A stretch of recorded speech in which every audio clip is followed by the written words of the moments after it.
Hello, chat. How are we doing today? Howdy, howdy. Hello, hello. Let me just get myself a little bit louder. There we go. There we go. Hello, hello. Howdy there, cool guy. I'm not even gonna bother. I know who your other accounts are. Hello there, Mew. My brain is slow today. And hello there, Kag. Hello there, Ruby. Hello to everyone filtering their way in. Hello, Sayuri. Howdy, howdy, howdy. Hello to any lurkers. To the bond watchers. Am I out of focus? No, we're good. We're good. I am in focus. I'm a tired boy today.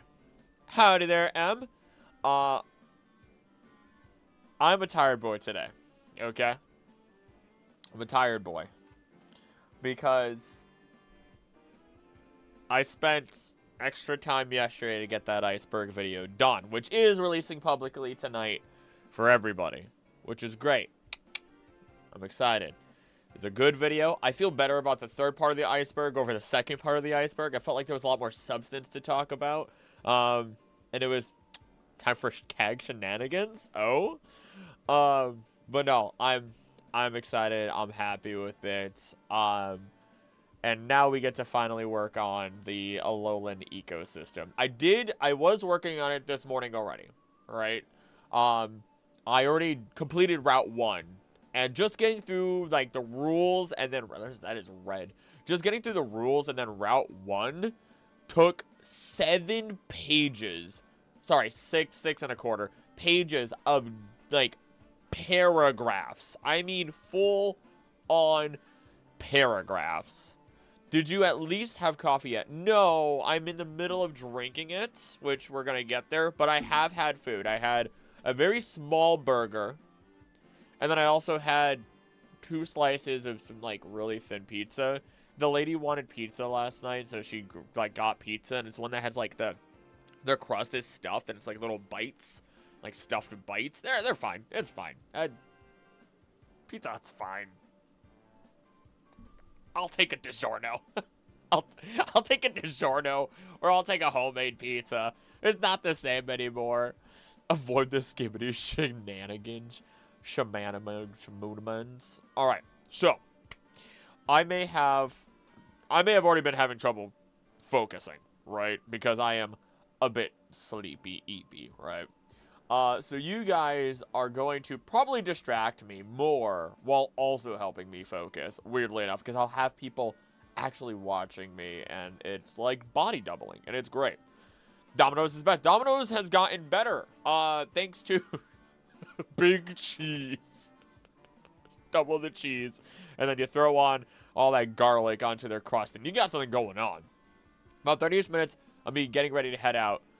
If you ever use CAG's community says, I'll call you that name. What a threat. What a threat. Just got back from volunteer work. Can't wait to distract you. Also, congratulations on volunteer work. Gosh dang. Gosh dang. I haven't done volunteer work in a while. I really need to get myself onto that again. Hey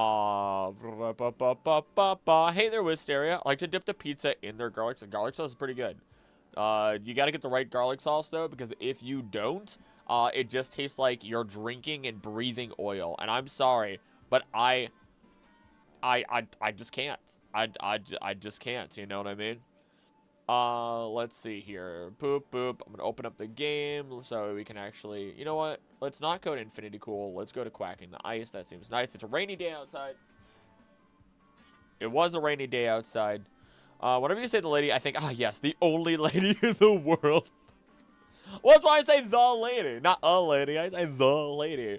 My executives function today. Let's go! My executives functioned yesterday and today. They're slightly struggling. I just put my headphones on so I can listen to music and then let you guys listen to music. We're gonna put on, you know what? What do I want to listen? What should we listen to? Let's go. I mean, something that's not copyright. Let's go with the video game soundtrack. Not a singular song. I usually end up doing Hollow Knight or obviously Pokemon.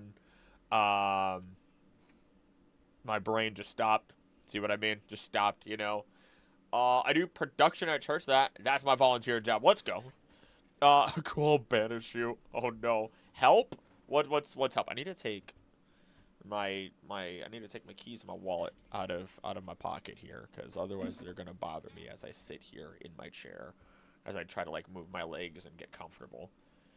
I have there's nothing on my wallet. It's such a thin wallet. It has the chemical formula for coffee on it. Yay. Did my dishes, swept, then mopped my kitchen and living room. Woo! Though I don't use it as a living room. No furniture for it. You know what? I feel that. All my furniture was just free before I moved in with Anna. And then we decided to, you know, get a not expensive couch. Luckily. But a good one. Oh, gosh. Alright, let's let you guys hear El Video Juego, and then let's get music going. Oh my gosh, Devil May Cry music would be so good, but the problem with Devil May Cry music is a lot of it is actually copyrighted. Oh boy. Especially the really good ones, they all have lyrics. Cool guy, you're messing with fire. You're messing with fire, cool guy. That's not. I'm just gonna say, guy, you're messing with fire. I'm just saying. My guinea pigs say hi. Hi. What are their names? If you don't mind. I don't want anything super crazy. Oh my gosh, Death Parade OP is so good. Flyers, so good, so good. Let's see. Ernie and Bert. Oh, that's okay. Okay, you win. You win. You win. I'm curious to see how this is going to play out. I'm very, very curious. What is... I have all this music. If I click this... Okay, didn't immediately start playing. I thought a bunch of anime music was going to start playing because that's... I have anime music on my workout playlist. Cheese, critic, cheese. I got you, book tiefling. Let's see. How you doing? My tiefling brother. I'm taking forever to decide an actual song, and it's driving me wild. Kirby. Yeah, that's the right way to go. That's the right way to go, though. Right there. I got my grog. I'm good to go.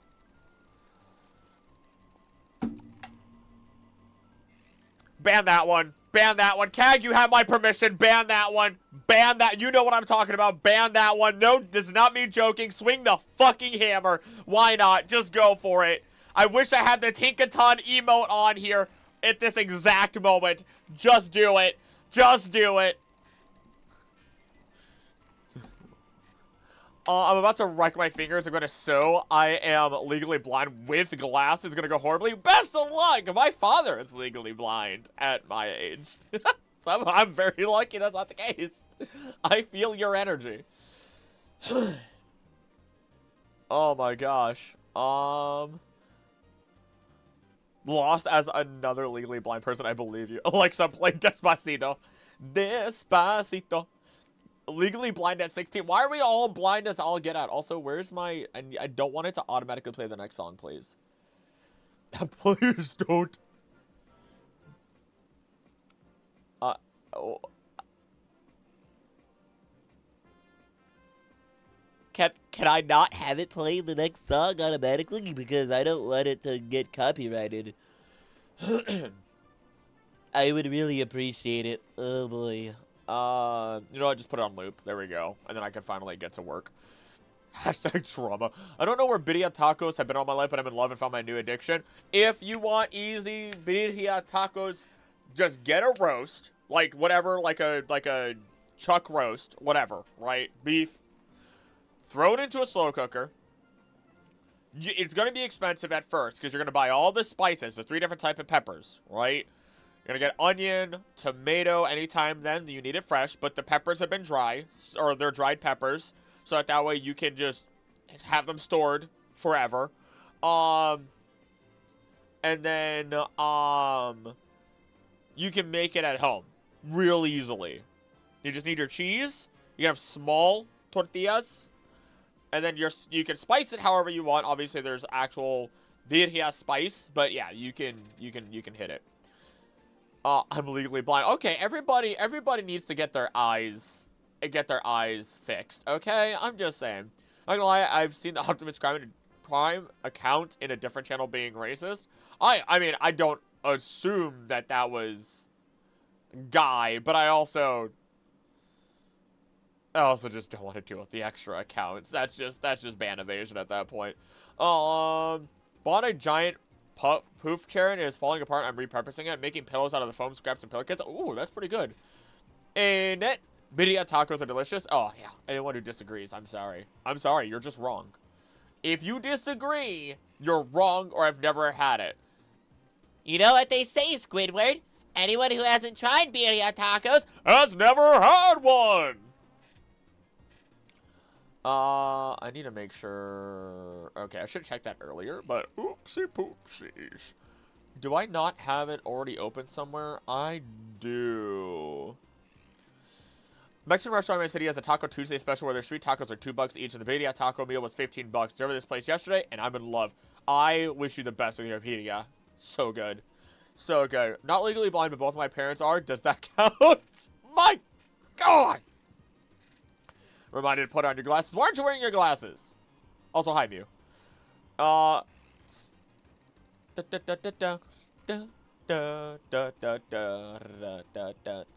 Multiple I'm too tired. I'm too tired to have a filter today. I'm too tired. Multiple alts has weirded me out. If you change your name on your one account, that's one thing, though. That's fine. I don't care. Didn't you also say hi to me? Wait, what? What's going on? Don't know what legally blind means. I don't either. Do you know what BDI means, or is it lost in translation? No idea. I've never actually known. I don't know. I genuinely don't know what they are otherwise. I've never understood. I've just always known them as BDI. Like chanclas, I can't call them sandals half the time. Or plátanos, I can't. Plantain feels weird on my tongue. I feel like when I just take my tongue out and just... Hi there, John Drew.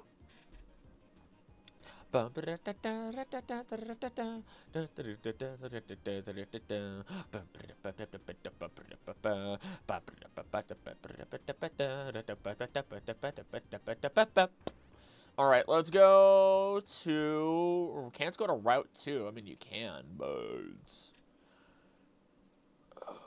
Technically, Iki Town, Route 3, 10 Carat Hill. 10 Carat Hill doesn't have any encounters, does it?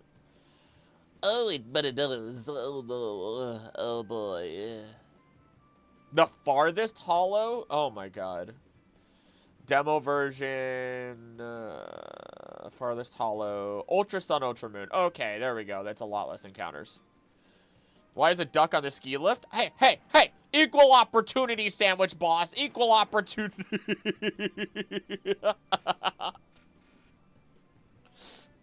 I'm gonna be a menace today. I'm sorry. Alright, Route 2. Rock of Boy is from 10 Carat Hill. Wrong!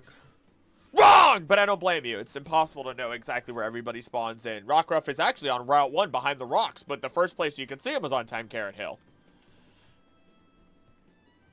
I will only ever scream like that at, like, 4 or 5 people.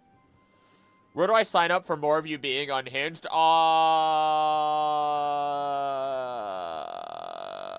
Maybe when I don't rely on ad revenue, because then I could swear more. Or be more unhinged. I don't know. We'll see. Why would the duck not be in a skill lift? Alright. Route... Actually, we don't even go to Route 2. 10 Carat Hill. All the Pokemon found in this cave. All the Pokemon found in this cave or within the hollow. In the farthest hollow. Seems like a game has been... Shut up! Dang it! Can ducks ski?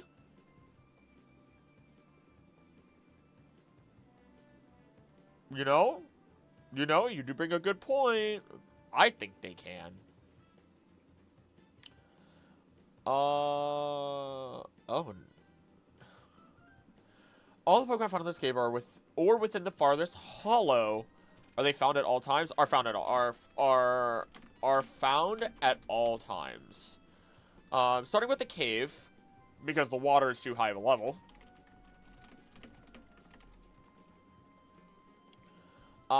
We find blood drinking Zubat. Blood drinking Zubat.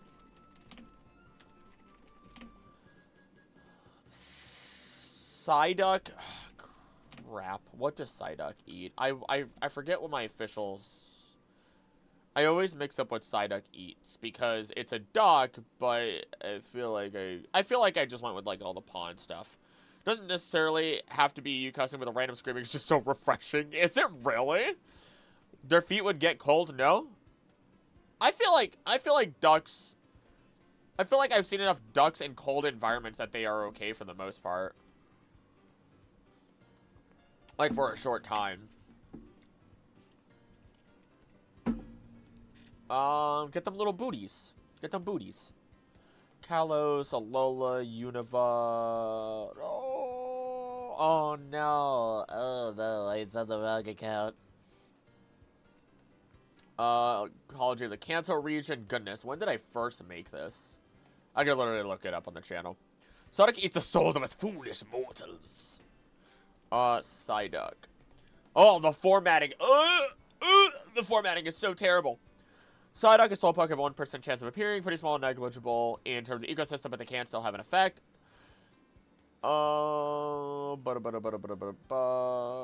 Ducks will eat a wide range of food. Worms, slugs, roots, seeds, frogs, insects, snails, fish, plants, crustaceans, and more. Oh, I literally just went with what a duck eats. Okay. Starting with the cave, find a blood drinking Zubat. Psyduck who just eat what ducks eat, which includes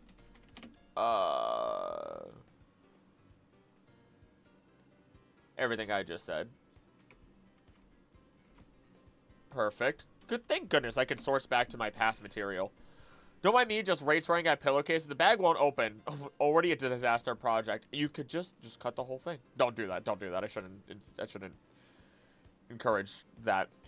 Real ducks, I don't know. Rubber ducks can't see. Sadly, I moved the K over. Sadly, they only have 1 feet. Are gastropods, but they can snowboard. Gastropod ducks. That's cursed. That's cursed. Mawile is eating everything. Everything, including rocks. Including rocks or rock Pokemon. Roggenrola actually subsists on water. Which will cool its internal core. And, help it evolve over time. Have I talked about Carbink? Carbink doesn't eat. I've talked about Carbink. Let me double check, make sure I've talked about Carbink.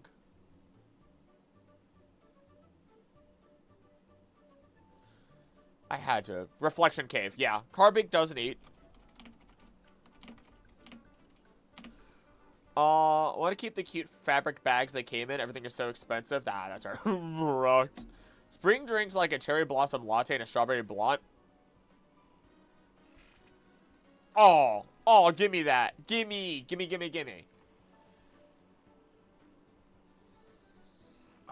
Here's a problem. Assist.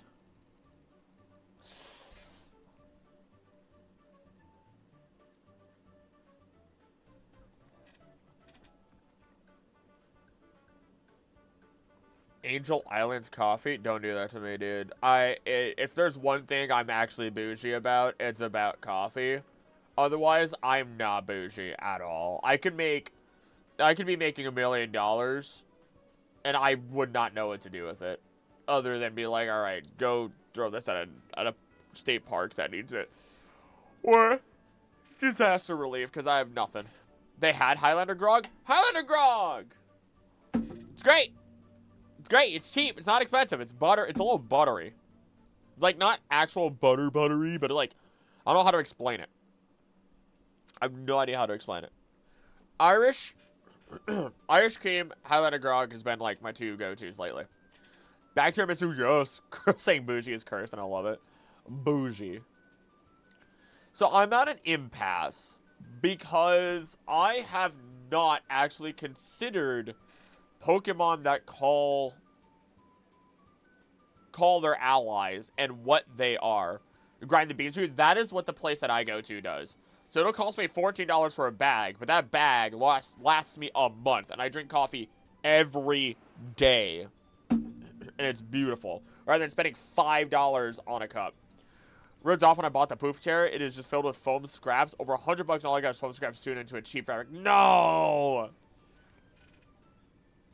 I think I should actually talk about... It's going to make it so much more complicated, but I think it's...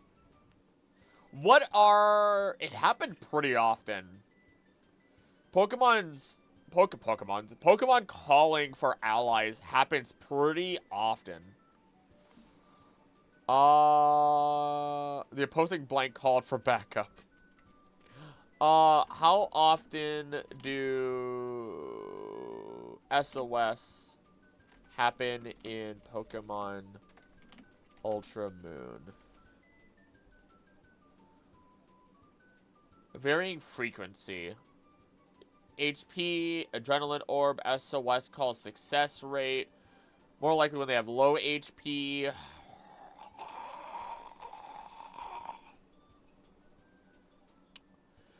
You used to only be able to get Highlander at a donut bank during the winter in Kentucky, but here I just found a shop that potentially sells it year-round. Oh, feeling more and more like home. Aww. So it depends on the type of Pokemon. Okay, yeah, that makes sense. That's what it seems to be. Just more common when it's at its lowest. Call rate is multiplied by a factor if the calling Pokemon's remaining HP is between 20 and 50%. Okay, basically, it's as common as it gets.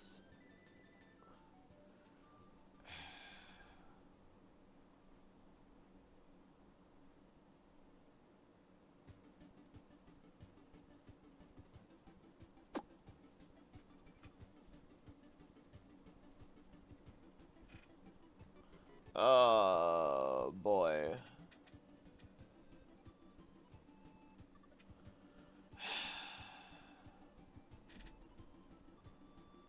How much more complicated will it make these ecosystem sections, and is it actually worthwhile? Because if a Munchlax succeeds in calling a Snorlax, that throws the whole ecosystem off.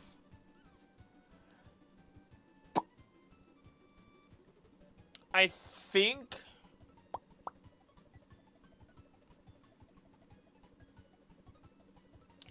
Because here's the funny thing. Carbink will call Carbink, but will also end up calling Sableye. And that's what's making me question if I should include it or not. Because it's not actually calling Sableye. It's calling for help, and because it's screaming for help, a Sableye walks in and just...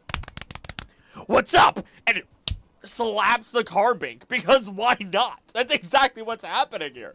Like, it is literally screaming for help, and another murderer runs in and just takes the kill. That's exactly what's going on.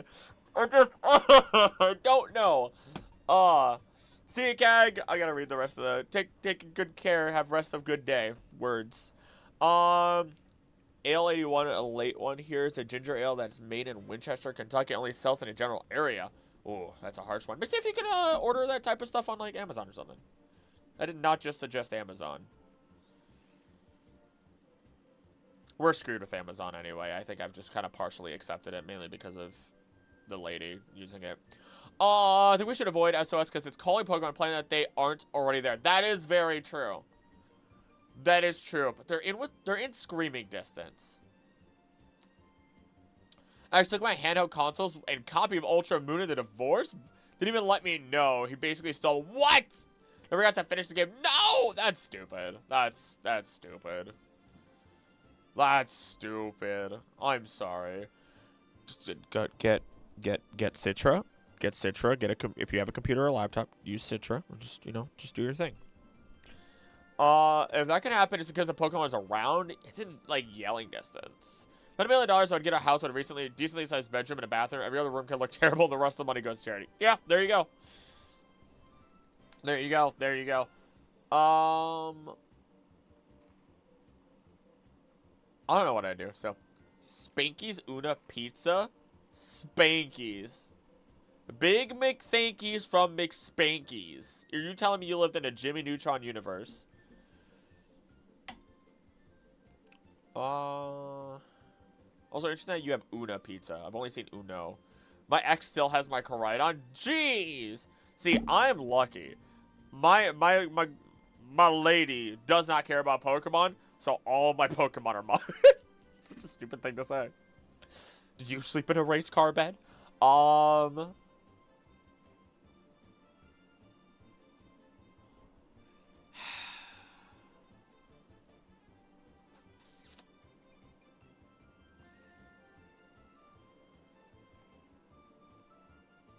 Because Bonsly can call for Sudowoodo and Happiny. Munchlax can call for Snorlax and Happiny. So they have relations with each other in some capacity. Pichu can call for other Peach. Every Pokemon can call for their own exact species. But Pichu can call for Pikachu and Happiny. So babies can call for babies is what that means. Babies calling babies. Very interesting. Very, very interesting. Does Yungoos, hold on. Does Yungoos ever call for its evolution? That's my question. Let's see. If I look at Route 8, where you can find it.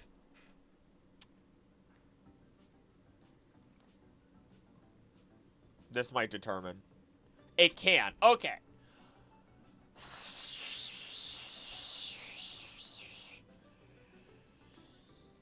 It's okay. I took things of his in revenge. Little things like a keychain from his Zelda Mystery loot box, his all-time favorite shirt, and a fancy drawing tablet. Silas said, "Gosh dang!"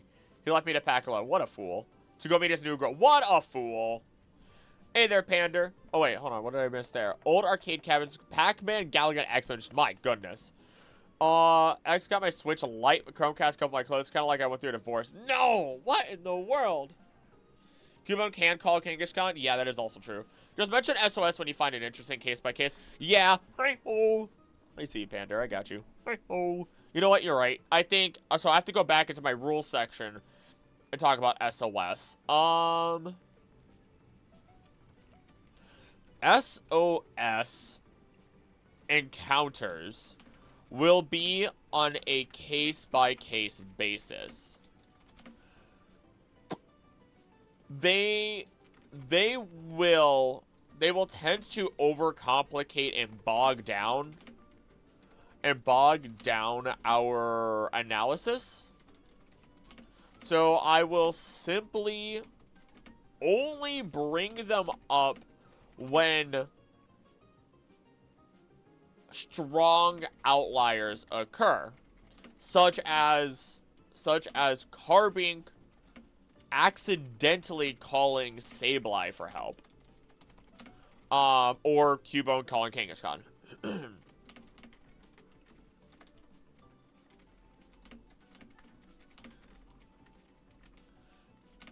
Sorry, hungry AF. Get some food, my dude. Me too. It's okay. Get some food, y'all. I actually ate decently before stream for once, and I just don't have any coffee in my system almost. It's too hot. It's too hot. Okay, so that's fairly resolved. Double checking, double checking, double checking. Double check, double check, double.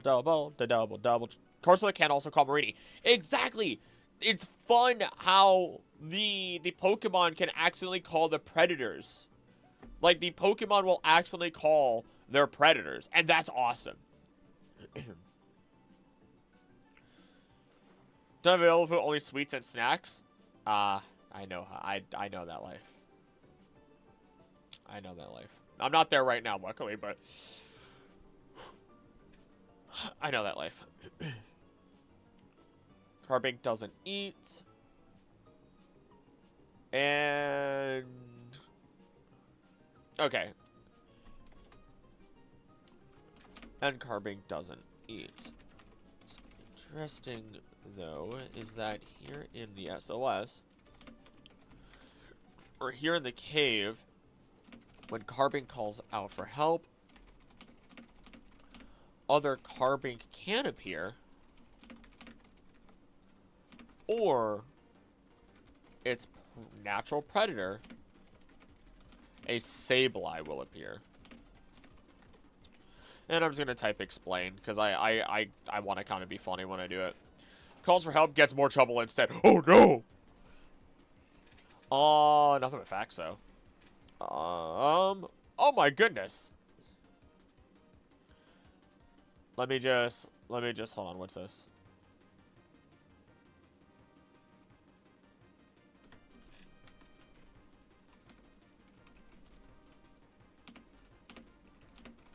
Okay, sorry, I just got flashbanged. I got flashbanged. I got flashbanged. Let me just, thank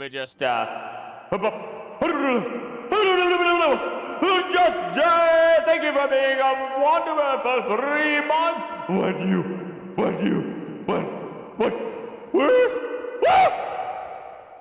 Thank you for supporting the channel. I gotta up that counter. I gotta up that counter. And then I'll catch up with chat here. Let's bump that up. There we go. In Pokemon Horizon, Sableye tried to eat Terapagos. That's amazing. I love that. Giovanni Celis, hey there. What is up? Welcome to the stream. You're acknowledging the helpers as part of the ecosystem? To some degree. I think if I mention them every single time, it'll overcomplicate it because they're not constantly actually there. Like, maybe they're within screaming distance. What, like yelling? If you yell, a yell can be heard from a decent distance away, realistically speaking. So they could be on a completely separate route and be running... I just knocked over an empty bottle. Could be running over here. So, I'm only going to consider the special case scenarios like Carbink calling out and having Sableye run in and smack it in half because Sableye is a predator to Carbink, and it's really cool that, like, you look at Sableye and Carbink, or how Corsola could call Morini, or Cubone could call Kangaskhan, even though Kangaskhan is not a predator to Cubone. It's really cool. And I feel like I shouldn't ignore that. Sableye is so cute. I always think of Sableye like Stitch. Sorry for flashbanging. Calling for help, that means you're in trouble. And make it double! Cherry Blossom Latte was made with vanilla and almond, but with a top layer of cherry, so when you take a sip, you get hit with cherry with a hint of vanilla, almond coffee. I wonder if I would actually be able to tell that. Because that sounds like a lot more aromatic than it does taste. So I'm very curious. How many did I attend to one of Professor Killick's lessons? Welcome, Jay! Somehow finding myself on the floor sorting foam scraps by color and softness help. I just wanted to stuff the pillowcase. Yet, that might be... I don't know how to... I don't know what to do here. Oh! Oh, someone wants the, playlist to... I mean, Toby's... server, and it's fun because I was able to I got to talk about Pokemon ecology in the server today, and somebody just asked me for a link. Hold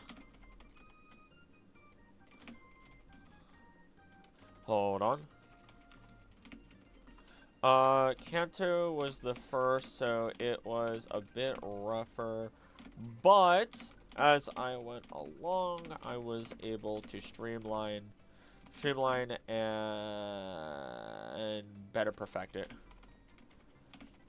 Kalos came out within the past month.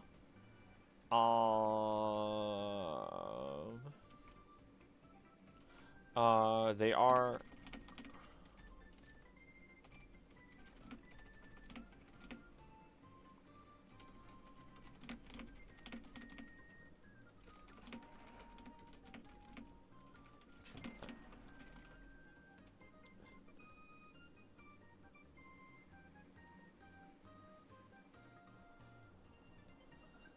There we go.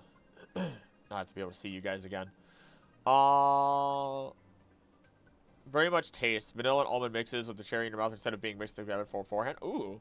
When I carry my Sableye around one of those baby carrying wraps. That's amazing. That's actually amazing. Alright, let me see here. Let me pull everything back up because I got distracted by 3 different things happening at once.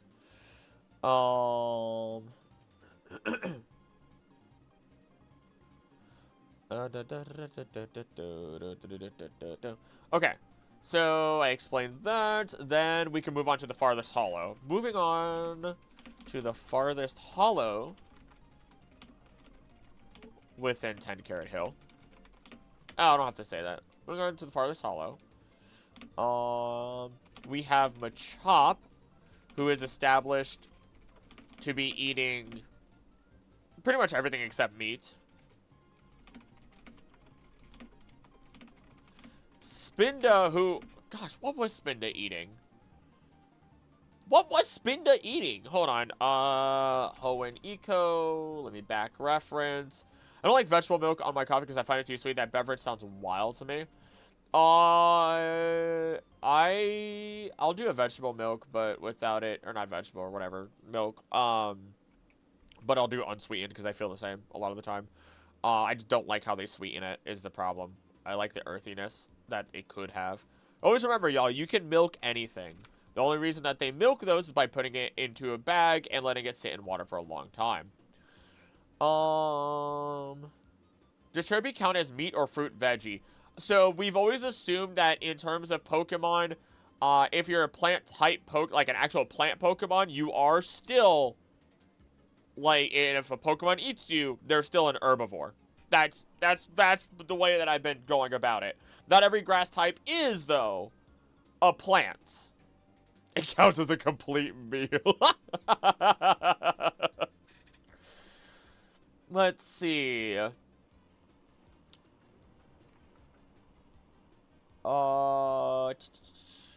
Disney confuses gotta like dance-like movements, walk in a straight line, confuse opponents. I said...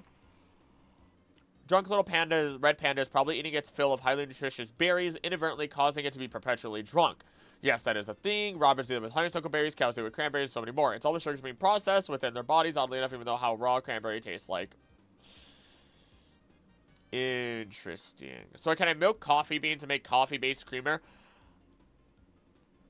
So the big thing about milking something is, to be honest, you're basically trying to get the proteins and whatever nutrients you can from it. So technically, coffee is coffee bean milk.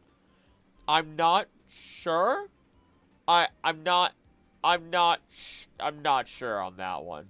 Spinda, who appears on other routes without prey, is more than likely getting drunk on berries, which is a natural occurrence within the animal world, or within the animal kingdom, which is a natural occurrence within the animal kingdom.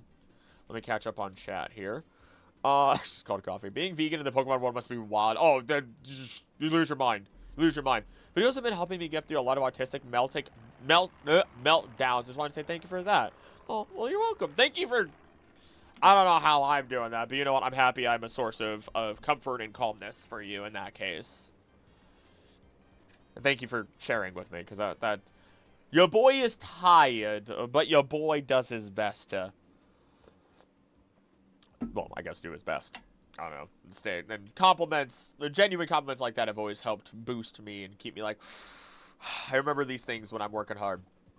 Coffee is coffee bean milk. You can be vegan and still be committing murder. Yay! Rocket prepares for trouble. Aqua Magma make a double. Flare saves the world from devastation. Plus, Plasma unites people within our nation. Galactic denounces truth and love. Actually, that love, definitely. Stars reaches the stars above. Let's see, so you can have more coffee per coffee. Coffee is more a coffee bean tea. Huh.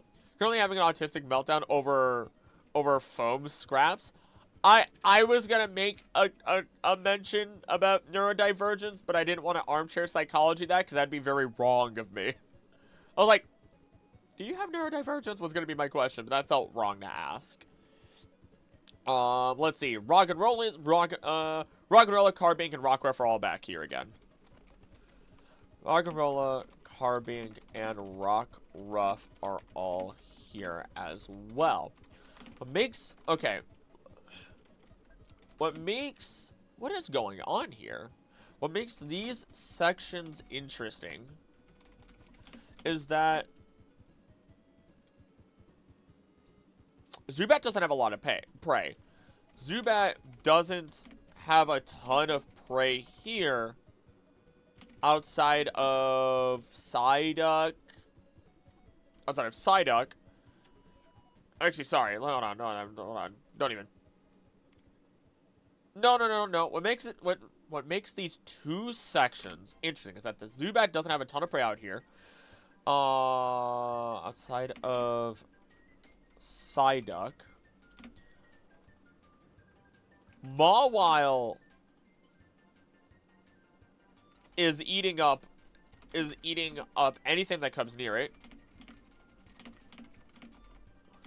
And sticks to the inside of the cave so that way its toothy hair blends in.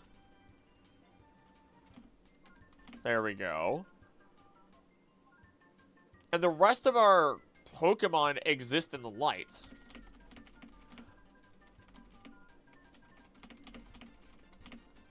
And near plenty of vegetation. Rockruff is the only outlier here. But this could also just be a den in which it finds itself. What level does Rockruff evolve? Hold on. I don't think it's until, like, late, like, was it 27? I might be wrong. I don't know Rockruff game data. 25! Okay. Okay, so this could be just, I don't know, they're too far away. Rockruff is the only outlier here. This could also be a part where it finds itself. Let me catch up on chat. Hey, Fun Size! I'll have a wonderful day. I'm doing good today. I'm tired, but I'm doing good. Hazelnut milk and call it Nutella milk. Oh, gosh. I don't know how I feel about it. Nutella's messing with pandas last I checked, but that was also a long time ago. If any questions you have for me, I know I am a barely functional pile of issues. Oh, no. Confidence! Build it up! Go drink water. I barely drink my coffee. Either blast off his speed of light. Team Yell surrenders now. Team Skull prepares to fight Macrocosmos exists. Yeah, that's right. Toothy hair. It's true. Mawile sits in the dark. In dark caves, so that way its hair blends in with camouflage, and then anything that comes near it is either hunting it or thinks it's a friend, because it's small and, like, friendly looking, and then it just kills you. Once I had a Mawile and explores the darkness as a kid, say, I'll follow you anywhere, and that Mawile suddenly became my favorite recruit in that playthrough just from that quote. Aw. Why did Professors layer on the assignments on the last week? I don't know. My brain. I do not miss it. That is me being confident. I accept myself and all my issues. You know what? I'll take it. Why is Mawile a steel type? It's a steel fairy. I know it's related to yokai.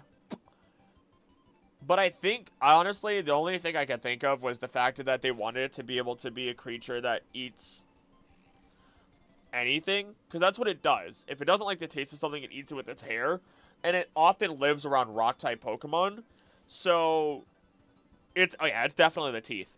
So those teeth help it get the nutrients that it needs, as it often lives within caves within, like, Zubat, rock-type Pokemon, steel Pokemon, so it's got to have some sort of a punch, you know? Krillis, this is important. If you were a Pokemon professor, what would your field expertise and the 3 starters on your table be? Assuming we're going with real-life starters, that are real starters that have already existed, my field of expertise, I think it would be, what was the, it would be Pokemon ecology, straight up. It would be straight up Pokemon ecology. What which I think 2 professors take, 3 or 4 actually, in the world as a whole. But if it's starters that already exist, it would be Chikorita. Actually, would it be Chikorita? Because Chikorita lives just fine.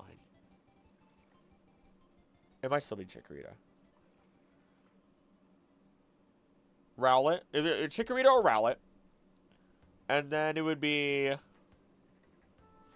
for a fire type...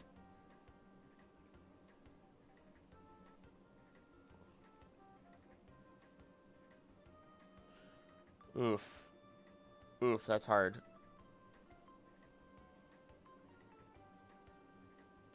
Can I choose fake ones? Because I have fake ones. How to create a flyer for a class. I am a writing creative, barely. Not an art creative. They always do that. They always do that. It's always to make you, like, have an idea, at least. But the way that they grade it's always rough. I wish you the best. Mawile has the... you've got it. You've got it. I sound so negative when I said that like that. You've got it. Mawile has the hugest case of Pika. French-shaped like Kirby, and both have a big mouth. Oh. The song is coming to an end. I would like more Kirby music, actually.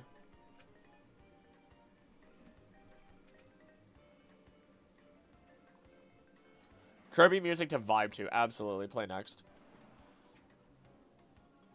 Might start working on a fan game. Have it worked on because I suck at making 3D models. So I guess Fakemon would work. In which case, you know what? I don't mind getting distracted for a little bit. Give me a second here as I look up. Is it Assign? So I was creating my own region, and I have a number of Pokemon already created. And you know what? I'll take a small break because I'm getting distracted anyway. And I'm going to read you the Pokédex entries because 90% of you have no idea about this whatsoever. I would have 3 Pokemon. One of them being Poskull, the skittish flame Pokemon, which is a possum fire type. Poskull tend to live in quiet and secluded environments. This is due to this Pokemon's skittish and nervous nature. When found and studied, Poskull has been known to carry berries in its front pouch. It also wraps its tail around its arm and holds it similar to a child with a blanket for comfort. Blue flames keep this Pokemon's ears and tail warmer during the harsh winter months. And what that is because the ears and the tail of a possum typically get frostbite on them, and so they get blackened. Its evolution is Flamethus, or Flamethus, Flamethus.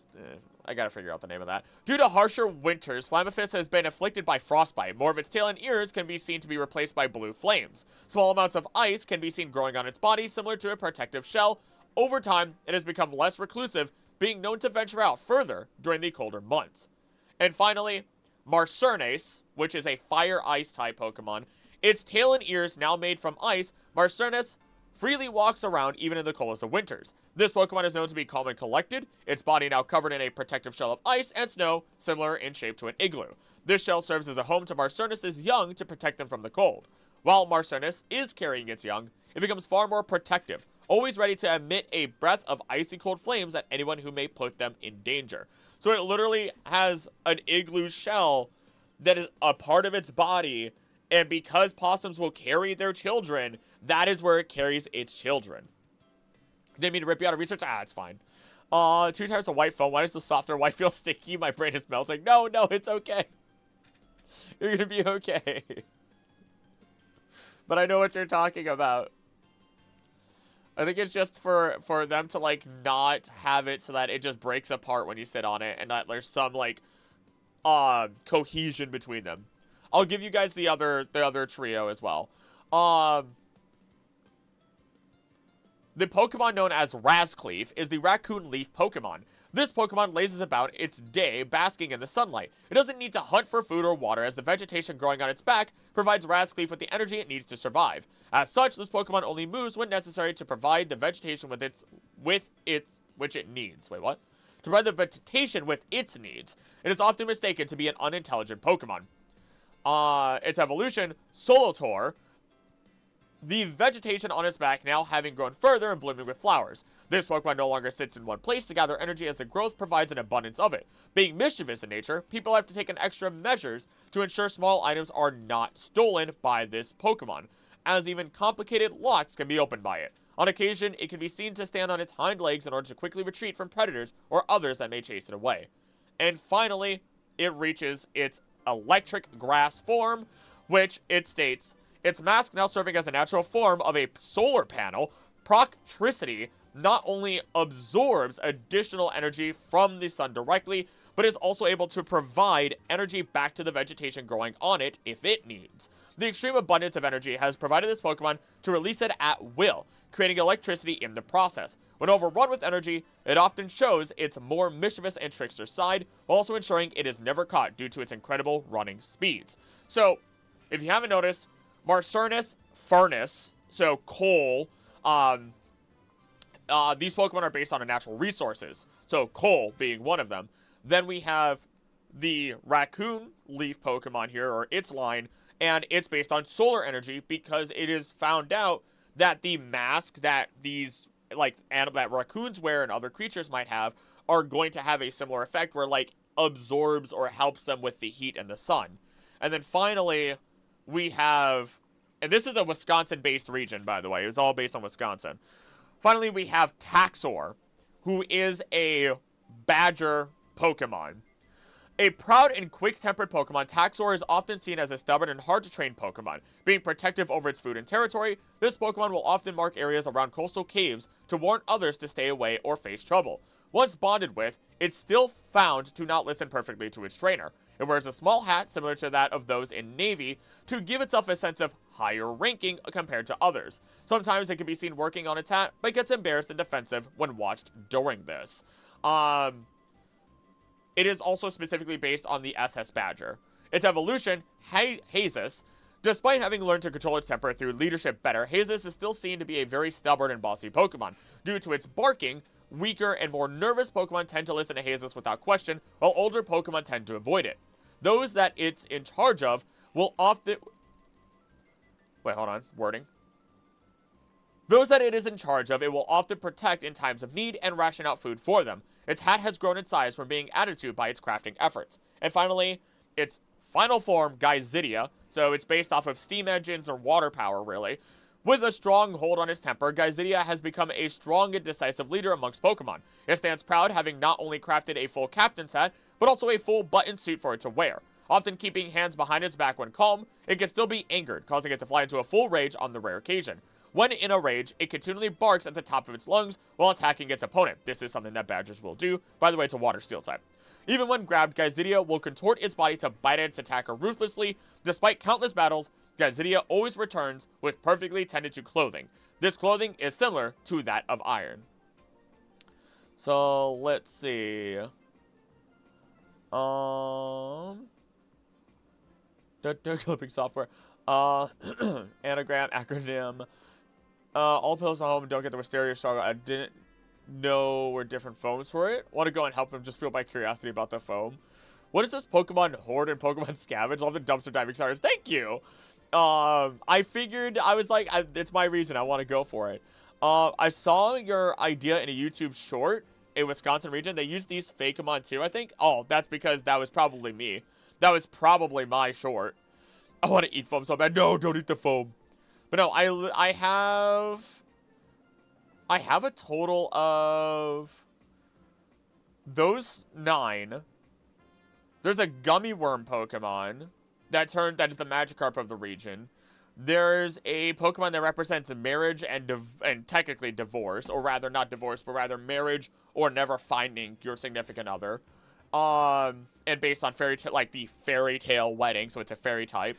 What else is here? What else? I haven't seen these in a while. I'm actually, you know what? I kind of want to.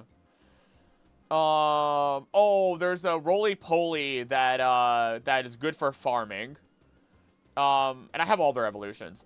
There's a Robin Pokemon that as it evolves, it eats only a specific type of berry that it gets drunk on. And so it's called Rob Boing, and it bounces around and dances around a little bit. But as it does evolve, the only way it reaches its final form is because there's too many in a flock. So they have what's called a berry off. So whoever can eat the most berries without passing out, essentially, wins, which is basically like a drinking contest, and then they reach their final form. Let's see here. There's, the Morning Dove Pokemon. Modove, Mordown, Morisaur, and Morispouse, which is a split evolution. And they are actually a species that went extinct, but there's a company within the region that's reviving Pokemon and actually letting them out safely into the environments to reestablish them. And this is actually one of them. And it's just to rebalance the ecosystem that was lost in the past is the idea here, which is controversial, but I love Modove. I love Modove. Muskellunge is a musky and musket, basically. It's based on Fryshot, Muscabus, and Muscalibur. Basically, it turns into alcoholism. It basically turns into a Pokemon that is able to put rocks into its mouth and then shoot them at people. The Gummy Pillar. I have to read this one. Gummy Pillar, the gummy worm Pokemon. A slow and docile Pokemon that seeks out sugar and nutrients without rest. It can be found frequenting candy shops, cranberry farms, and any other place where it can sneakily get its meal. Often seen as a pest, as when left unchecked, it can clear out a food storage alone, despite their small size. On occasion, they can be found around milk farms. Outside of this, they are seen as rather weak and easy to handle. Sometimes they are eaten as a sweet treat by Pokemon and people. But when it evolves into Tremor Worm, the only way to do so is by literally giving it milk, which is a stupid joke. But deep in the caves underground, Tremor Worm was thought to have been extinct. It wasn't until Gummy Pillar was fed milk that it had evolved into this Pokemon. Being much larger and more capable of destruction, Tremor Worm is feared as an urban horror story. Tales exist of where an entire village had been consumed by it. It is far more aggressive and has an insatiable appetite. Its body converts all organic matter it eats into sugar, that then forms crystals and other sweets across the entirety of its body. Despite this, the sweets act as an extreme protective barrier. Feed the scraps to me. I actually want a big fancy wedding, but I'm not gonna find anyone with understands to be with. No, Ruby! Hey, chin up! Stop that! Stop that! Does it still count as recycling if I eat it? No, it doesn't. It counts as a medical bill. There was an Eevee that was a turtle in my region. And, basically it was reborn without a shell. And it's based on the very first ancestor of all turtles that did not have a shell. And now that they brought it back in the modern age, it tries to find random things to use as a shell and actually evolves because of it. Like, so it's called Unoshellis. And let's see. It'll evolve into Pixishell, the pugilist turtle Pokemon. And I'll just read it. After Unishellis took home in a boxing glove, it evolved into Pixishell. This Pokemon, while still slow, is known to be one of the more aggressive of the Unolusions. It often wants to battle other Pokemon at a moment's notice, but will not fight unless the other Pokemon agrees to the duel. It studies under, actually I gotta put a rat Pokemon in there because it's a TMNT reference, often and is popular in the boxing scene. Even though the attacks when this Pokemon approach slowly, the force exerted by the impact is deceptively strong. On occasion, it is seen to launch itself in the air by pure force. Its tail has changed to resemble the shape of said boxing glove. But yeah, and it was supposed to be all the physical, or all the other evolution types that Eevee didn't do. What else is here? I've got 2 more sets. Oh, there was a Chinchilla one. It was a Fungilla and Cramilla, which basically is the idea that you're not supposed to get Chinchillas wet. But this one, you would actually get wet and a mushroom would grow. Originally, there were mushrooms already growing on it, but if you get it wet, the mushrooms grow more and actually serve as like this extra entity that protects it. While now, this Chinchilla Pokemon no longer has hair on its body. And then the last one that was ever created before I just kind of stopped was Vireni, Celceris, and Kelviral, which is a pseudo-legendary Pokemon that is completely ice, like an ice golem, but there's like just a tiny speck of something at its center, and it does its best to stay away from warm environments. But if you do bring it to warmer environments, it begins to evolve, and you start to see that little centerpiece start to come out of it more and more until finally it hits its final form. And I'll just say it, with its body half melted, what is now recognized as a true living virus has now extended from within this Pokemon's body and controls it. Calviral has a disdain for the cold and seems to constantly seek out other Pokemon and people. The hallucinatory vapor is now freely controlled by Calviral and is used to overwhelm its foes. The original body of this Pokemon is still used to its full capacity by the virus itself and is often used most as housing, shielding, and mobility. So that, like, Kelvin, so it's virus, Virine, Calcirus, Celsius, and virus again, and then Calviral, Kelvin and viral. It's a reference to viruses being found deep within, like, frozen tundras and everything like that, that battle between hot and cold as it eventually just kind of loses the battle and evolves. Do we looking kind of yummy, though? No! Did you make stats for them? I didn't. I know Planet Blob wanted to, but I told him, like, if you do it on your time. I'm not, like, this is my project, and I don't want to tell anybody to do anything with it, because I should pay people if I tell them to do anything.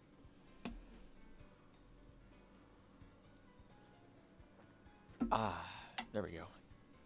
But yeah, I do love them still. One day, my plan, Pokemon Star Signs, this Friday, 8:30 p.m. CST, go check it out. My idea might be, because all of our players are from different places, Galar, Hoenn, and Alola, while it takes place in Alola. So we might go worldwide, and there might be an extra region in the world. Just saying. You know, the Kosen region might be brought into existence. I'm just saying. Anywho, I should probably get back to actual. Did I lose my ecology? Kalos ecosystem. Oh no, I think I lost my Alola. That's fine. Back it up.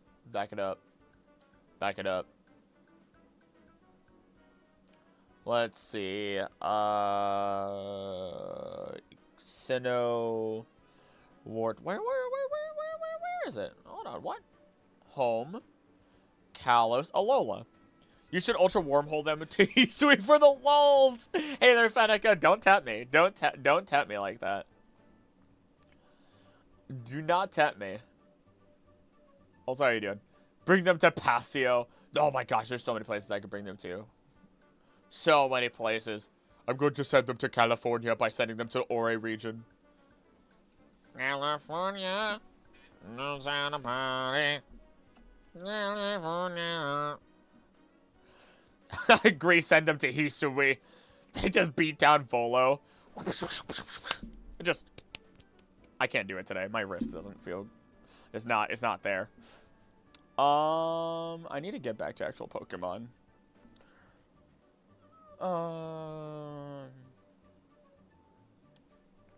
Is there anything else with 10 Carat Hill? Not really. Not really. Though it might occasionally feed on some Psyduck. And Spinda. As it comes and goes. Credicus will overthrow their entire economy. I don't even want to imagine that. No, I don't do that to me. I already fear what this man will do. This boy. He's a boy in the game, but he's a man in real life. I fear what he will do. I fear already.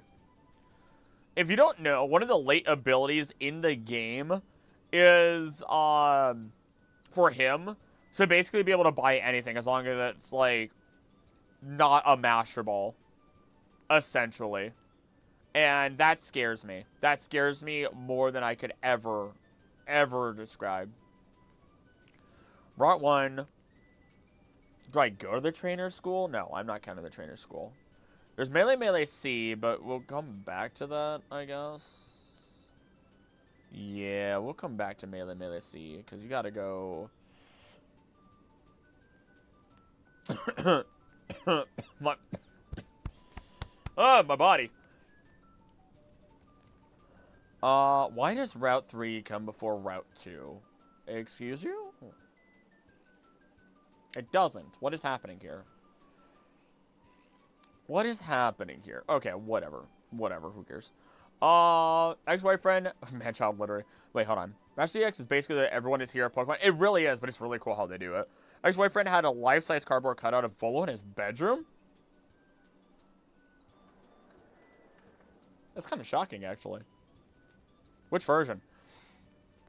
Do you think it'd be the funniest thing that if they go to any other region, they get Ultra Wormhole there, like, imagine they get zapped into Sinjoh or just plopped into Paldea, and then my fan theories go wild.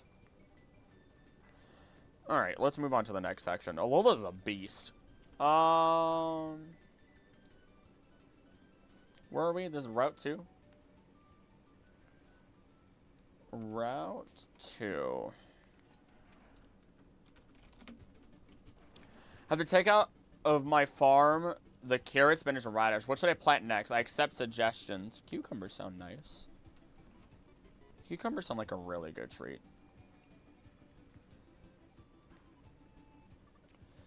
Alright, what do we find on Route 2? Rattata. At night. At night. Actually, hold on. I'm not looking at Ultra Moon. Now I am. Hold on.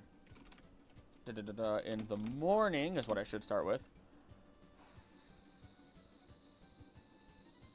Young Goose.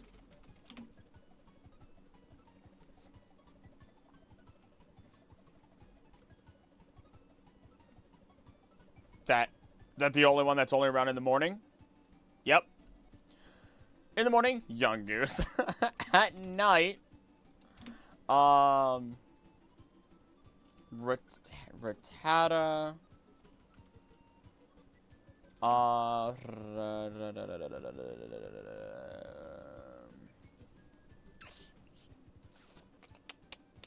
these just the same?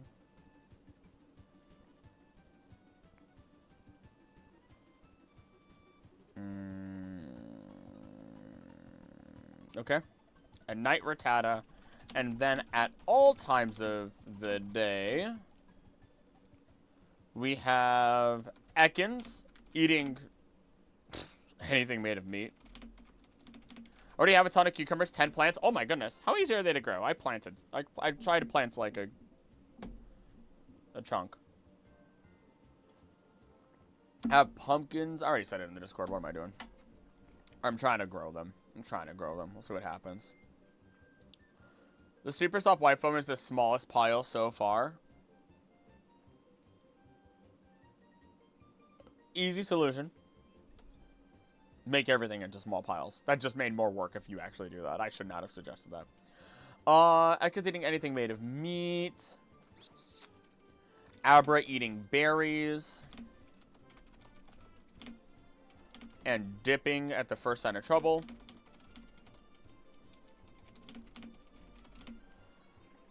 Drowsy being more common at night and only eating dreams. Dream mist even. I love making small piles. Oh no, what have I done? Also have a less squishy white foam, a blue foam, and a pretty black foam. I've never thought of all the different types of foam. My brain is being exposed to the universe. Let's see. Smeargle. Smeargle, who despite being a canine, is only eating berries. Makuhita, eating everything but meat.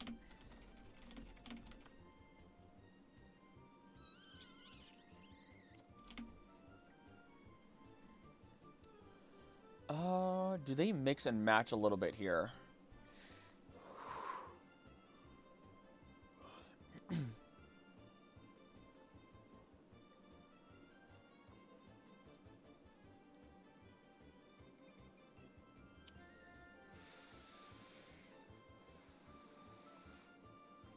I mean, they kind of mix and match, but they also don't.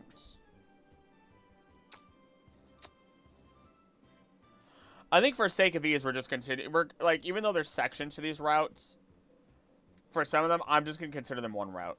Like, not separating them so much because they're gonna wander around. It's just that they're more common in certain patches. Only have 4 pillowcases. So specifically, all have to be in one pillowcase. Strawberries, pumpkins, melons, and watermelons go on a different plot of land, or they invade the rest.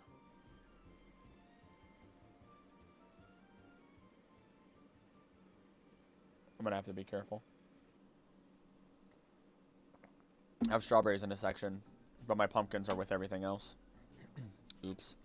Potatoes, sweet potatoes, and wheat are also in a different area. I already have a lot of leek, cucumber, and cherry tomatoes. Those are my only exceptions.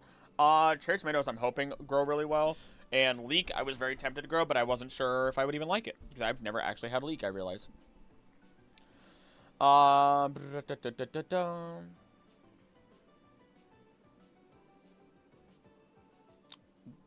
Spiro. Actually, hold on. This route also has a number of sections. But we will consider the route as a singular unit that can interact with each other, rather than forcing complete separation. This makes the most sense, ecologically. Mineral Avengers will not allow me to mix the foams, hence it's sweating. Gotcha. Version exclusives, excuse me, all the mods exist in both versions. Blue, for example, has an Arcanine in both red and blue, but you can't get Arcanine blue, so where the flip did he get one in that version? Pure and absolute luck.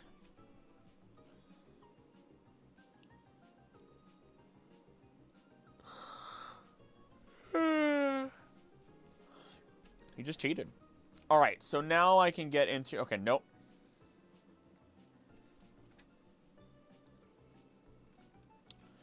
Makuita eating everything but meat. Spiro going after bugs. After bug Pokemon.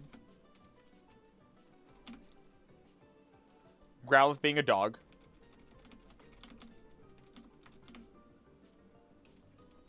Meaning omnivore.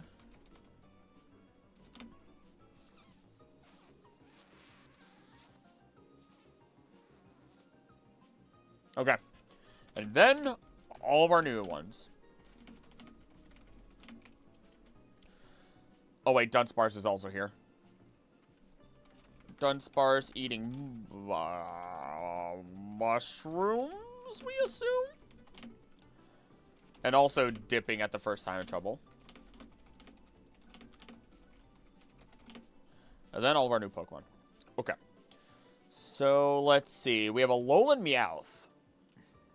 Alolan Meowth right off the bat.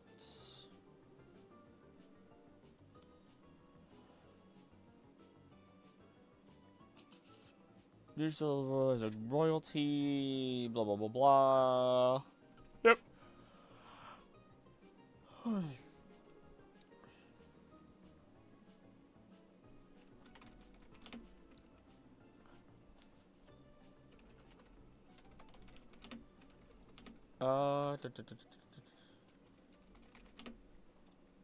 Luxurious for a lifestyle, diverging from its origins, becoming selfish, prideful, cutting Alolan Meowth. As a result, Alolan Meowth's new pride also made it impulsive and fickle in nature. Alolan Meowth will turn hysterical if its coin or pride has been besmirched. Due to the action of humans in Alolan Meowth's population increased in numbers. When a monarchy fell, the rare Alolan Meowth went feral. They were too good to common Alola as anywhere else. Alolan Meowth is known to be very famously difficult to train due to their arrogant nature. Despite this, Alolan Meowth is also very popular with some trainers who enjoy giving it a lot of attention. Nice and easy. It is a cat. It will be an obligate carnivore.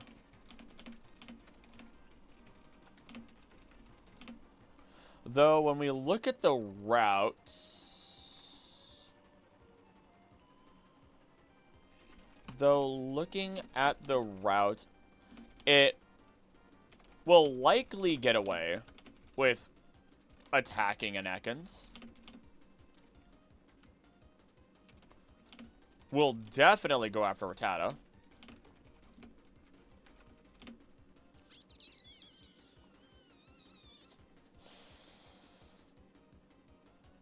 Young Goose and Spearow.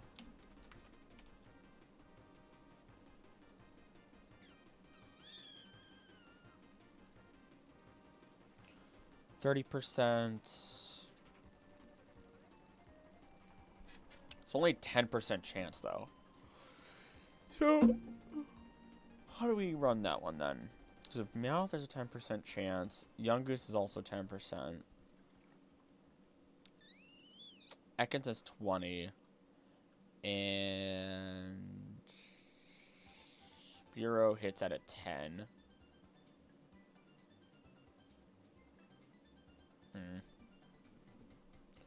Interesting. Imposter Syndrome be hitting hard on my writing?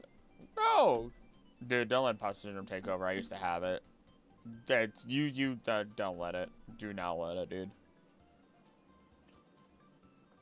Dunsparce eats the fans' hopes and dreams of being a powerful dragon. Hey!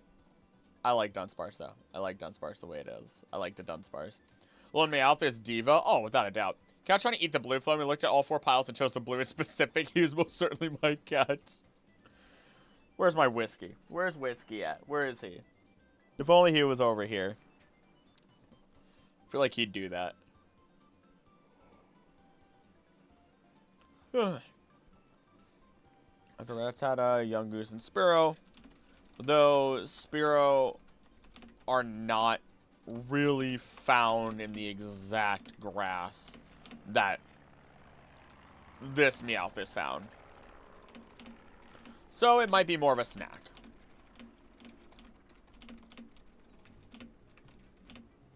New video tonight, y'all. New video. Well, I say tonight, but like at midnight it'll release. Unless I decide to release it sooner. It's the next ice bug. Furfru. Furfru. Wait, didn't I talk about Furfru? I did. Oops. Oops, I talked about Furfru. In a past version.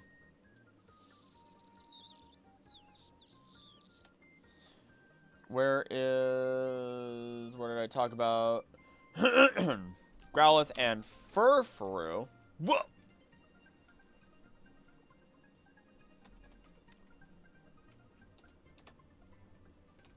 Meaning they omnivores. There we go. I need music. I know this music is playing, but I've hit my limit of Kirby. There's no true limit of Kirby. But I need power. I need power.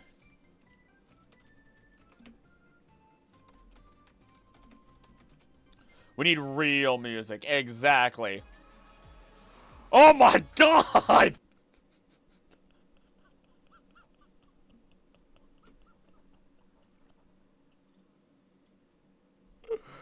Oh my gosh! Whoa! Black white music. Oh, so bold. You know what? Hold on.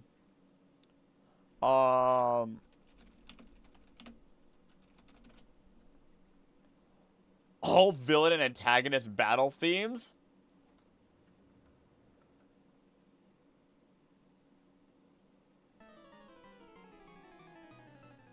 I'm in. Hopefully you guys are in on that. I should take out the Brussels sprouts. Winter crops are finishing and leaving me with more empty space than I feel confident on. Ooh. New darker and softer blue foam just found. Oh no. Oh no, another pile. So glad the Dunsparce exists. It's perfect. It's annoying how many fans don't appreciate the goofier mons, and goofy mons can be insane and competitively too. Just look at Quagsire, Clodsire, and Dracovish. Yes! Yes! I love my goofy mons. If you want power, if you want motivation, if you want power, if you want motivation, if you want to be rid of foolishness, you need only to bury the light. Bury the light. There's a mix. What have I been listening to lately? Hold on, let me find it real quick. Bury this unstable light. Yoshiko versus Virgil. Devil May Cry X Love Live. It's so good. By Triple Q. So good. So good. You should play Driftveil City. What a banger of a song. It is a banger, though. I need power. I need power. Foolishness, Acrylic. Alright. Let's keep going here. So we recover. Oh, no, they're short. Oh, those are short. Oh, this feels right. This feels right. Okay, perfect. Growth, Drowsy, Smeargle, Makuhita, Youngest Cutie Fly. Yo! Hey! Hey! What is up?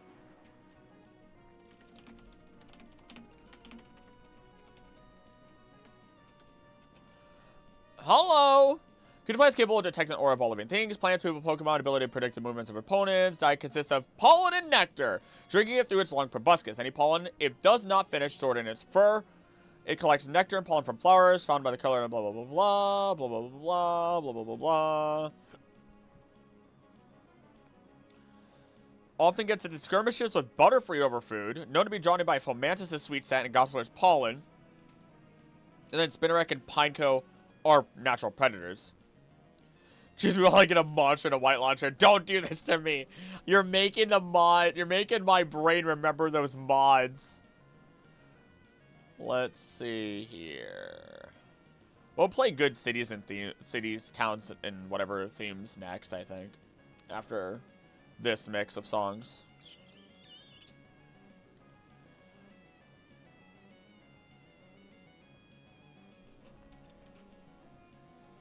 Let's see. Nectarivore, which...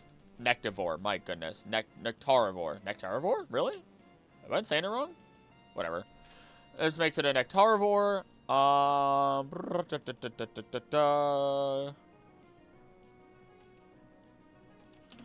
But we'll find...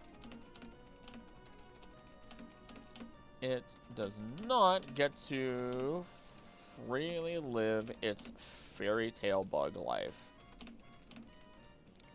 I think my favorite thing that is in the iceberg that releases, by the way, is talking about the XY files, which is said to be the original plot of Pokemon X and Y, which talks about how AZ was being hunted down because he was an alien and was a part of Team Flare, who were aliens posing as men in black people, trying to tell AZ, hey, go to this planet, get the key to the ultimate weapon, which is not powered by, but is Xerneas and Evital, and we're going to use it to blow up Earth. And AZ meets Floette and is like, oh goodness, I can't do it. And then Team Flare hunts him down. So it's so wild. All fairy types were originally aliens. Diantha was like the ambassador between humans and aliens. It was supposed to be like Valerie, you know, the fairy type gym leader. And all fairy types were originally from the moon. It's so ridiculous. I love it. I wish it went that way. And then they're like, oh, we'll talk about, well, don't trust anything in that leak. Oh, you should. You absolutely should on that one. That's one you absolutely should. If you look at the designs and everything, if you look at backgrounds of a number of these Pokemon, it's fun. It's great. Because they do have very Men in Black-like designs. They don't seem very human. You get, like, Daft Punk kind of mixed in. You get these very odd-looking individuals that are strange even for, like, team admins. It's insane the direction it could have gone. Source, I made it the up. Especially considering we knew Clefairy is an alien, right? So that's where it all started, because Japan loves the moon, right? Japan is straight up enamored with the moon, and anything that's evil comes from moon. Think of Kaguya Tsutsuki, right, from Naruto, or you think of Rabbit. Actually, I don't know if Rabbit was from space, from Dragon Ball. Either way, Japan, the land of the rising sun, loves the moon more. And the funny part about that is, if I remember correctly, in their history, they originally did not have a word for love, and instead That is why the phrase, the moon looks beautiful tonight, is a phrase that is supposed to basically mean I love you. Rabbit to moose more Chinese based. Fudge! So this is why I ask if I'm actually correct or not. Every other Asian country is still from Chinese, so yeah, that's also very true. That is also very true. But yeah, no, I wouldn't trust everything in there, but a lot of it lines up a little too well. A little too well. There's a lot of fun stuff in there. Let's see here. Actually, what does Route 2 look like? Does Route 2 have a bunch of flowers? It does not.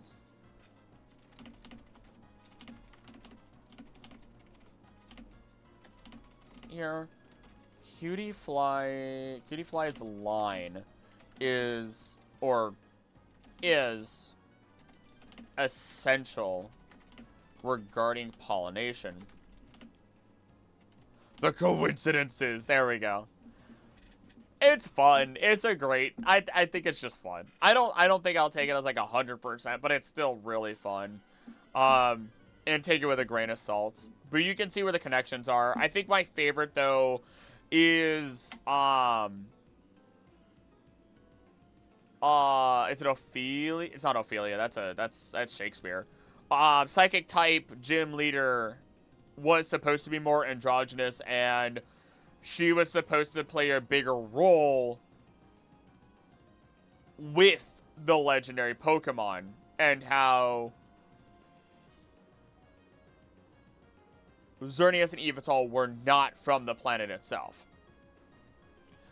Replay Mystery Dungeon Sports Guides, and I chatted about it with Mew. I forgot it was the first game featuring Team Skull. Yes! Yes, it is! Yes, it's, it is, what is it? It's an Ammonite? No, 2 Ammonite and a...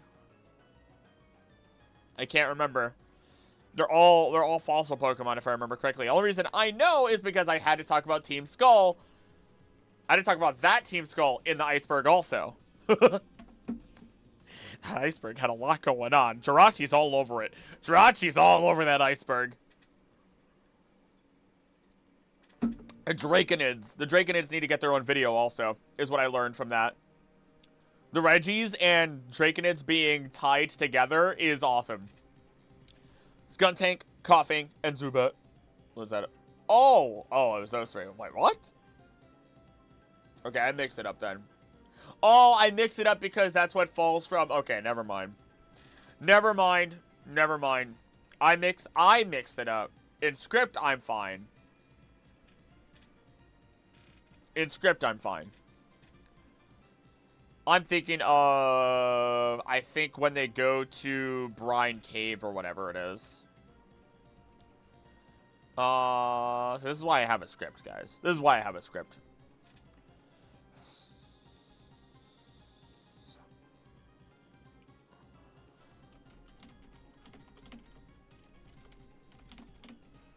Butterfree line to assist, but Cutie Fly are far more abundant throughout Alola, making them primary pollinators.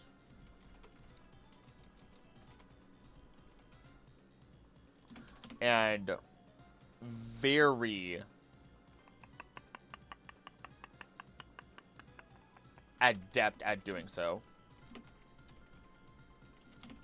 Thanks to their, is it aura sensing abilities of the flowers? Is that? Yeah, aura resembles a flower in bloom. Oh, wait, what? Oh, no, I'm wrong. Are found by the color and brightness of their auras. Okay.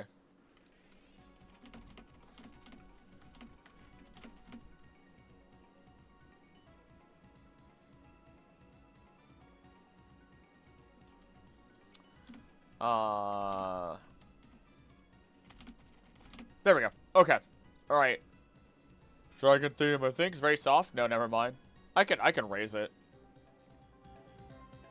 I'll just lower it for myself. Oh, and it's over. Kind of survived from a skull fossil. Lots of skulls. Lots of skulls.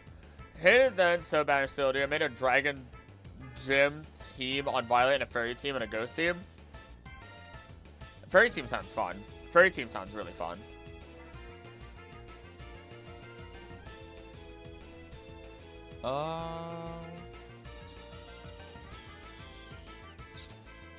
What else is on Route 2? These routes are just so massive. It's hard to...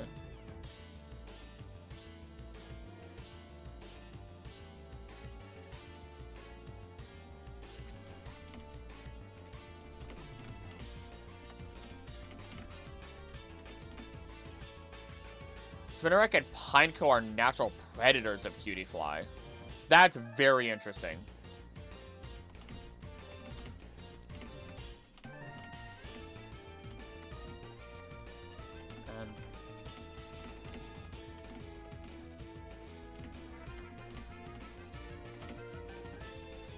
Why does Pineco... How does Hold on. How does Pineco eat Cutiefly? That is so loud for me. That is absurdly loud for me.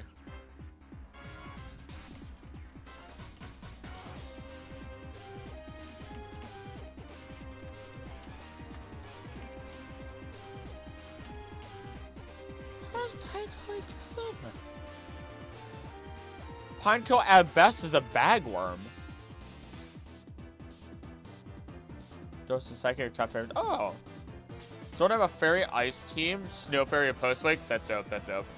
Postwake. Confusing them for something that needs to be pollinated and then munch? I suppose so. Almost like one of the plastic eggs at Easter. That sounds terrible. That sounds terrible. I'm starting to wake up finally. It's 2 o'clock in the afternoon and I'm finally waking up. Blood Moon Ursula is more beautiful than any of the fairy types. Blood Moon Ursaluna? That thing is a walking zombie, my dude. It is a walking... I love it. It's dope. But it is a walking zombie. Kept alive only by the timeless woods.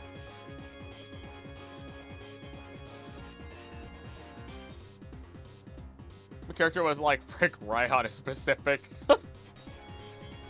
Bagworms are voracious. Not Burmy, though. Not Burmy. And bagworms, at least the bagworms I've interacted with, eat. Well, you said voracious. That just means they eat a lot. I'm misinterpreting what you're saying. I apologize.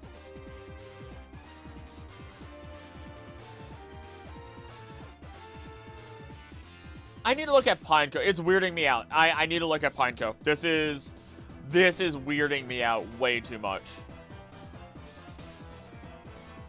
In Alola, its favorite prey is Cutiefly.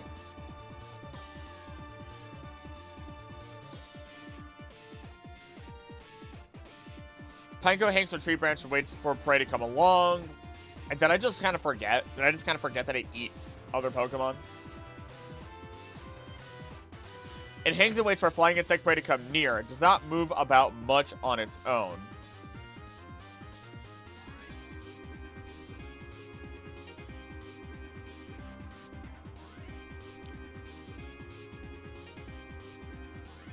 Absorbs the prey like the one Waddle Dee gif.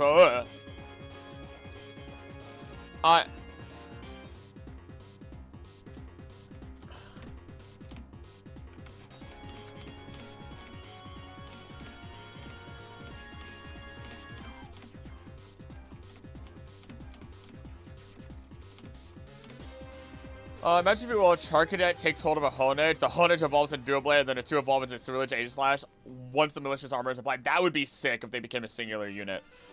Burmy Wormadam's design is so gross, but so are real-life bagworms. Oh yeah, no, I've dealt with them before. They're excessively woof. We can have an Armor Aegislash. Gun Sword! There it is, there it is, there it is. Alright, the last Pokemon here is Crabrawler. Is that actually a truth? Yes.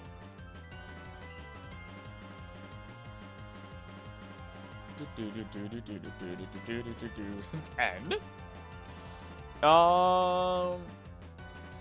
Foremost pairs, blue pincers resembling.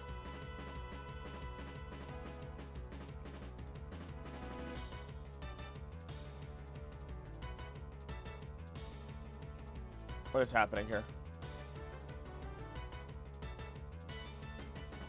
That was weird. Is everything else running fine? Yep, it is. Alright, that was odd. Don't know what that was about. Foremost pairs of its legs has large pincers resembling boxing gloves, small amount of meat in its gloves, which is considered delicious. Predator Pokemon that hates to lose, blah, blah, blah, blah, blah, blah, blah, blah. Popular ingredient paella.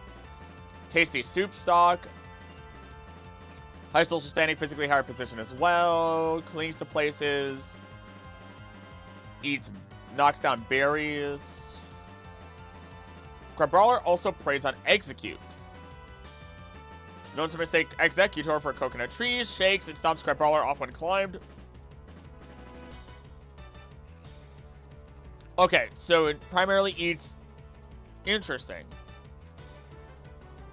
Which Pokemon are you on right now for a diet? I am on Crabrawler, which seemingly just eats berries and fruit, which Execute is a cocoa nut.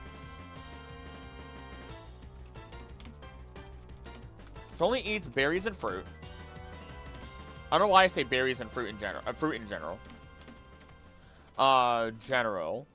Execute is a coconut. Is Crabrawler a coconut crab? I mean, I believe it is.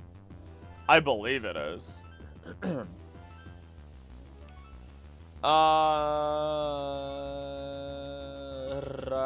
Could be coconut crab. Yeah, people are saying, yeah, it seems like coconut crab.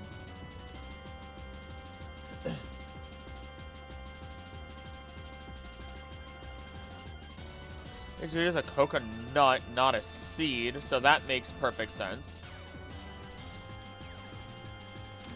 Also including totem Pokemon as part of the ecosystem, or they count as outliers.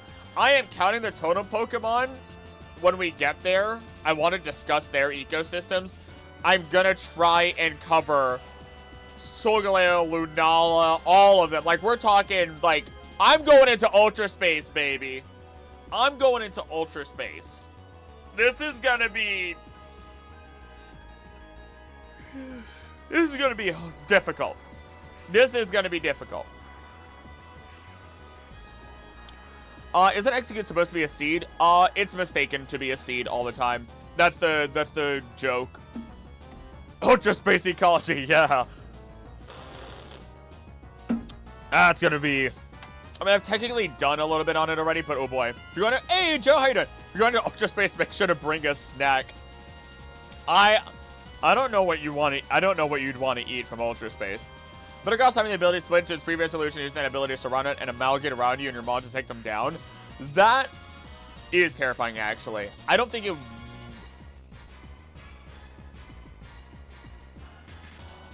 I guess I can't say it never would. I guess I can't say it never would, but it might be difficult to do so. I want to look at coconut crabs. What do coconut crabs eat? That was something a Mega Metagross would do. The original Mega Metagross, maybe. The one that just stacks. Coconut crabs are opportunistic omnivores. Okay. So, okay, this goes against real-life coconut crabs, as those are opportunistic omnivores.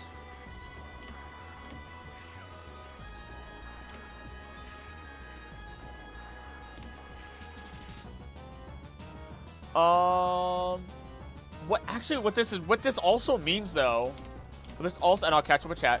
What this also means, then, is that Crabrawler may actually be a reason why Execute spread throughout the lands, or the islands.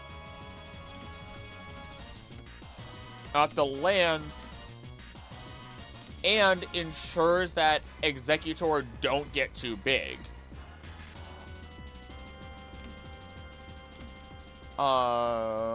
get too big and overpopulate. We can make this assumption because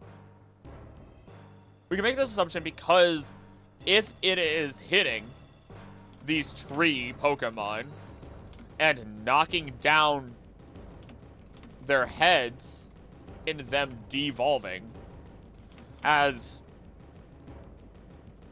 execute who fall down from an executor can't reattach and will instead find other execute to form a group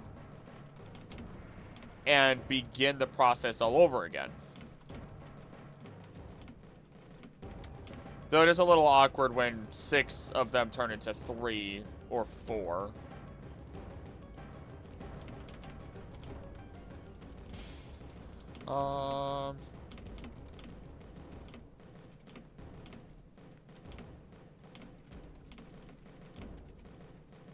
That's really cool. That's really cool. That's actually really cool. Okay. Only reason Execute is Psychic type is because it is an extreme version of Twin ESP. Oh, I never thought of it that way. That actually makes sense, though. What's your opinion on Crabominable? I think they're cool. I actually... Goodness me, dude. Calm down the chorus. No, I think I think Crabominable's dope. It's not like something that's my favorite, but I do think it's pretty cool. I like that it has a natural evolution that can occur, not just through the Ice Stone. It's goofy. It's a goofy little Pokemon. I like Goofy. They eat everything including Amelia Earhart. They actually, I believe, they went through it and they likely didn't. They didn't kill her. They might have still picked at her body, but... opportunistic scavengers.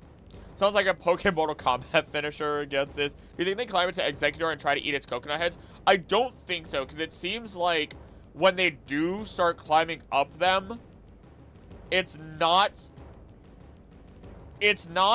so, okay, they have 2 functions. These crabs are either punching a tree because they want the fruit to fall, and then they compete with each other in order to build bigger piles and then eat it up. Or alternatively, because they're basically cats, they climb up to high perches where they feel most comfortable and happy and just stay up there. Whether that's people, objects, buildings, trees, whatever, that's what they do. And then, when it's an Alolan Executor, who is incredibly tall, the Alolan Executor probably won't even give them the chance of getting up there and will immediately shake them off. That's pretty cool.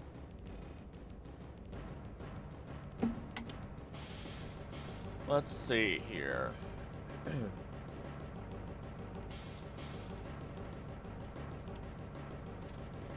Though Crabrawler is definitely being eaten by Young Goose whenever it gets the chance. Which probably isn't often. Probably isn't often, especially considering the type disadvantage.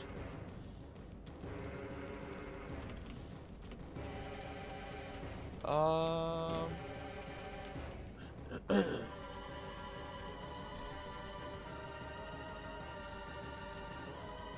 almost swept someone on Showdown with an expert belt, Iron Fist, Crabominable under Trick Room, only lost because I missed a crucial item, and dang!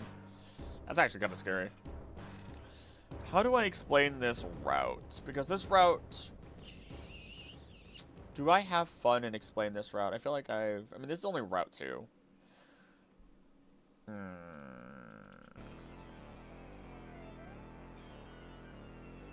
I like painting the pictures, but I feel like I've been doing them less. Because things are coming together a little bit better naturally rather than forcing it at the end. I don't know. But it's also a good summary. So it's hard to stay away from that, actually.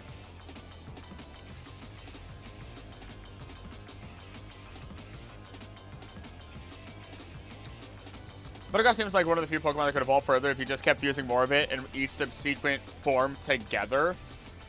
Yeah, you just need a way to increase the magnetism, which is hard. Crawford Crabominable would go great with butter. I don't think Crabominable does. I think it's just Crabrawler that does. Hey, yo, this remix. Let me know which one this is. Oh, that's a calculator. This is wild, though. What is going on here? Oh, got it. Any special plans to cover the Oricorios? I think all their forms appear naturally. It's Ed. Yeah, you're right. So, okay. So when we look at this route, I'm gonna not look at chat. I'm gonna let my brain. So when we look at this route, we have a couple of tiers of interactions. And we have a couple interactions going on. In summary, we have our Pokemon that are simply existing, getting their fill of food without interacting with anyone else or being hunted. This would include Abra,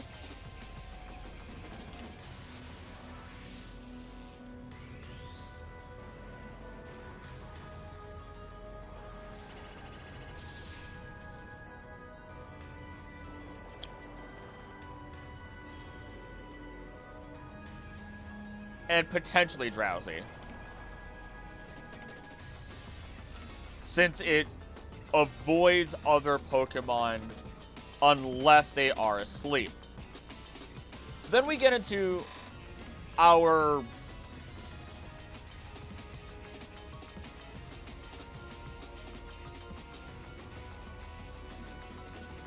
Then we get into Cutiefly.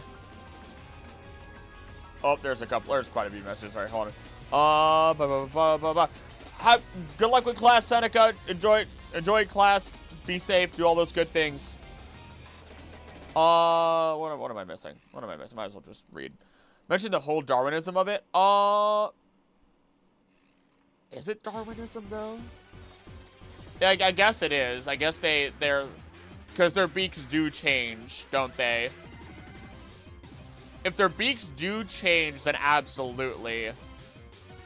I'm gonna cover those honey creepers.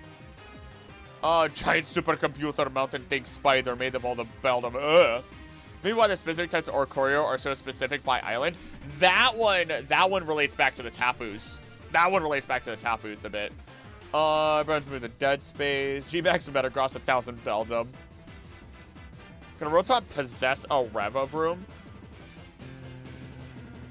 No, because the Revavroom is the actual engine itself, but it's not the rocks. Like, it's a creature that is inside of a metallic piece of engine, I believe, and then that, like, grabs rocks and makes it look like a car and everything else.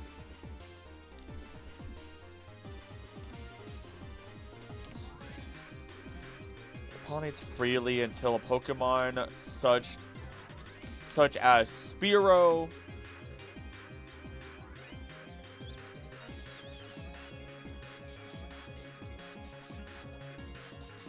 Ekans is not eating a Cutiefly. It could, but it's not gonna. Oh, never mind. Never mind. Never mind, I'm wrong. Never mind. Spearow or Ekans makes their way.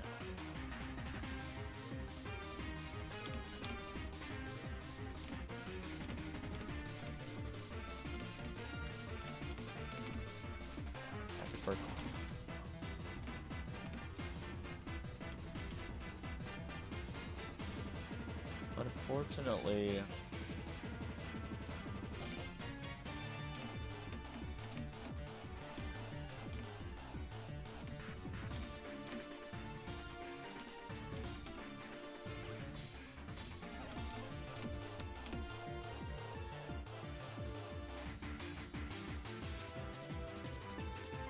Then we get into, like, the next tier of this.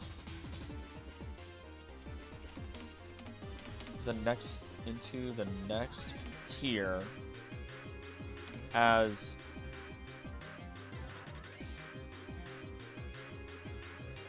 while Rattata are being attacked and eaten by Ekans and Meowth, they have low numbers here. They have low numbers here, and as such, just generally are avoiding the area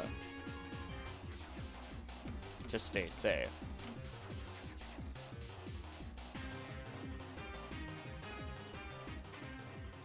Smeargle's also not interacting with anybody.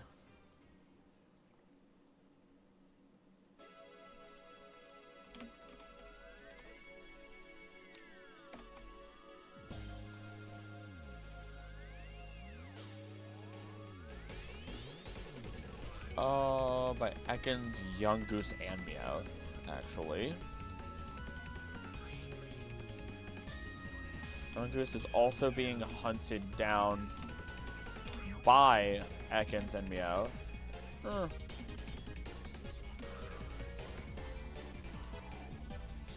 Considering their lower population by comparison.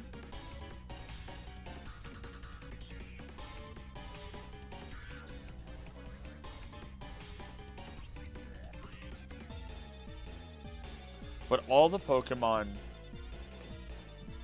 well, all of those Pokemon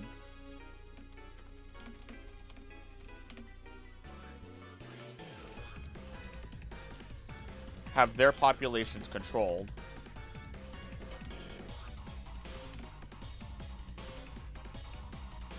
by the Furfrou and Growlithe within the area.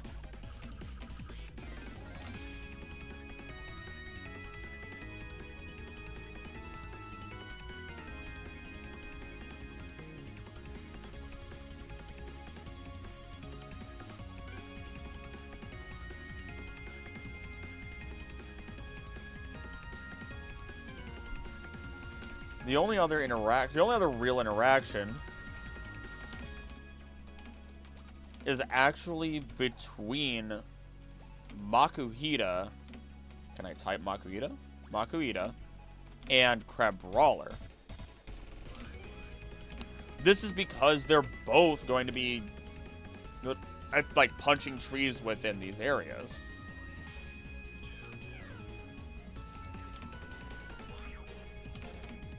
In the area, and if Makuhita punches the wrong tree, either a Crabrawler will come jumping down, or it will come running from the brush nearby, believing that Makuhita is here to steal its berries. Either way, these are two Pokemon that are going to have a lot more interactions than you'd expect.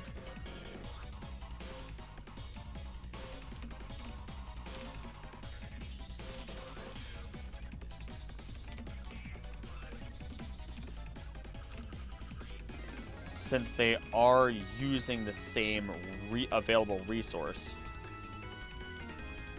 for food, or in the case of Makuhita, a little bit of extra training.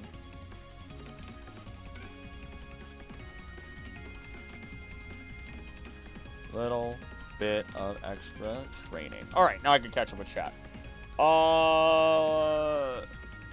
Possess Magnemite line, Electrode, Metagross. Metagross would be an interesting one. Clink line, probably not.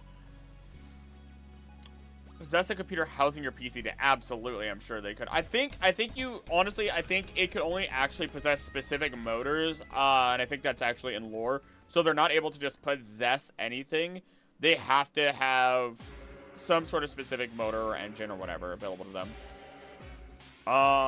Goodness gracious. Rotom could possess the car radio and be the DJ for the trip. That'd be dope. Illusion Battalion Studio. Howdy there. Welcome to the stream. What brings you in? Alright.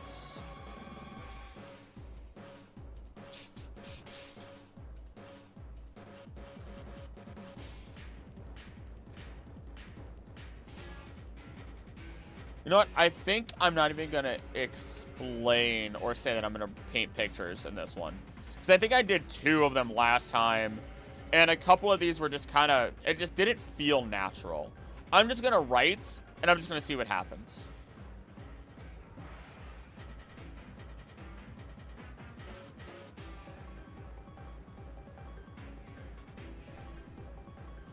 Alright,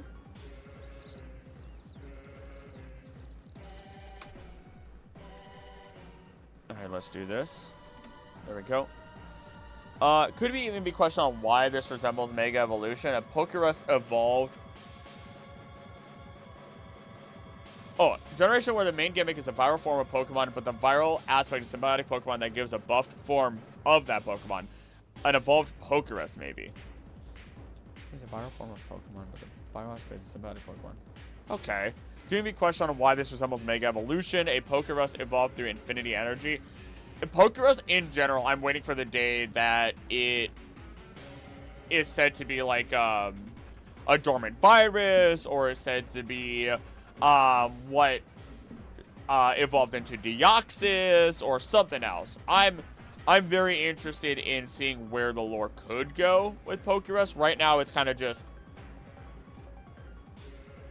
a Pokemon virus that cannot be healed by the Pokemon Center in lore, and I want more. I want more. I desire more. My nose is bothering me. I have tissue. I knew this would happen.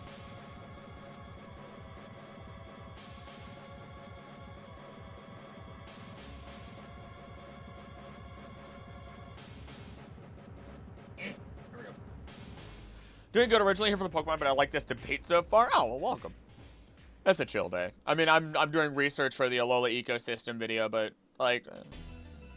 How am I already at 10 pages and we're on Route 2? My God! I'm afraid. I am afraid.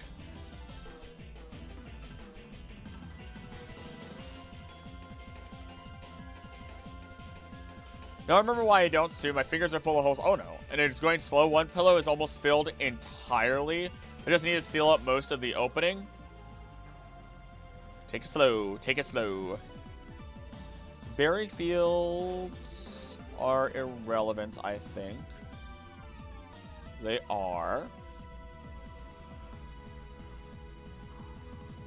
Let's see. Big Wave Beach is right here. No encounters there. Route 3 and Verdant Cavern. So let's do that. Verdant Cavern is going to be our totem. I might just be able to explain. Okay, so it's either a Gumshoes or a Raticates.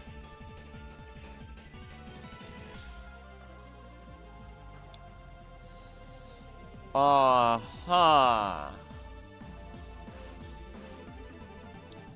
Mega Parasect Z, the Mega is for the Mushroom. Mega Parasect A, the Mega is for the Bug, and it has control again.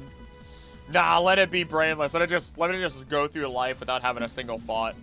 I know kind of dark storyline a while back where Pokerus was used to create a guaranteed shiny with more powerful stats, leading to a much more strict system in battle competitions. You're not far off with how Pokerus works in the manga, at least. Pokerus is flat out, I mean, it does so mechanically as well, but in the manga, it flat out says that it makes Pokemon stronger. Sending gas and Palisade help with population control? Oh, they absolutely do. Only just sorted one kitchen trash bag of phone. I have 10 to, oh my goodness. 20 to 30 pills by the end of this. My gosh. Darkification temporarily granted its soul before ripping it back away again. Ah, yes. Mega Tyranitar. Death. Let's step into Verdant's Cavern.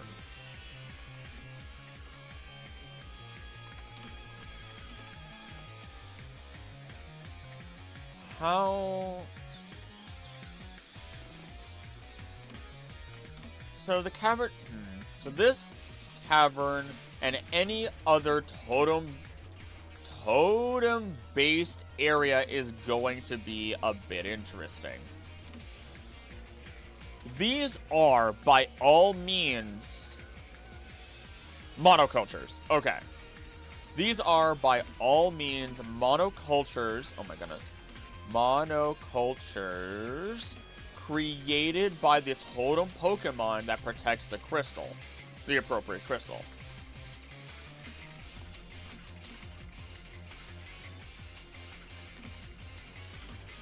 Let's see.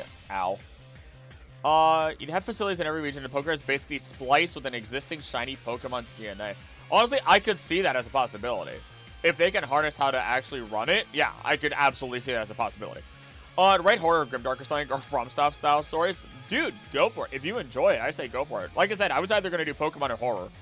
Your top for the missing types could be a Bug Zapper, Trash Compactor, Animatronic, Treadmill, Jackhammer, Jukebox, Blender, Lava Lamp, Toy Robot, and no idea for Fairy Rock.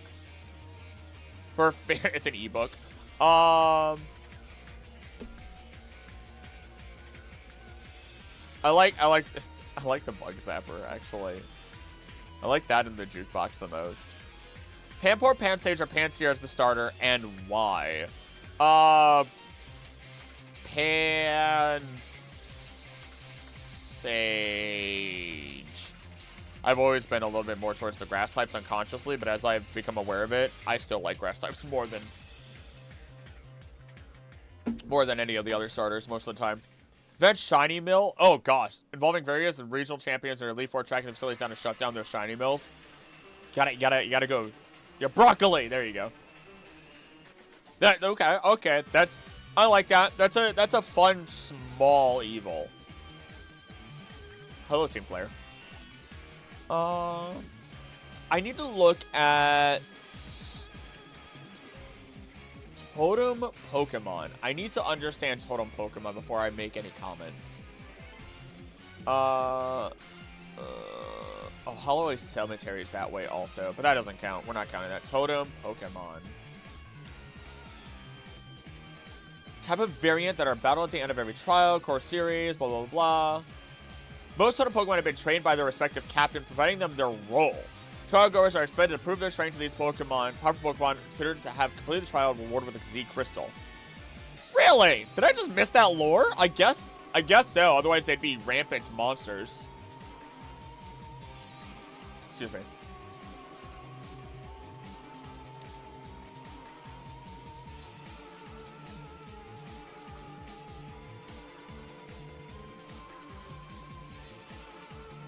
Uh-huh. Okay. Let's start by explaining what Totem Pokemon really are. And then I go into explaining that. And then it's also explained. According to Wick, their size and aura are a result of being bathed in the energy spilled from Ultra Wormholes, the same kind that the Ultra Beasts used to store within their bodies, giving them a similar stat boost. This energy is further revealed in Pokemon Ultra Sun, Ultra Moon to be Necrozma's light.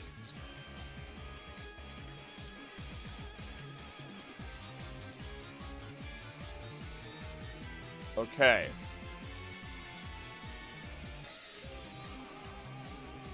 So, I'm gonna look at chat soon. I gotta, like, absorb this.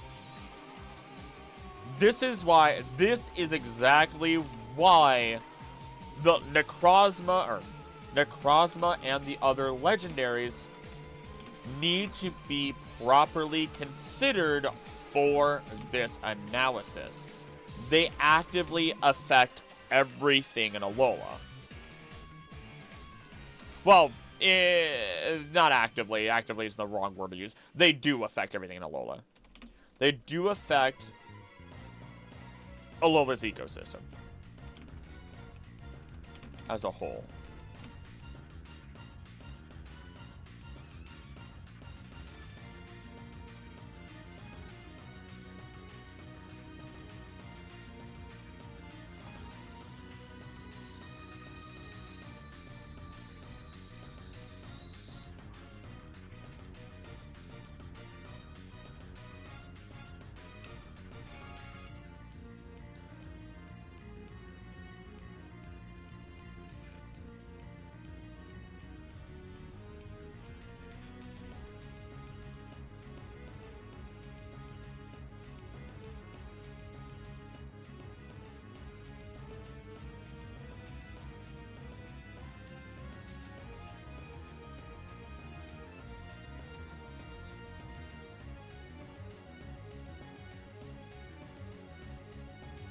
Interesting.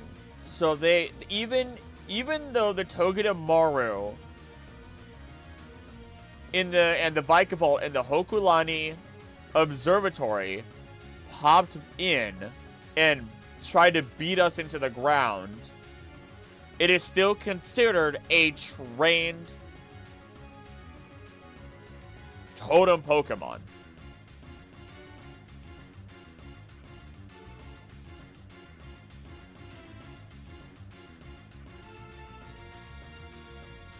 The only exception is Komodo.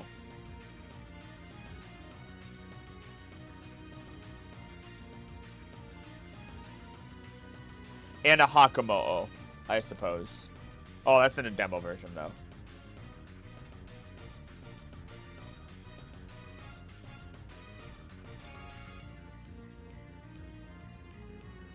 Huh.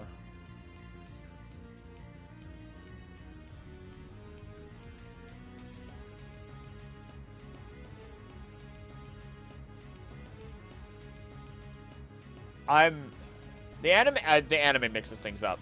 The anime is mixing things up a bunch too. Oh boy.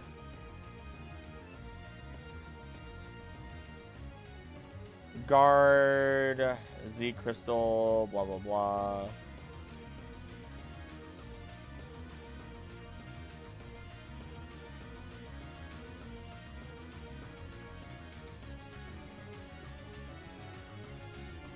Ash battled the total Young Goose. Oh, battled this Young Goose. Okay. When he first entered Verdant Cavern Trial. But then it later assisted Officer Jenny with the tackling an outbreak of Alolan Rattata and Raticate. Okay.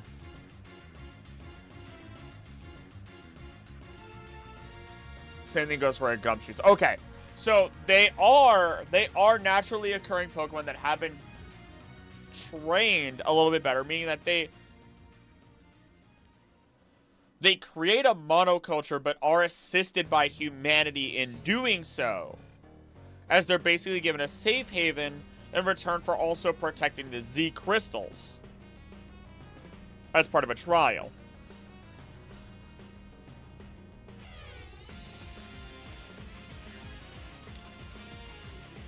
Very interesting.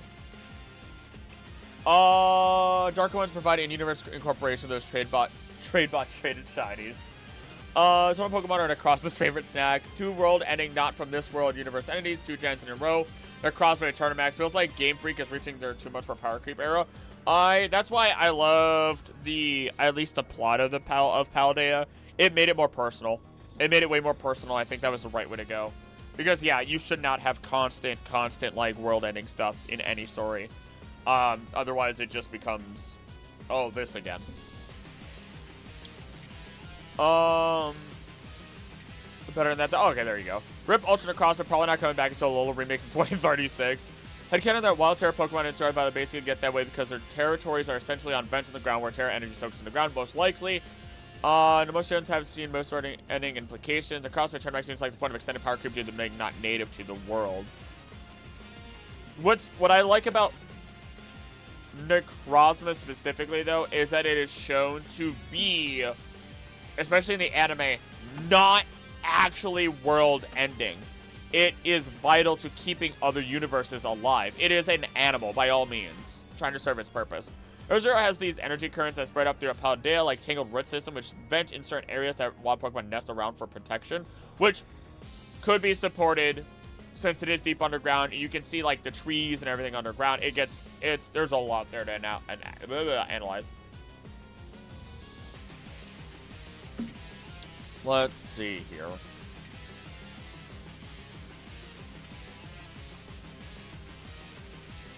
So, considering the information we covered, this means that totem Pokemon do naturally occur, but are essentially recruited and trained by trial captains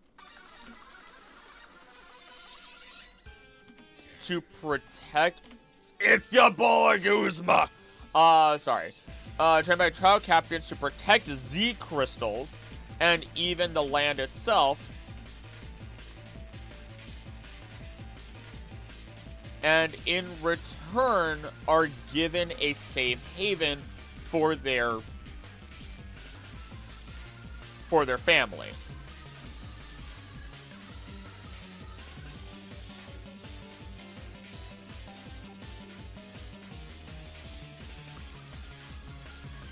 Otherwise, if this wasn't the case, they would be rampaging all the time. And the Tapus would defeat them. We know this because the Tapus themselves keep order and peace through nature on the islands. They removed a kahuna from power.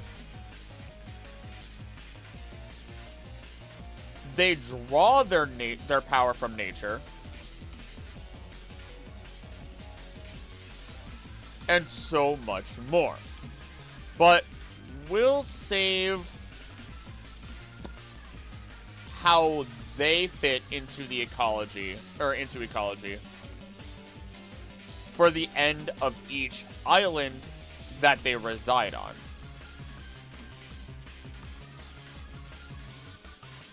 As their influence greatly affects other Pokemon.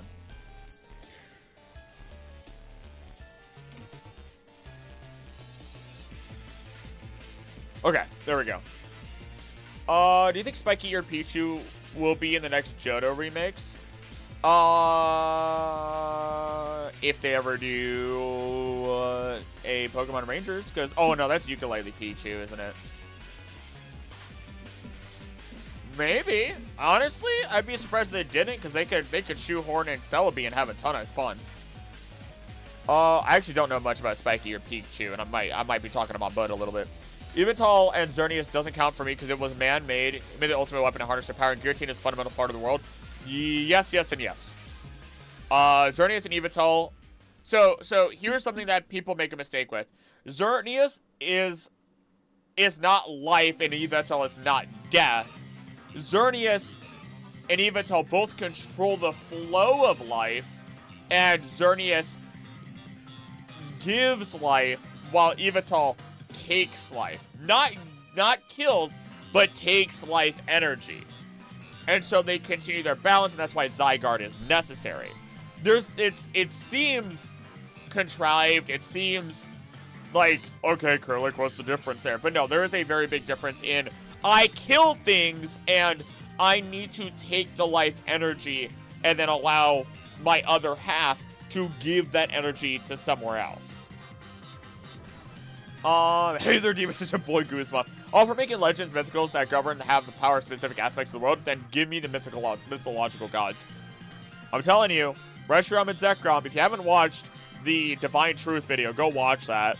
Also because Muse Art World, the artist I commissioned the most, she's the one that, like, came to me multiple months ago, was like, here's my theory. And I read it and went, I need to cover this. I need to cover this. And it took me, what, 2-3 months before I finally covered it? And I love it. It felt nice to be able to expand on it, too. Hey, Wisp, how you doing? Good evening. Back to Verdant Cavern, though.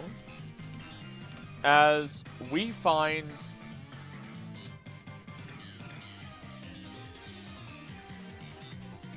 either Gumshoos or Raticate as the totem Pokemon. All other Pokemon found in the cave during the trial are just, oh my goodness, my brain. Are Yungoos and Rattata. I should probably say Alolan Raticate, at least for this part.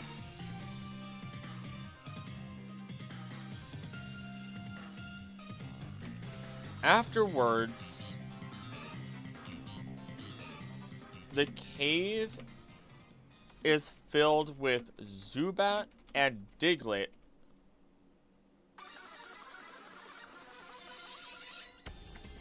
With only ambush encounters being the respective Pokemon for your version.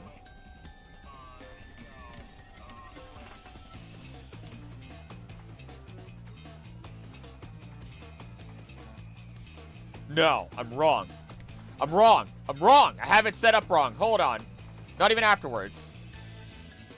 The cave is otherwise filled with Zubat and Diglett, with only ambush encounters being the respective Pokemon for your version. No, I was afterwards.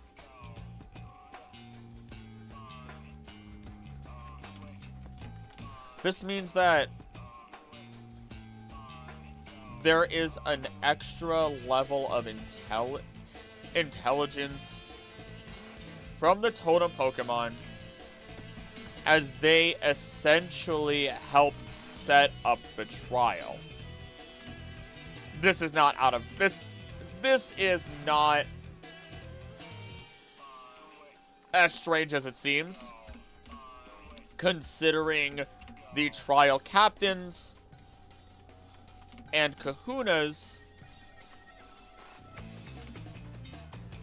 relation to nature within Alola. One thing if Mana's abusing power large to cause their plans to happen. It's another for a giant overly powered death god to show up in lore for seemingly no reason.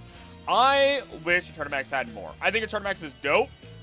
I have a lot of theories regarding Eternamax, but I have yet to say more than what I've done in piecemeal through video. So regular Pichu is a shiny Pichu that couldn't evolve, making it the weakest fully evolved Pokemon with the base stats total of a whopping 200. Oh no.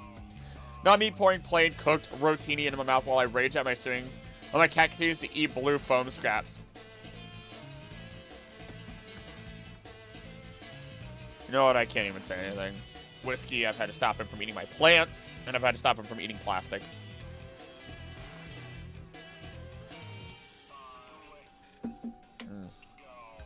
Yo, Alola is so complicated. Alola is way more complicated than I expected. But I'm in love with it.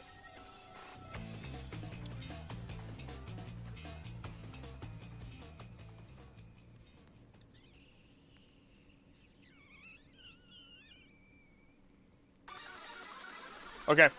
Well, we can assume the Zubat are simply taking refuge here. More complicated than the Battle Royale. Oh my gosh. I went into that in my Nuzlocke. And I lost Facebook to Zubat. It died. It died so fast. I got mobbed. they wrecked me. Ah, the poor thing.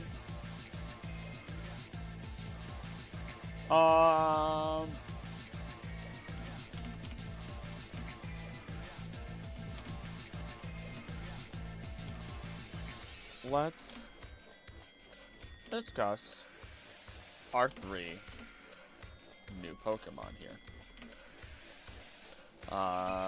Anyway.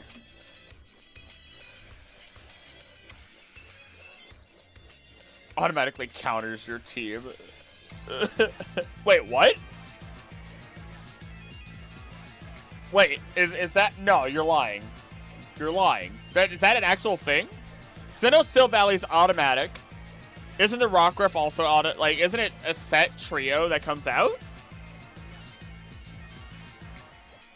No cap. Really? So I was straight up... I made the joke that I was sending my children in to die.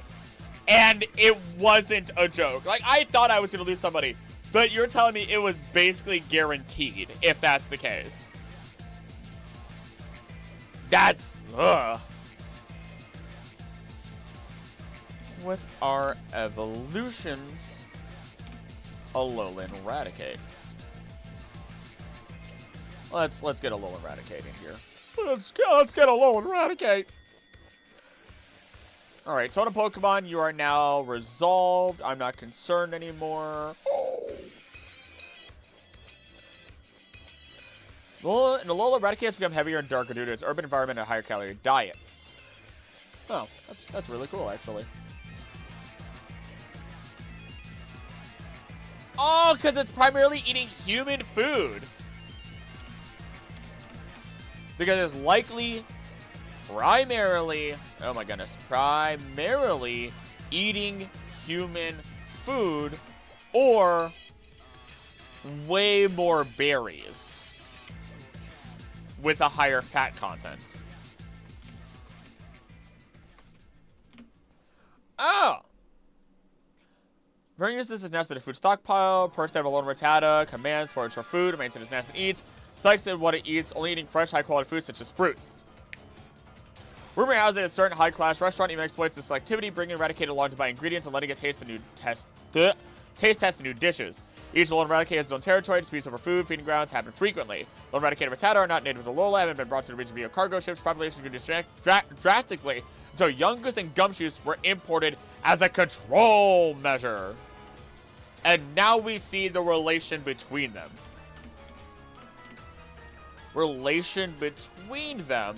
And even why they are two opposite Pokemon, or two opposite totem Pokemon, depending on which version you have.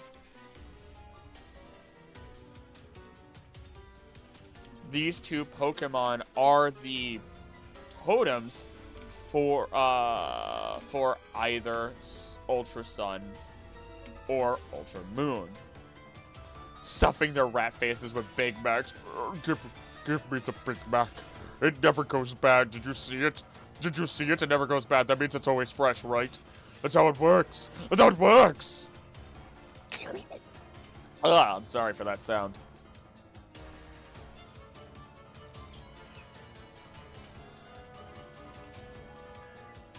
The problem with this, then, hold on.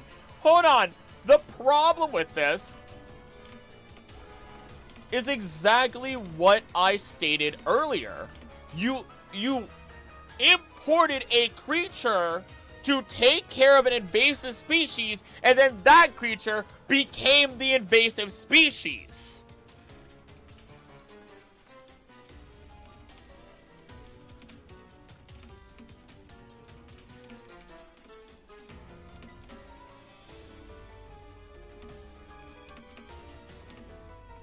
It's not uncommon. It's something that's happened before.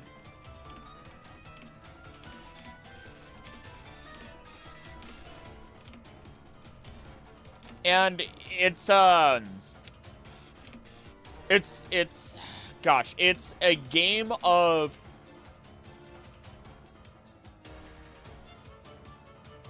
what is it called? It's choosing the lesser of two evils.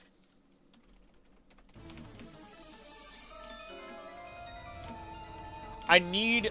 Oh, gosh, what's a good example? What is a good example of one? I don't remember. Olivia should be in the food chain. She only likes traders with a good appetite. Whoa. Whoa. Olivia's already a snack. Hey. She is a full-course meal. I said that to my girlfriend, and she goes, "Did you just call me fat?" I go, "No! No, any other person would at least laugh at that one." I'm like, "No! Why?" She's just so used to the stuff that comes out of my mouth that she just no-sells it all the time. Russian roulette of invasive species, basically. Let me find a good example. Invasive species that was solved by an invasive species.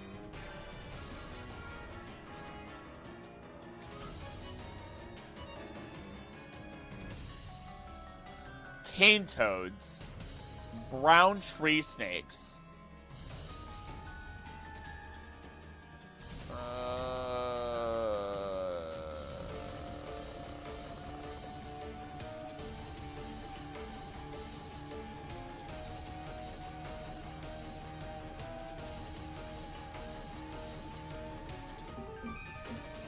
Let's see. I need a good example. Let me look at cane toads.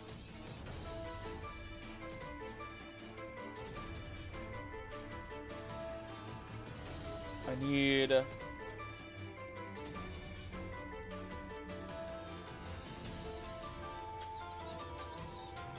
Now considered a pest and invasive species, many introduced regions.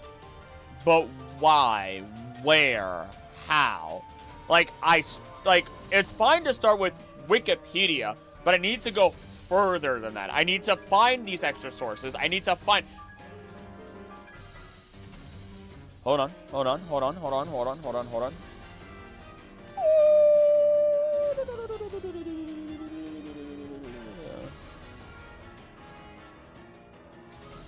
Cane toads. I need to. Okay, no. Introduced. Okay. They were introduced to control agricultural pests in sugarcane in 1930s and 40s. Current population resulting escapes. Okay, that didn't help me at all. Big time run. Oh. Help extinction of Hannah Montana fans. Do mongoose eat rats? I believe so. I'd have to look it up. Licking a cane toad can get you high. Dogs love it. They're found in Australia. Mongoose would rid of Arbok and Ekenline. Well, that's why you have Zangoose. That's why Zangoose and Seviper fight so much. They also have, I talk about it in the Hoenn ecology, but mongoose and snakes, these predatory, like highly predatory snakes, have very similar diets. And that goes further as to why the two fight so much. They're not just fighting because they can't eat each other, but also they're fighting because they're fighting over the same food. So they're highly conflict. They have a high chance of conflict. I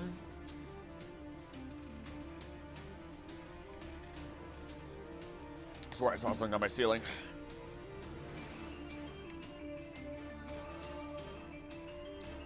I guess, okay, so I guess this occurs more often with insects or animals being introduced to cull weeds or plant-based invasive species and then becoming the invasive. I think the spongy moth was that. I have to double check. No, spongy moth wasn't. No, it wasn't. It wasn't. It wasn't. I take it back. I could just use the cane toad. I'm just going to use the cane toad. For example, the cane toad.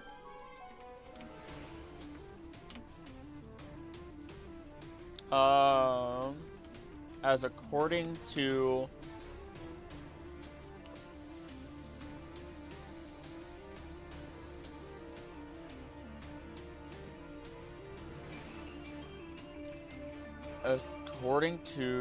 Florida Fish and Wildlife Conservation Commission. Florida Fish and Wildlife Conservation Commission. Direct quote, baby! Brain cannot comprehend why someone would intentionally get high or drunk. Best case scenario is looking like a complete idiot. Worst case is getting an addiction. Sometimes it feels good. I always say, you know, do it responsibly. Some people do, like, it works. It calms some people, because you have to remember that, think of it on the chemical level. Why do people do it? They say it's to take the edge off, right? And that's the way that, like, that's just the way that it's done, right? That some people have to leave and feel lazy on Pikmin effects. So Lewis once sold a rubber duck. Bye. Good night, Ned. Have a great rest of your day. Thank you for being here. But yeah, some people just do relax that way. I don't like the idea of using to relax. Sometimes it just tastes good, right? Like, I like a screwdriver. I like an espresso martini. I like straight whiskey. All that stuff is, it just tastes good to me, right? There is a right way to do it. I don't get drunk. There have been, like, I think the last time I did was, I guess technically around Christmas. I drank almost an entire cheap bottle of wine that was given as, like, a gift. Like, a super cheap bottle of wine. Because I was told it was a low alcohol content. And I was like, you know what? I'm going to make a really crappy charcuterie board. Like, I think I sent it in the Discord. Made the charcuterie board. It was terrible. And I loved it. And drank crappy, like super crappy wine. Like, probably $15 bottle of wine. That was given as a gift. And the lady wasn't going to drink it. Because she doesn't care for wine. And I was just like, you know what? Let's just go for it, right? I was like, screw it. And then about halfway through, I sit down and go, uh-oh. And I look at it, and I see the alcohol content is wine content, like actual wine content. And I look at Anna and say, I should have not listened to you. This is much higher than you thought. Like 3 times the amount. Just, oh. And I'm like, yeah. Well, it's too late for me now. I'm just gonna keep going. Favorite bottle of wine is less than $5 at Aldi's. How are the prices in USA? $15 is not cheap wine. I'm used to cheap wine be like, it's the full bottle. I'm used to hearing that wine is like $100 or more, and I'm like, nope, I'm good. I'm good. I will pass. I don't know how much it was. I didn't buy it. I don't buy alcohol. The only time I've ever bought my own alcohol was when I went to, I went with my significant other, and I met her best friend for the first time. And that was the only time I've ever bought alcohol in my 26 years of life. Otherwise, people have bought me alcohol, and that's it. Because I am not a big fan of using my money on alcohol. I'm not. Slim Jim charcuterie board with the Stella Rose box wine hits. My gosh, that does sound kind of baller. I'm not going to lie. Cheap wine is 2? I don't know. I don't know why. Maybe I'm wrong. Maybe it is like $6. I don't know. You know what? I thought you were leaving it. Hold on. I'm gonna wine. Shopping. Okay, maybe it is $6 here, which is even less than. Okay. You know what? I can find the exact one that I had. Hold on. I have to leave for real this time. Bye-bye. I'm gonna find the exact one that I had now. Because you guys got me talking about it. You had me monologuing.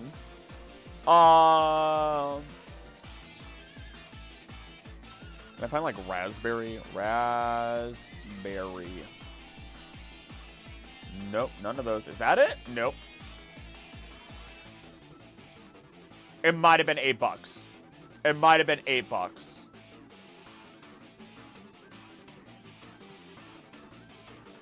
It might have been $8.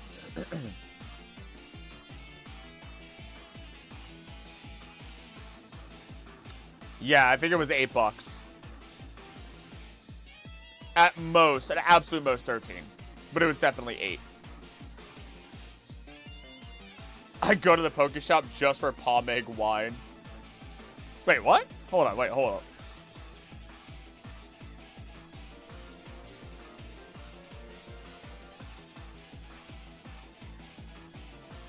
I don't, if that didn't just tell you, if that didn't tell you that I don't drink and I don't know wine or anything like that, that I don't know what would. That just proves to you I have no idea what I'm talking about outside of like, oh, I got gifted this thing. I drank it. I didn't get drunk. I just got tipsy. Yeah, what it is. Wine is peach flavored. Wine, sake, both sound amazing. Sake, oh my gosh, sake is so good. The very few times that I've had it, sake is so good. I think sake is by far the only alcohol that if I ever do buy alcohol, that might be the temptation. Because it's not something that you drink a ton of and get drunk with. I mean, you could with anything. But I would probably, if I ever get that opportunity, to buy a quality one and just have it as, like, the actual enjoyable cup of iced sake next to my normal food. Dad drank as a coping mechanism. There's the problem. While my stepdad, by his own admission, drinks so much just because he wants to. Not much better. And said he has no trauma about anything. So I have very mixed feelings about alcohol. And that's fair. That is entirely fair. I have always in my entire life had rules about drinking. Do not drink when you're upset. Ever. I refuse. If I'm even remotely bothered by something, I will not drink. I will not. I'm not okay with it. Do not drink alone. I refuse to drink alone. You can if you want to, but I refuse to drink alone. I feel like that's part of being responsible, right? And the final one is no more than once a month. If you do. Mind you, the last time I had anything was going almost on 3 or 4 months now. Maybe longer. I think it was 3 months. I think it's 3 months now. And it's not even that I'm trying to, it's just, I don't know. But like, those are always my rules for life. Because I didn't want to fall into anything. I mean, anything you do, do it responsibly. That's the rule. That's the rule. Anything you do, do responsibly.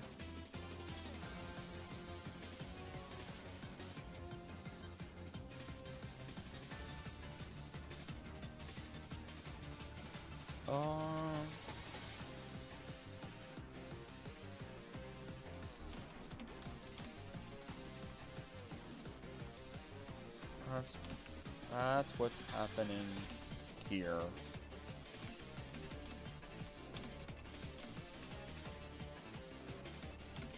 And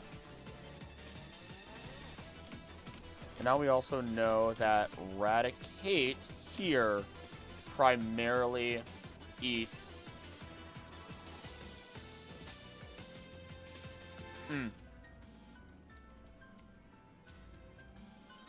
are likely eating plenty of fruits and nuts.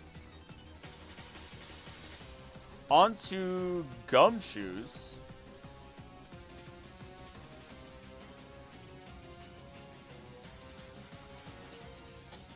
I also will say, sorry for ruining good vibes. Oh, you're fine. You're not. You're sharing. There's nothing wrong with it. You're not ruining any vibes. Bruh, you're good. Don't overthink it. Need to take those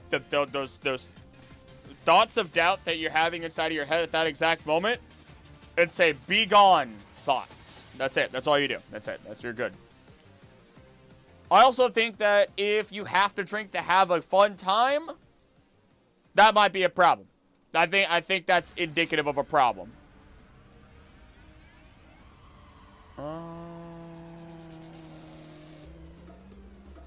Sorting the second bag of foam.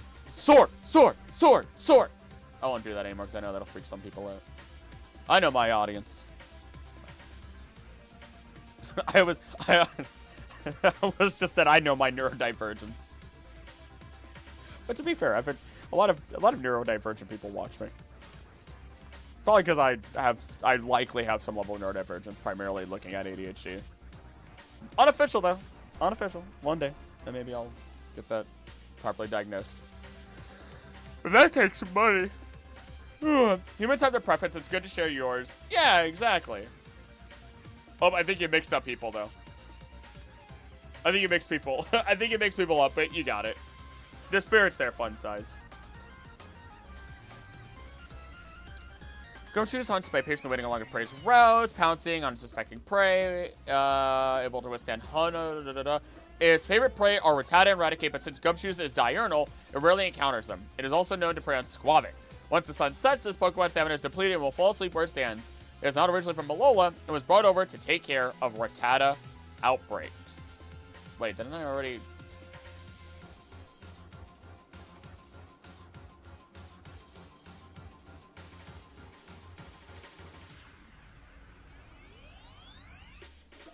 So, no new info other than Rattata and Raticate being their favorite.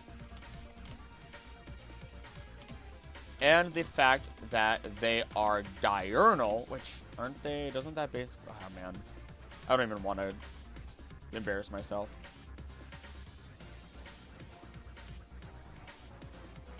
Oh yeah, they're and the fact they are diurnal just means that they are awake during the day. Meanwhile, the others are nocturnal. Diurnal, nocturnal. Got it.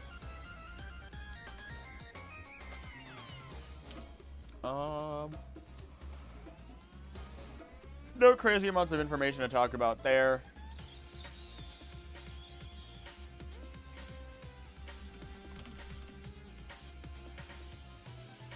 Last of the new trio being Alolan Diglett.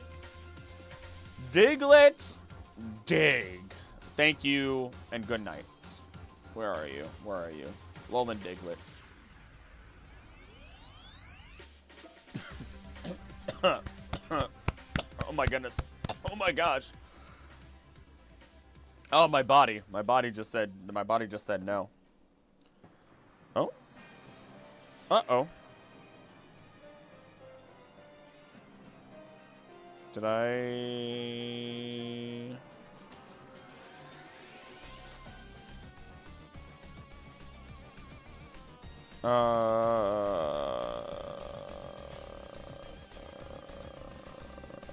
Oh, hold on.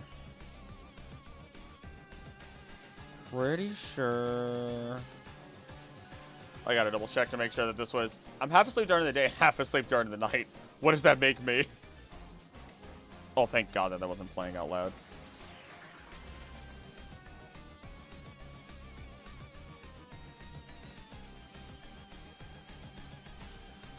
Otherwise, I would have heard it myself, at least. It freaked me out. No. Oh.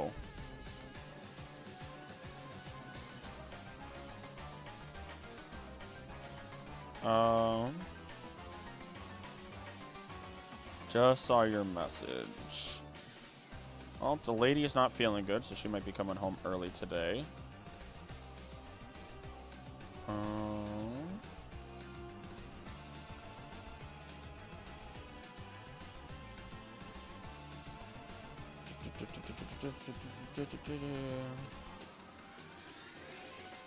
Okay, I think we're good. Okay. Sorry, I had to make sure I wasn't missing any all the important messages or anything like that. Also, Iono's getting a Signa suit for Raging Bolt, and that's ballin'. And I think is it Elsa from Black and White is getting Raikou? Which is dope. Really cool that the two of them, being entertainers, like, in the Pokemon world, are getting thrown together like that. I think that's sick. Chronic Insomniac, that is you are the second person. You are the second person now. On top of being nocturnal, I go 5 days no sleep on the regular. Oh my goodness.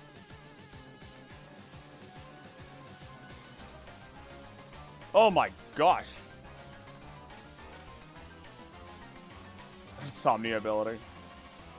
How do you manage? Because I've gone, I think this past week I've been getting an average of like maybe 5 or 6. And I've been tired lately and more distracted. I'm here mentally, but it's just, whoa.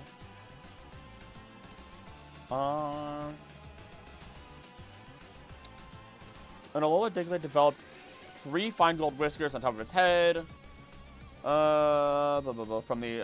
From living in soil with high iron content volcanic environment. Whiskers function as sensors, blah, blah, blah, blah, blah. You need to be able to dig through Alola's volcanic rock, notably stronger than its non-Alolan counterparts. Some activity resulted in creating cultivated soil. When soil is good enough for agriculture, people in Alola region are said to be very grateful for the actions of Alola Diglett. However, they are still very small, tying with Klefki and Meltan shortage steel type. Also be found in the coastal biome of Blueberry Academy Terrarium, where Alola's island life is simulated. So... That's why I'm stoning from. I live in a constant state of exhaustion. I'm sorry. I hope it gets better.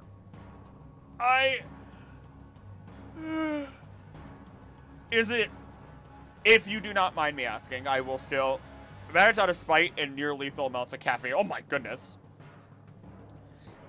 I know I was barely getting sleep and I could not drink caffeine the way that I do now because of the sheer amount of anxiety that I had, and my anxiety being multiplied by the people I used to speak to. They were great friends at the time, but unfortunately over time that kind of lessened, and I could not associate with them. They're not bad people. It was just not great. Personalities did not actually match in the end. And so my sleep was often hampered, not as much as yours, but so I can understand that to some capacity. I don't know if it's anxiety based or anything like that. Just stay away from don't, as long as it doesn't actually hit lethal amounts of caffeine, okay? Your presence has been appreciated in the community.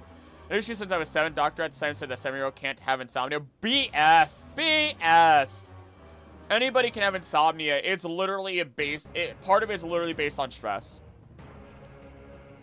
Like, I'm gonna make my bet now that considering you would have insomnia, probably would also have some level of sleep paralysis. Because when my stress is high, sleep paralysis,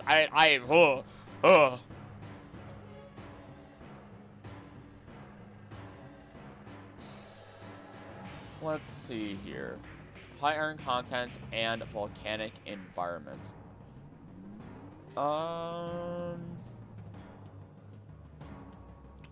Soil content near volcanoes.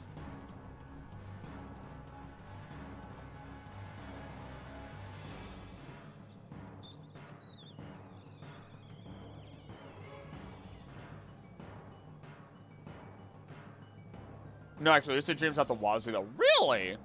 Wow. Okay. You went the opposite direction. Well, not the opposite direction. You went like, because I think those are still fairly attached with each other to some capacity. I don't know. I don't want to say something that I don't actually know. Comparison to microbial diversity of 2 typical volcanic. Well, that's not really what I want. I want the rock content.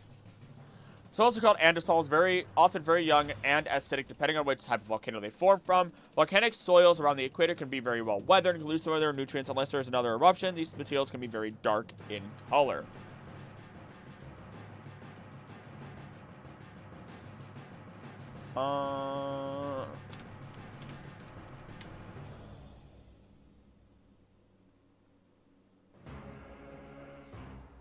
Ground soils formed by weathering volcanogenic materials distributed on Earth parallels that of terrestrial volcanoes.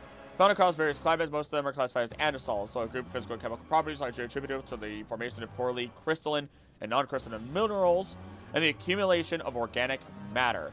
The presence of rapidly weatherable silicate glass in the volcanic parent material strongly dictates the genesis of andesols, whereas environmental factors, principally climate, influence their evolution within time.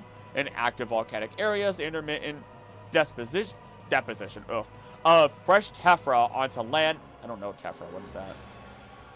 And we'll get back to that. Onto land helps to maintain the andesol's attributes. Volcanic soils and andesols in particular generally possess good fertility and support the livelihoods of millions of people. However, improper soils may result in severe degradation of their intrinsic qualities and consequent negative environmental effects, thus emphasizing the need for effective soil management. All right, I need to change the music. It's looping on itself. I'm switching to calm music. Omni STWO, where are you? Omni STWO. I want some good calm Pokemon music. Pokemon mixes. A piano. We're actually Pokemon piano music. A journey from Kanto to Galar. Why not? Uh-oh. Never mind. Nope. That's from somebody else.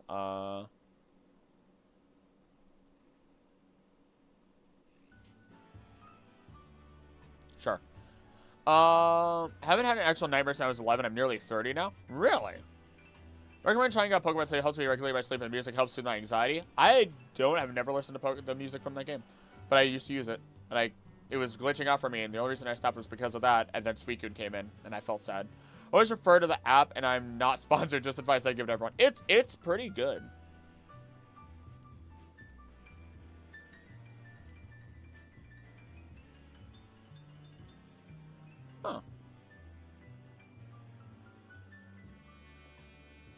Oh.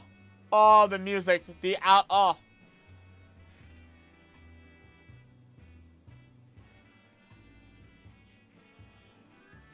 Ultisols can form from volcanic rocks where rainfall is sufficiently high to leach bases, and conditions exist that favor activation and alluviation of clay. Not unusual, find true soil odors, blah, blah, blah. Well, there's not a lot of clay there. Oh, Vatty! Still no internet in new apartment, can't hear y'all, but I can wave. That's why I'm waving. But I do see Krill and Ducks. Also, you'd be best be giving my bestie Ribbon respect. We haven't gotten there yet. You can't hear me, though. Only time insomnia, best sleep was in elementary school during a sport event with a rival school. In the stairs, in a gym, a girl from another class let me sleep on a... Oh. Head onto left. You best I'm sleeping. Day 4, no sleep, not even a nap. Like, you... The hardest part is, like, part of me wants to ask questions for it, but I know the answers. Like, that's the hardest part. It's like, yeah. Yeah. I know exactly what it's like. It's just like, you can be tired, you just cannot fall asleep. You know, I'm doing all this research to find out about something that is not going to take long at all.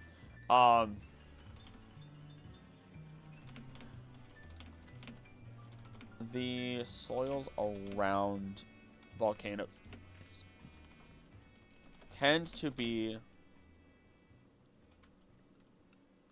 richer in iron.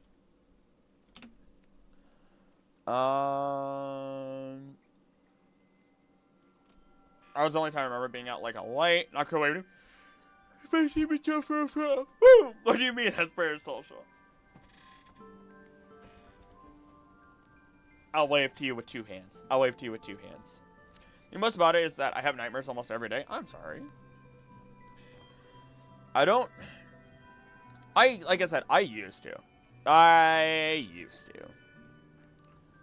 I feel very blessed that at this point in time, even though, like, I can have very high anxiety right now, it's different.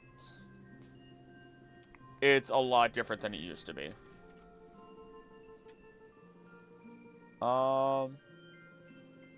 Volcanic eruptions generate large amounts of ash that can accumulate in soils and crops, thus causing permanent damage to the plant. As we've seen, volcanic ash has large amounts of oxides, aluminum oxide, silicon oxide, and iron oxide. So we stated that it has large amounts of aluminum. Ah. From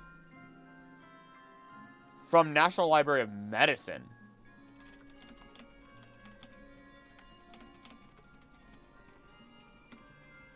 Bye, Vanny. Oh my gosh. I waved to you happily after you talked about my shirt calling me a dingus.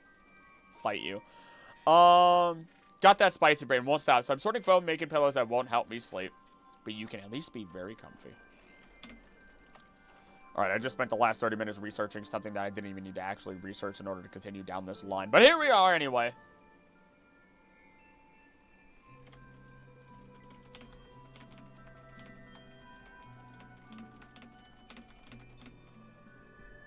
Let's see.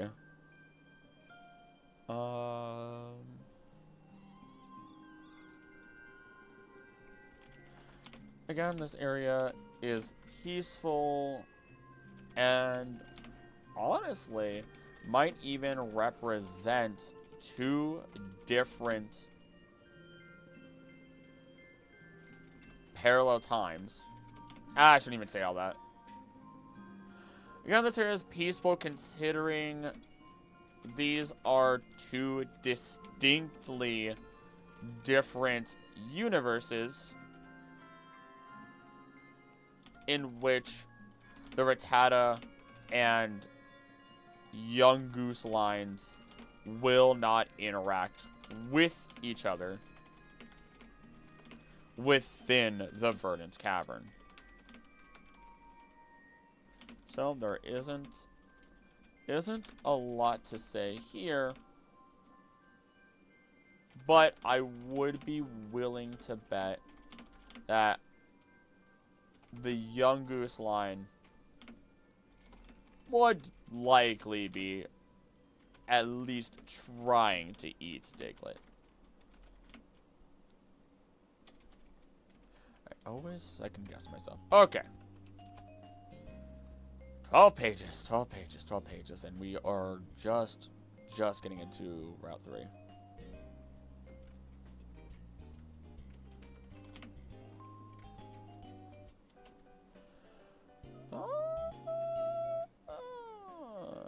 Oh my. Bagon? 1% chance of Bagon? Oh wait. Yup, 1% chance of Bagon. Took the 1% away from Spearow and gave it to Bagon. That's wild. Okay, she didn't message again. Spearow, Minky who eats fruit. QT Fly. Did I talk about Bagon? I had to have talked about Bagon. Yes, I have. Bagon as a 1% chance, as it is likely too preoccupied with jumping off of cliffs to eat anything. Rufflet. Rufflet fighting everything that it can in the vicinity. And trying to eat others. Or trying to eat. Actually, what does it eat? I forget. I think it did.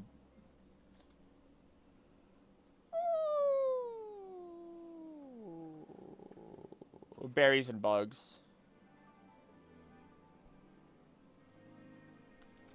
Eating both berries and bugs. Just posted a cat pic featuring the nearly finished pillow. He claimed the pillow as I am suing. Posted on Discord. Oh, I gotta see this. 1% Bagon has a 1% chance to call Salamence. That's right! Happy kitty cat. Look at that kitty cat right there. Oh my gosh, it reminds... Oh, that is some long hair. Look at that. Look at that. Happy kitty cat.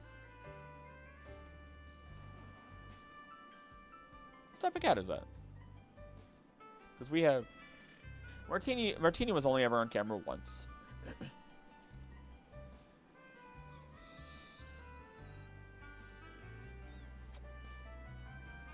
Level 9 to 12. Isn't that the lowest you can get one too?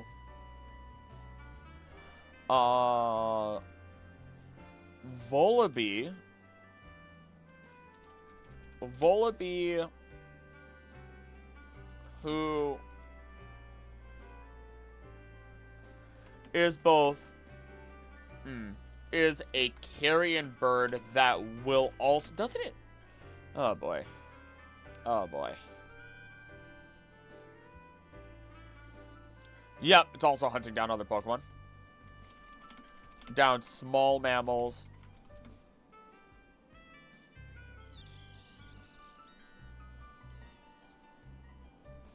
Pretty much anything that is definitively weaker than it, as per its info. Got to oversleep where it's most inconvenient for the owner. I just got a cool box of something that I had ordered almost 3 years ago. I backed a Kickstarter thing like almost 3 years ago, and I finally got it. And I was genuinely so happy to have it. It's got like an art book and all this other stuff, and it's great. I take everything out. Martini walks up, stares at me, goes into this tiny box that just barely fits her, and just keeps looking up at me, and then looking forward. Then up at me, and then looking forward. And I was just laughing because of it. What is this?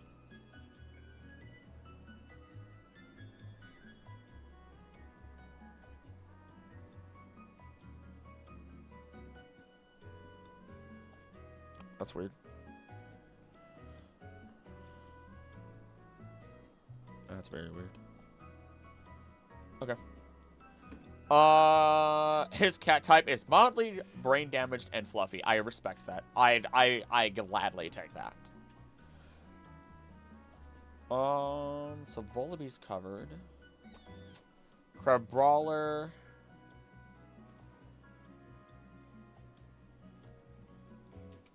Crabrawler, and Halucha.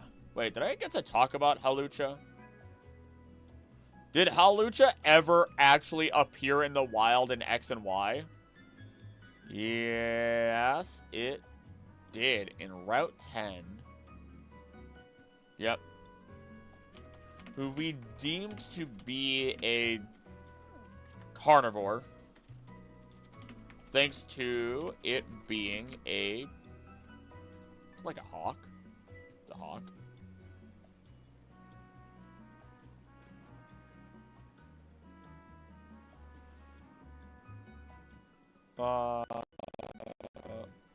Male resplendent Quetzal. To some degree, okay.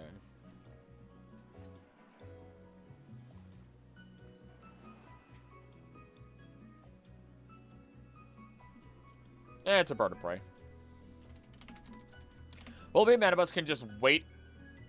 Can't just wait until anyone dies to eat. The deck says their favorite food is Cubone. That is also very true. Which is really messed up considering, like, they mess with Cubone in whatever region that they both exist in. But where do the bones on their body come from?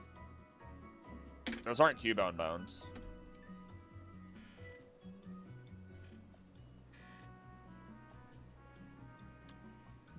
Excuse me. Those are not Cubone bones. But you know what? I should mention that now that I think about it.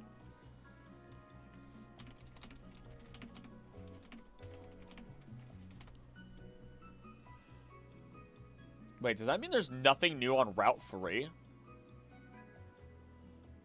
Oh my goodness.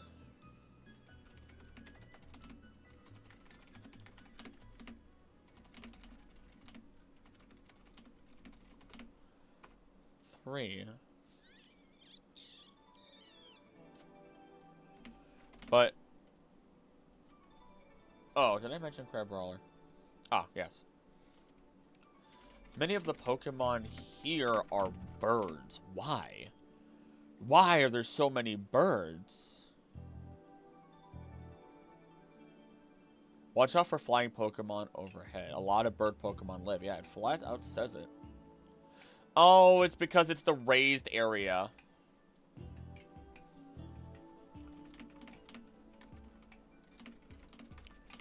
The reason for this is because this is a raised area. Birds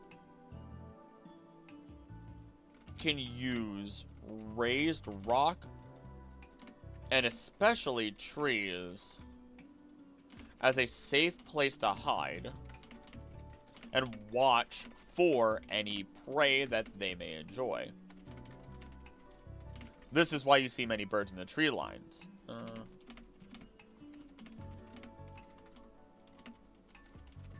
They wait for rain or the early morning, in which worms or bugs in general will stir the most. All while they get a nice little safe perch until they can strike. I feel like Biggins in his hole without internet. The only difference is that Biggins deserves to be in there. He deserves to be in his hole. I don't deserve anything bad to happen to me. I'm an angel. Because burn up. Oh, you can hear me now. Oh, you can hear me now, huh, sir?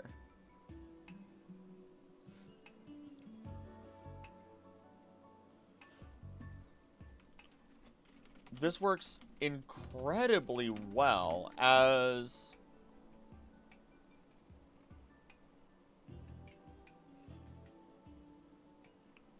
in the grass we see Rattata. Oh, there's a Delibird in the grass originally. Wow. Oh, we don't see Rattata here. We see Mankey. Cutie Fly. Crabrawler in berry piles.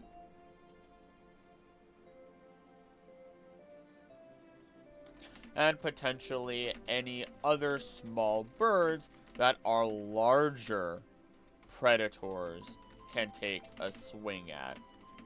Though I doubt they would attack Mankey too much. Unless, yeah. As that would be far too much effort. If anything, Mankey might be disturbing them.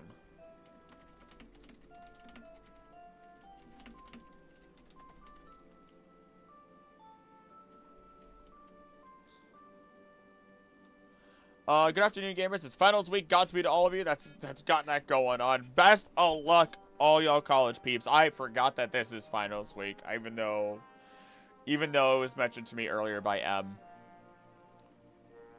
Oh, hello, everybody. Hello to my VOD watchers. Not VOD. Why did I say VOD watchers? This isn't a VOD. My gosh. I meant to say lurkers. I'm tired. It's already almost 4 in the afternoon, and I cannot believe it at this point. It has been not even a long day. It hasn't even been a long day. Everyone fears Spearow on Route 3. All my homies fear Spearow. Fear the spear. Fear the spear. Alright, well, Route 3 was pretty easy. After multiple routes, I took genuine hours of analysis to even understand properly. There's Melee Meadow. Okay, you see, Melee Meadow. Melee Meadow. Oh, I watched, what is that thing that, what are they called? Oh my gosh, Glitch released it. I want the mobsters, the eternal mobsters. They're so good. It's fun. It's so fast-paced, so it might be overwhelming to some people, but gosh, it was fun.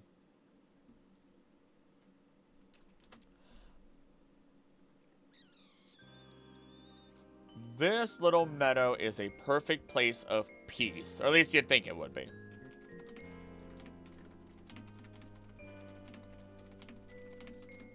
Perfect little place of peace. Full of Pokemon sucking up all the good earth nutrients. Or pollinating. Or at least you'd think so.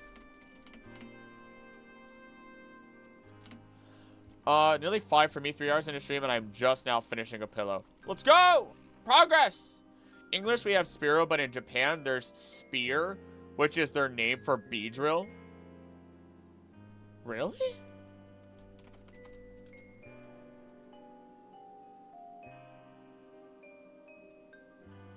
It is. Oh my gosh, it literally is called Spear.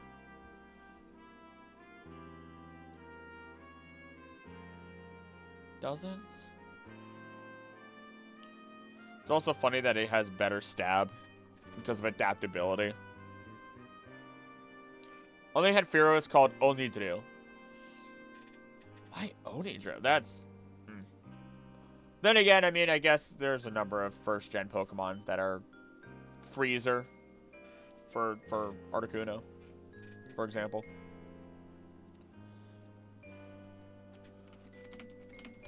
We have the Caterpie line with Metapod not eating and just waiting for evolution.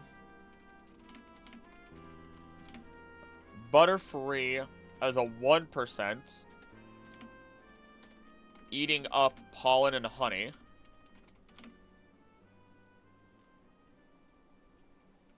Cottony floats around photosynthesizing, while Petalil does the same on the ground.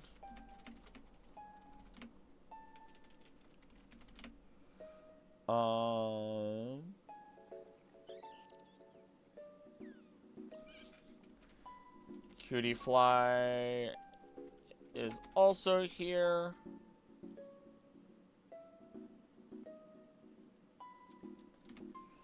alongside Flip Baby, who has a symbiotic nature with the flower that they choose. And then Oricorio Pom-Pom style.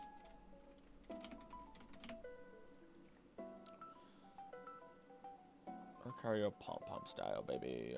Pom-Pom!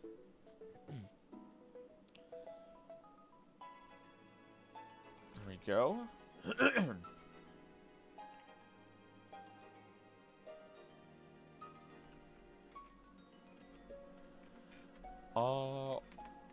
What's interesting about these honey creepers is their relation to nature, the tapus, and the islands themselves. Because while yes, actually I want to look at all of them. They all have the same beak. But that still doesn't take away from what they're supposed to represent. Notice a lot of the Japanese names, if I remember correctly, OG evolutions were called Booster, Shower, and Thunder. What? See, now you got me looking, Ruby. You got me looking. You got me looking. Let me see here.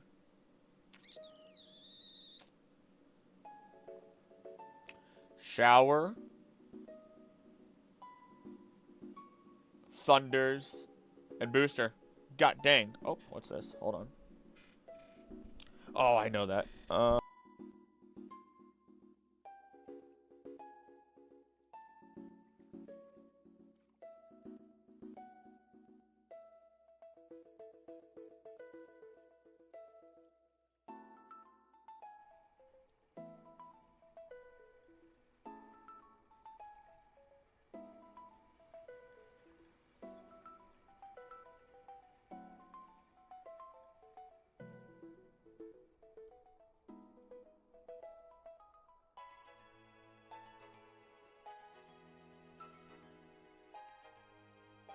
She sounds tired. She sounds sick. She left work. She's coming home.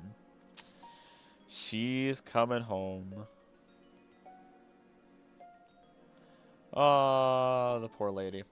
Start of the song always reminds me of Star from Undertale the Musical. I haven't listened to Undertale the Musical in forever, but I know I see where you're coming from with it.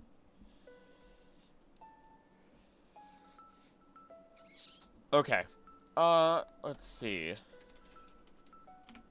So we could... Okay, honey creepers.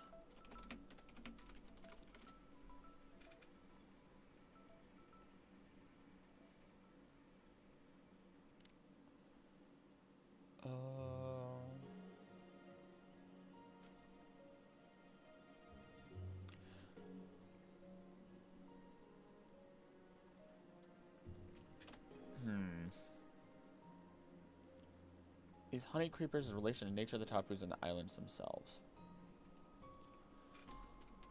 Let's actually... Okay, because we understand that they feed on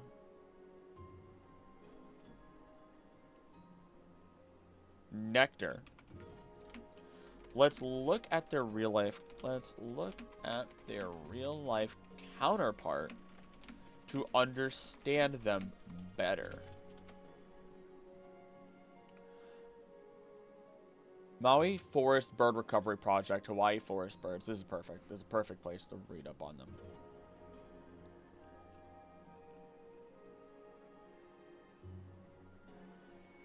Come on.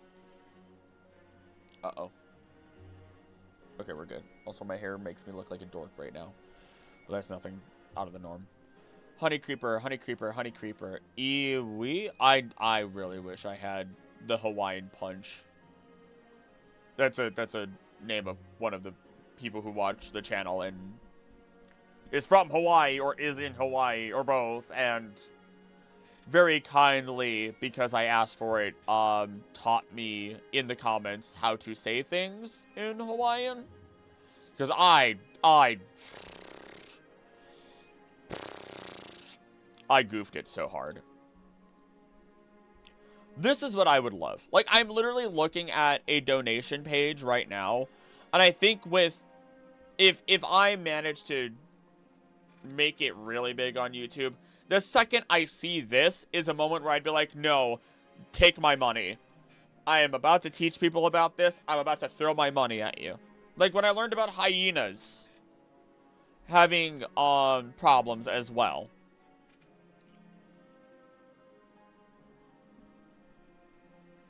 It broke my heart.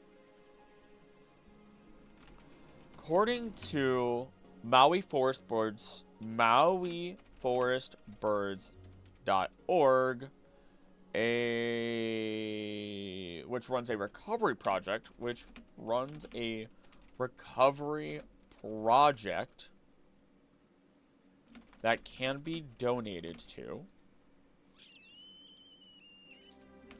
help protect birds in need. We get the following information, specifically about the scarlet honeycreeper. Okay, so the Hawaiian name of the fish Bruxish is based on? Oh boy, let's find out.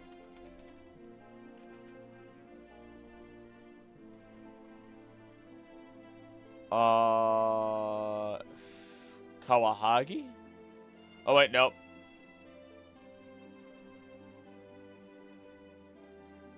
The filefish?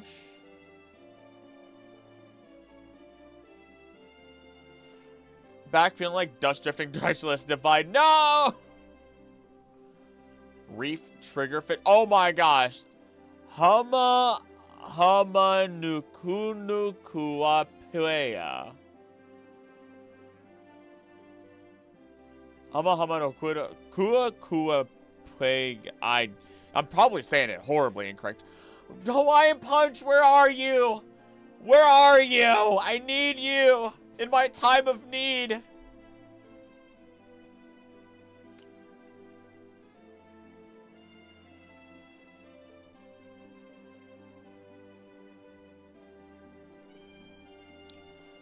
Okay, back to this though. I need to make a short about next month, the 15th, 16th, and 17th for the membership marathon. I really need to make a short for that. I should have it out. I should make it within this week, I think. That's what I should do. Honeycreeper.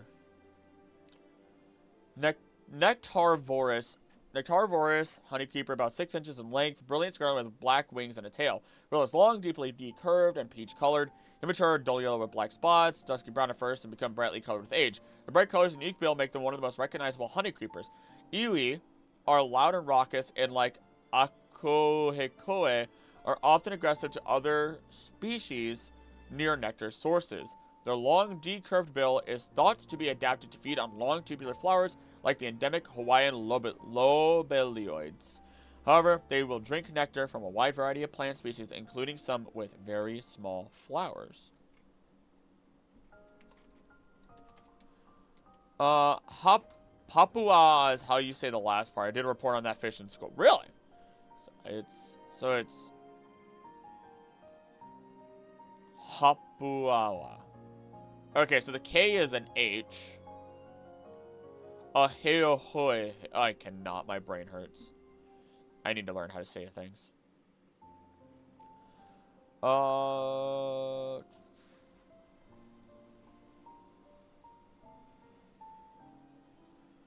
Once one of the most common forest birds in Hawaii Islands, the iwi is now protected as a threatened species under the Endangered Species Act. No!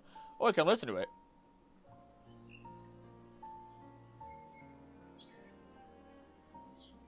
That's nice. Are you? I'm so sorry. Magic School Bus also said the name of the fish. Real? Oh my goodness.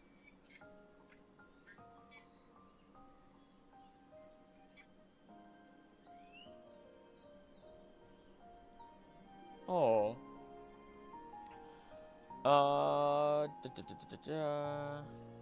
Coyote, what are you doing?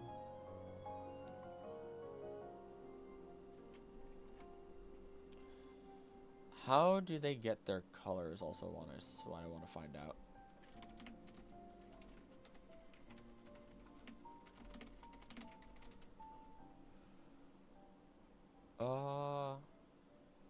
Okay, just structural color. Just what they do.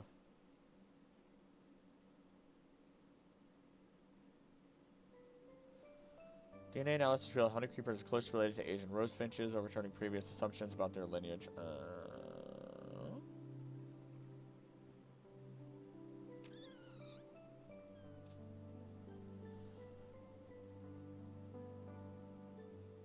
Because it fit the bird call so well. It was so nice. Ah, man.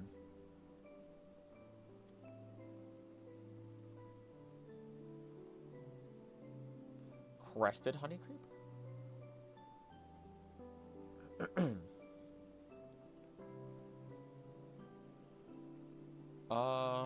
Hawaiian honey creeper.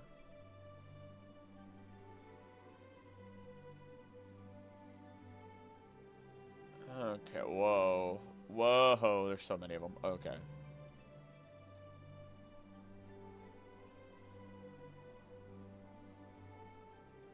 Okay.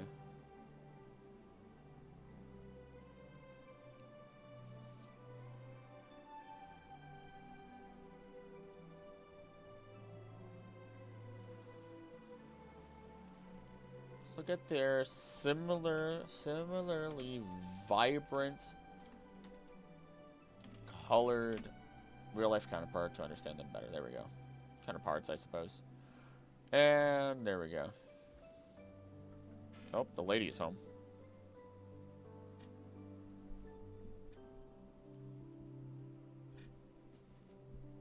I'm gonna keep one out because I have a feeling that she might walk up here.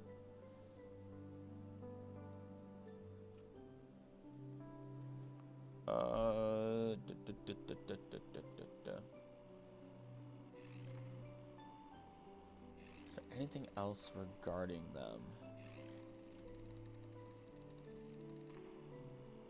Is there anything else regarding them that I should make sure I talk about?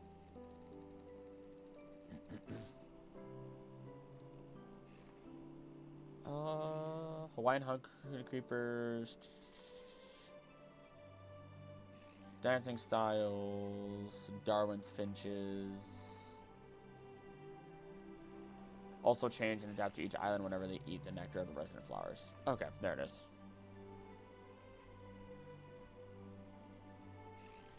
There it is. Let's put one more note on Oricorio.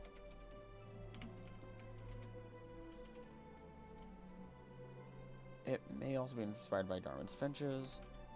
Blah, blah, blah.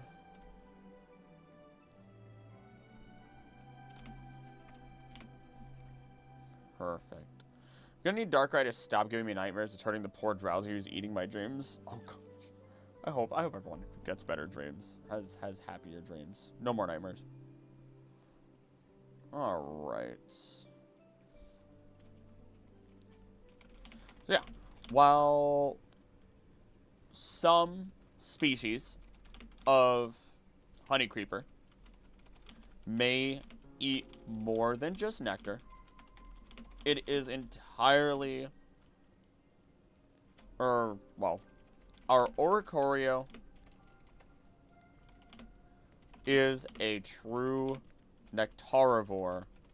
It's a true nectarivore. Yeah. So what's interesting is this effectively means that every Pokemon in this meadow is photosynthesizing or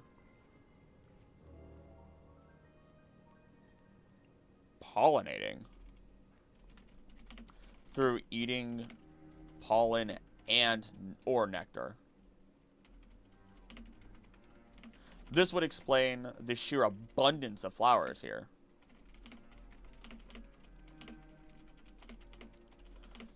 As they are well taken care of, especially by Flabebe in the area.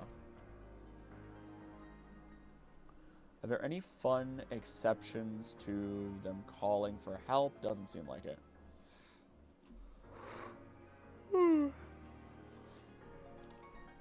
This might even reduce potential conflict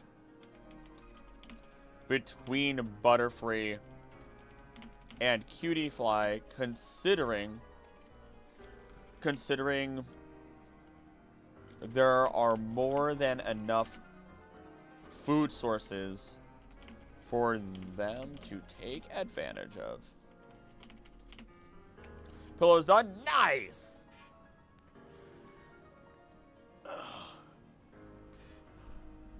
Ugh.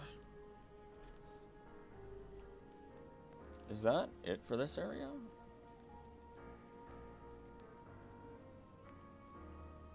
Is the hidden tunnel in the west of the first flower field leads to Seaward Cave? Can you get there from anywhere else? One of Mashana's text entries say that when the plume of smoke from its head is dark instead of pink, it'll either give you nightmares or make them come true. So, in-universe, finding a shiny Mashana is bad. Oh, I did not realize that its shiny was that way. Uh-oh. In my next event, I'll Tiango since it's red and death. You know what? That sounds pretty baller. I'm not going to lie. Morgan would also be fitting, even though it's green.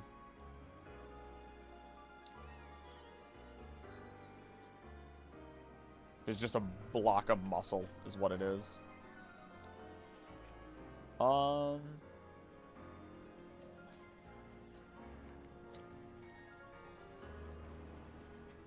wow. What? In Ultra Sun, Ultra Moon, in the caves. There's not really much to talk about. We'll skip over Seaward Cave, since it's all old Pokemon that we've discussed the interactions of before in previous editions.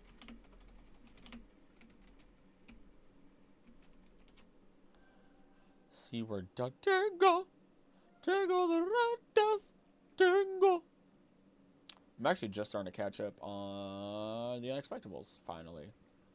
I say catching up, but, like, you know, they went away to their convention and then came back and dropped 2 episodes. And I'm like, oh, okay.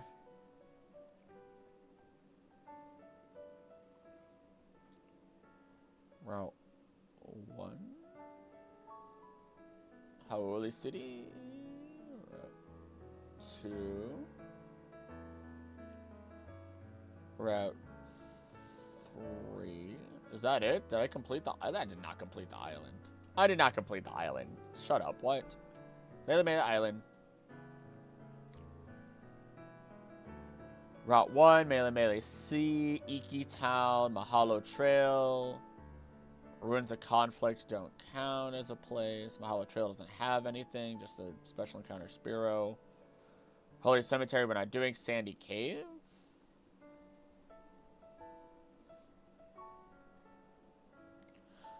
Playing Legends Arceus in this space-time rift just spawned an Alpha Heracross. Ooh, that's pretty low chances. That's pretty good. You better catch that thing. Or murder it in cold blood. Kala'e Bay? Is that one that I should...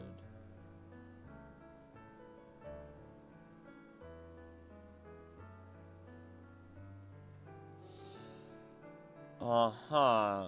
Solgaleo named Orin? Yes. Yes, yes, yes, yes, yes. 1,000 times yes.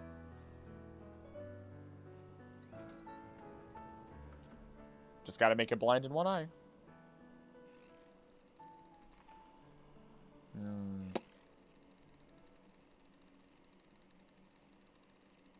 9 Chinese away from completing living decks. I'm studying. Oh my goodness. Studying for finals while waiting for distortions to spawn. Goodness me. Multitasking out here.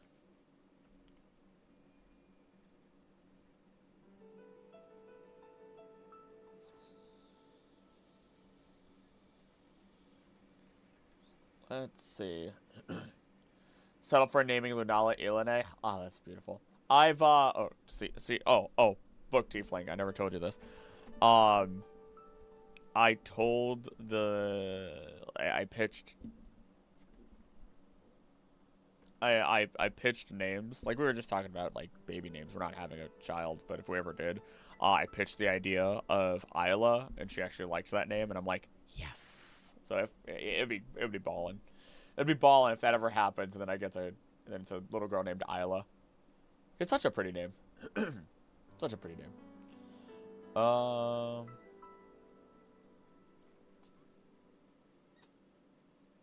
don't. Because I could do Fire Lady Isla. Not Fire Lady. Is there another Isla out there that I'm unaware of? Let's see. Runes of Conflict don't have anything, right? Right. Technically it's Tapu Koko, but, you know. From Avatar. What?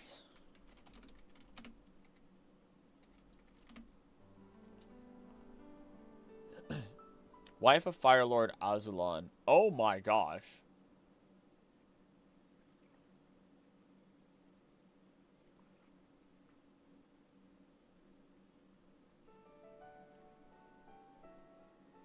I don't know if I've ever heard her name.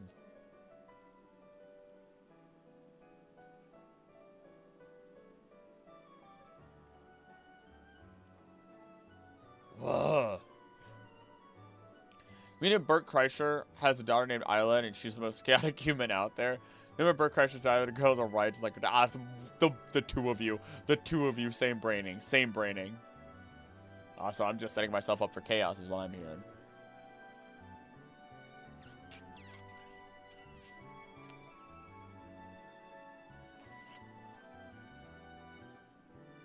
Wasn't...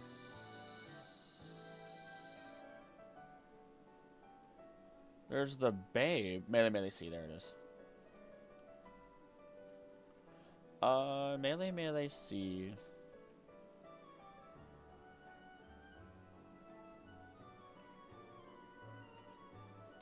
Versus...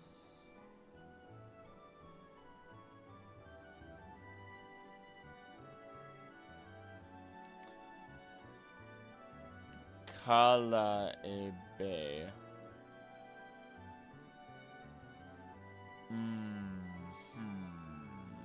A lot of this is very similar.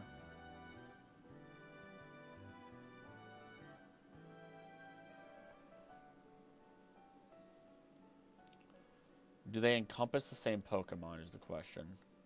Not quite. Give me back that brain cell data for a couple of hours. Whatever you do, don't name a boy Ozzy or Balfour or Virgil. No balls. Virgil was a temptation. Virgil was a temptation.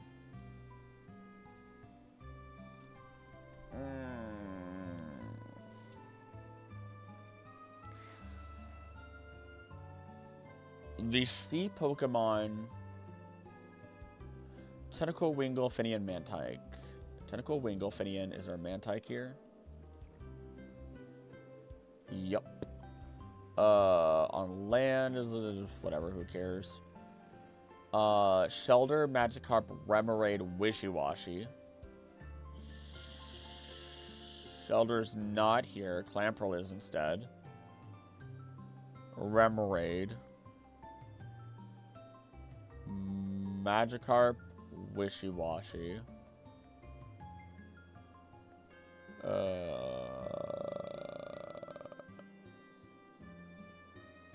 Virgil Bathrius?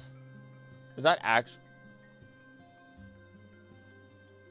Have I always heard it wrong?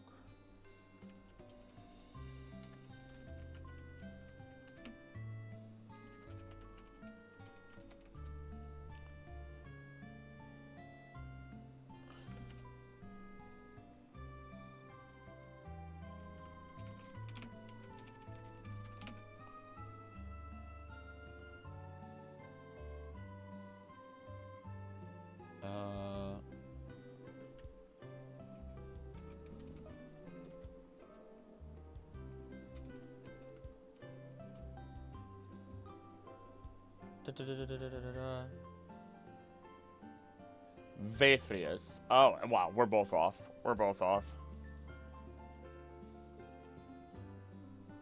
Vaethrys. I think we've maybe heard it like 4 times, mainly because of Euphoria.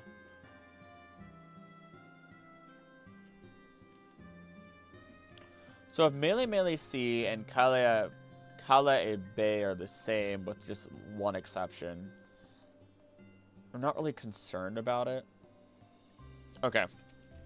To streamline... Well, not Virgil, because it's not his name. It ain't his name. Streamline this...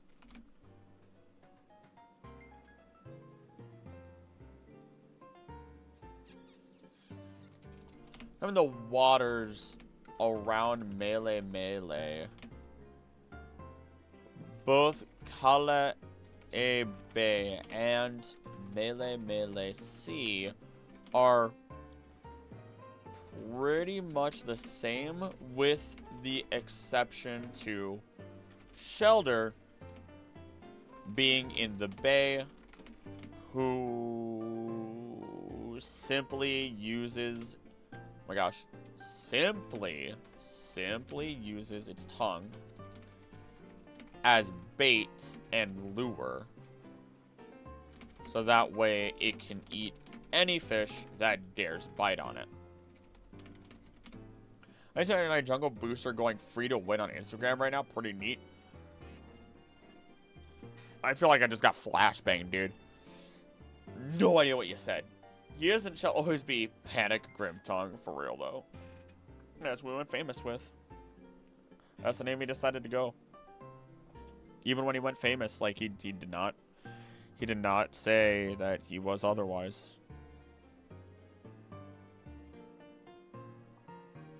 Alright. In its place, within the sea, we do find Clamperl.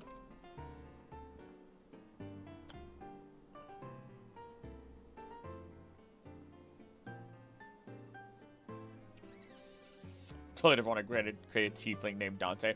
I'm willing to bet he was tempted to have a family member named Dante. Didn't he name one of his kids Dante? I'm not sure. He had, or no, he didn't have any kids yet. No, he did. He did. He had 2 kids. I don't know. All music talk in the chat sound like gibberish to me. Music talk?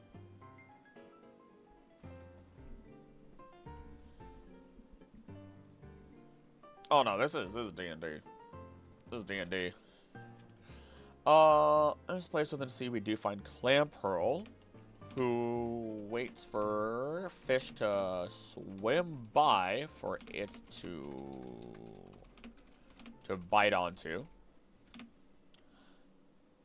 Though the remaining Pokemon in this section... Godbiter! Though the remaining, oh my gosh, remaining Pokemon in this section is once again a selection of Pokemon we have talked about before. Tentacool eating anything that comes near it, but also being eaten by Wingull, flying by. Finian, doesn't...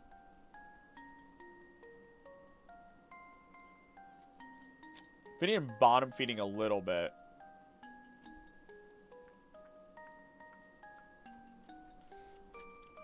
Finian essentially bottom feeding. And also being eaten by Wingull anytime it goes and jumps out of the water surface.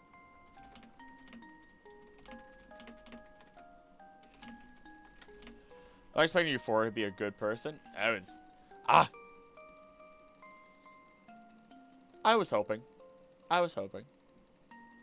I'm happy it turned out that way. Magikarp being a bottom feeder. Is Corsola...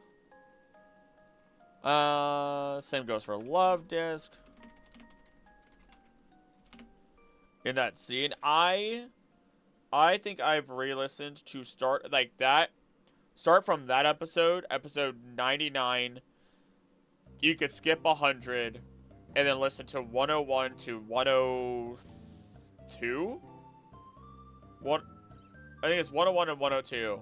So 99, 101, and 102, and you get that entire conclusion to that arc before they start going home. And I've lived those 3 episodes. The first completed arc for a character.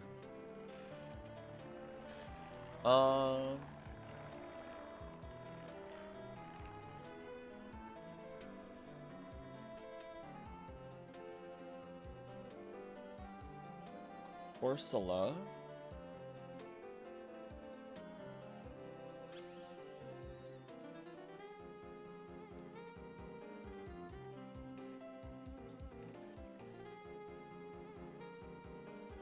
Okay, yep, there we go.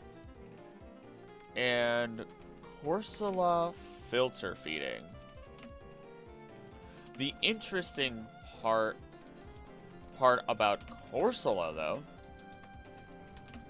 is that when it calls out for help with SOS, it might call a Marini, its natural predator. Hey, Solar, how you doing? What other fandoms are you into? Oh gosh. I would say, so it's been Pokemon, D&D, primarily Unexpectables. I listen to plenty of horror from, like, Creepcast, Wendigoon, Meat Canyon, so, like, I have them.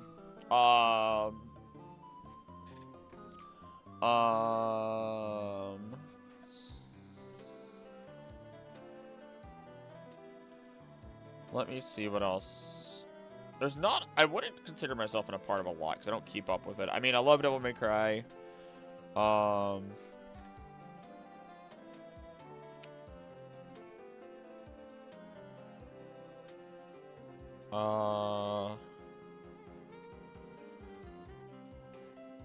don't really know. Love the SCP stuff. I haven't kept up with... I mean, I know quite a bit about SCP, or at least I used to. I can't say I quite do. I'm just scrolling through my YouTube because it's like the stuff I usually keep up with. Hello, this arc needs to be studied for how good it is. Oh, it's phenomenal. Some of the comments are not showing up, and others are. YouTube is pulling in Super 64 me. Oh no. Oh, or I'm just crazy. Magnus Archives. That is on my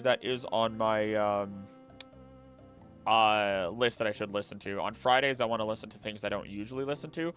And Night Vale and That's were brought up to me. And I'm like, you know what? I did listen to those a long time ago.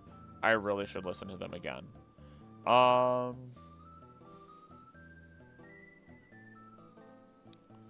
to think of other things I know a lot about. Like, there's some anime that I've really, really loved. Love Freerun. Love Freerun, honestly. Oh my goodness. My Hero, Freerun.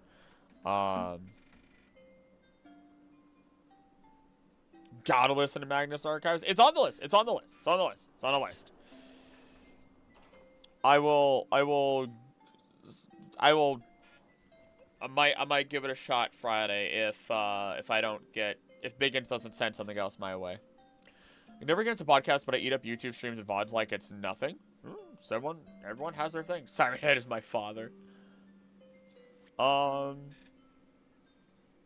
me look. I really want to play Baldur's Gate for this channel again, just for fun, because I was playing it as the real Krillic, and they just added more subclasses, I found out, and oh, it sounds amazing. Dark Souls, so the Souls games, Elden Ring, Devil May Cry.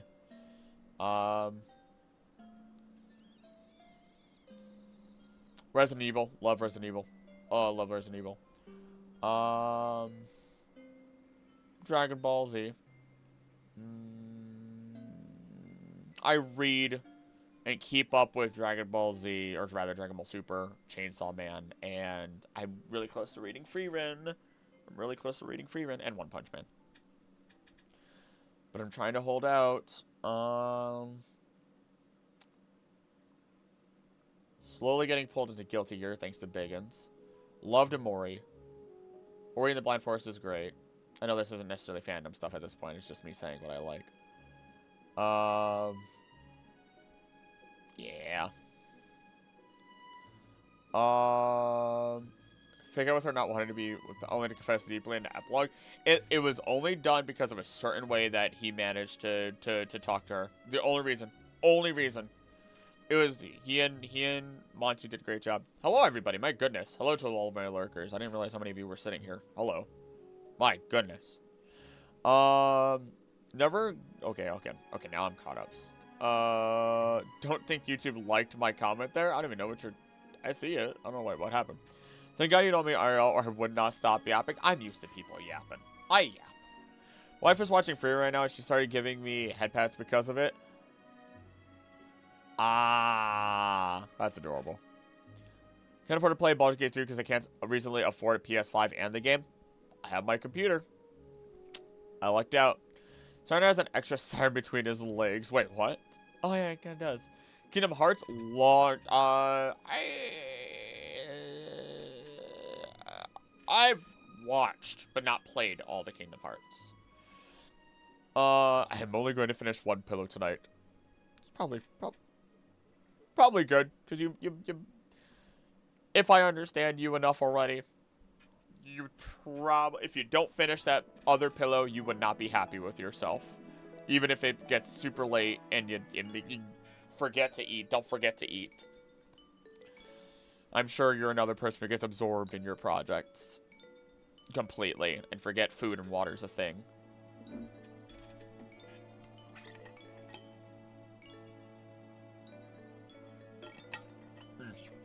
Likes to run me the attic treatment. Oh, please. I'd take it in a heartbeat. Alright, let's talk about Marini. Let's see what Marini has in store. Marini.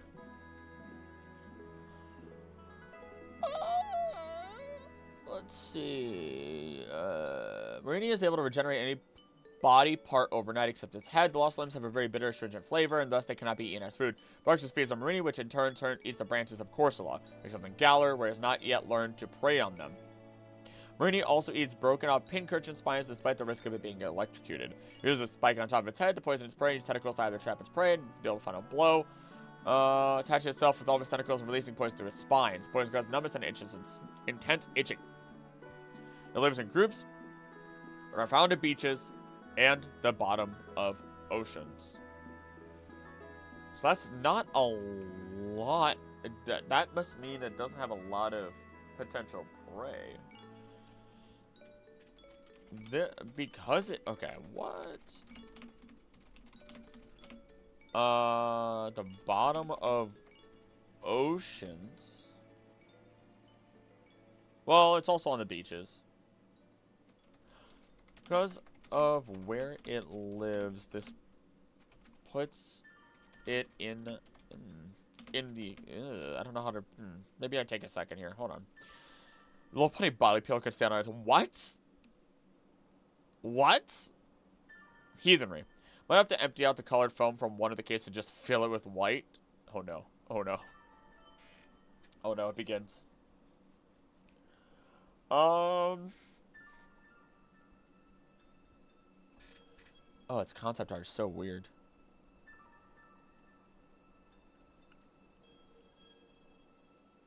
Seeing the body without the tentacles. It begins. Shut up. No! I'm trying to see here, though. What are you based on? I think I know, but I'm not Crown of Thorns starfish. It appears to be based on Crown of Thorns starfish, a venomous starfish that preys on coral polyps, similar to how Marini preys on Corsola. One on top of its head appears to be based on a crown. Lighter colors of its shiny variant in comparison to its normal colors may reference how juvenile Crown of Thorns starfish may have brightly colored bodies that darken as they age.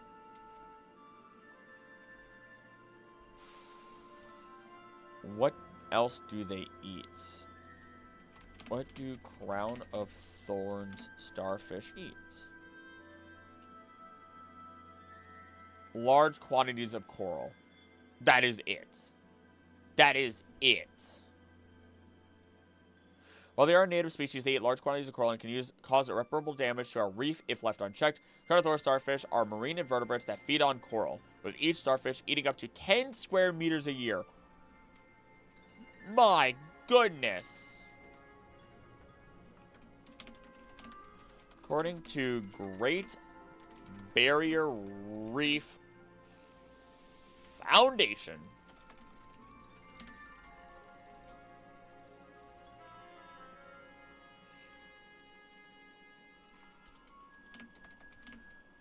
Oh my gosh.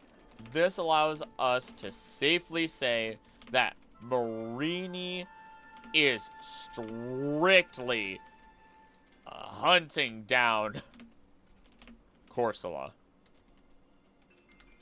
The poor thing. I was gonna used to read so much I would forget how to eat. Now the only things I could constantly read without immediately getting bored are stuff on Bulbapedia and Cerebi. I'm just a glutton for knowledge. If there's a way for me to find new information and tell other people about it, that's it. That's it. I will be a complete glutton. Doesn't matter. I'm gone. Right? I'll forget everything. Never be a fan of how Greco's married Sully off screen. Zero interest on her part on screen. She was a mixed bag that was interested but didn't know how to respond.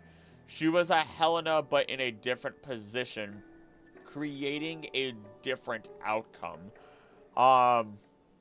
She had a lot of responsibility. She had a lot of things going on. To the point where it would be irresponsible to enter a relationship. I don't think she never had interest. She was just overwhelmed. And you can see throughout this series, he is her safety. And you could be someone's safety and not be in a relationship, right? Nevertheless, it eventually adapted into that. Greckles, though, had to learn self-respect. Because when you get into a relationship, you can't look at somebody and say, because of you, I am everything that I am. That, one, disrespects yourself, and two, puts a lot of pressure on the other person. Because you are in control of who you are. And you basically just said, if this person was removed from your life, yeah, it would hurt, but you wouldn't be able to continue being this person. You're not taking responsibility, and instead you're putting all that responsibility on this other person. All the good things you did, all the bad things you did. And that's not okay. That's how some people interpret it.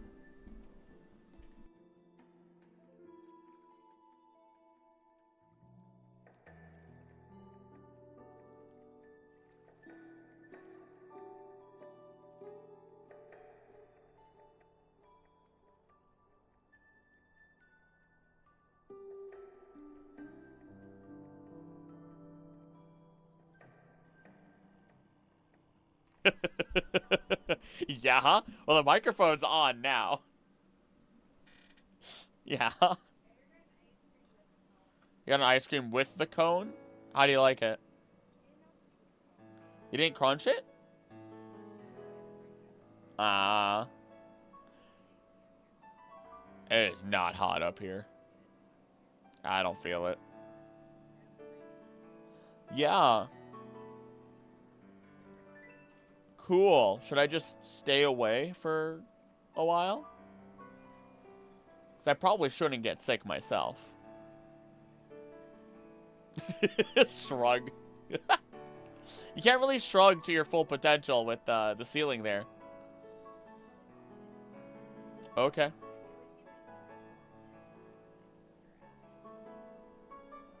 Yeah, maybe, but the microphone is on. Just be careful.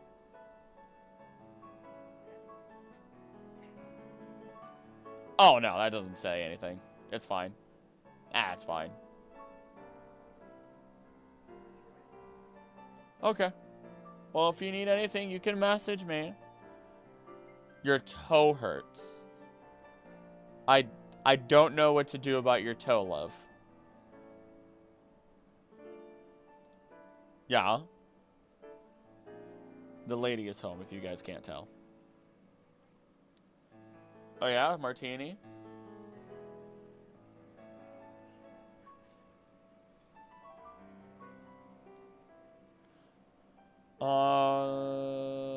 With that entire... If they got some epilogue scenes rather than just putting it off-screen description a la ending of the 80s movie.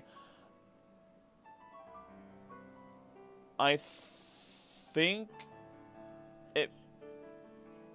Okay. By what? Yeah, I'll do it by this weekend. Tonight? If you want me to, I could. If you want me to, I can. Okay, dear. It's I understand. You want to say the number four times? It's hot in Topeka. Yeah, that sounds pretty bad. I don't think I want to. I don't think I want to deal with the 70 degrees. Okay. Yeah, that sounds pretty bad. Yeah, we'll put ACs in. I think that sounds like a good idea. And by we, I mean I'll put ACs in. Huh? Yeah, we will. I kind of do. I can always talk with you just to be sure. I know which ones once I look at them. Bye. I miss you. Hi, chat. Hope you enjoyed me talking to my girlfriend.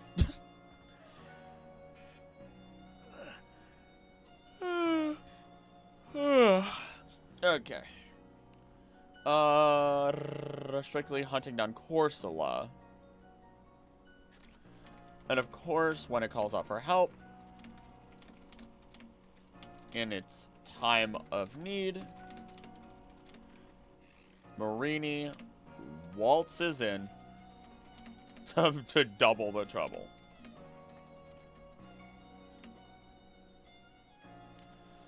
I think there's one other Pokemon in Melee C.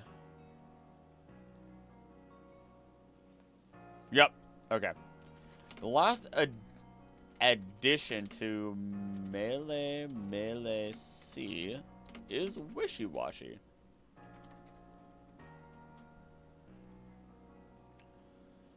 Do, do, do, do, do, do, do, do, do, do.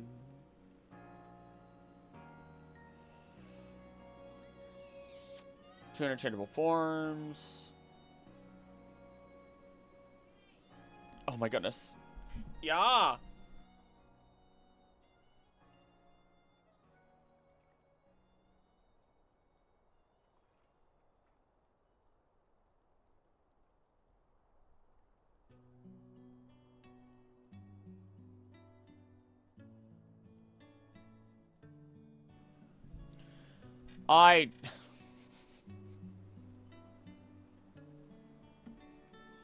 She's downstairs yelling up the stairs to talk to me.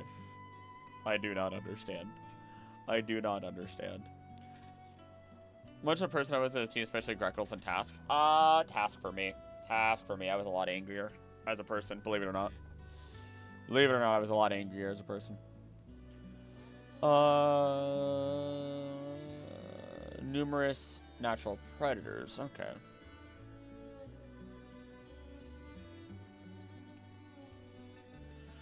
Individual Wishy-Washy is small, weak, and notably tasty. Result Wishy-Washy numerous natural predators, including humans, dugong, whalmer, whale lord, winggull, and pelipper. While Wishy-Washy are known to move in schools, are more often seen alone.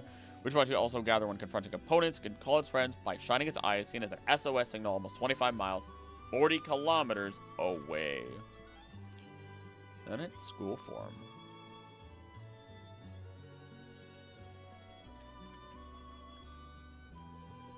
This is really...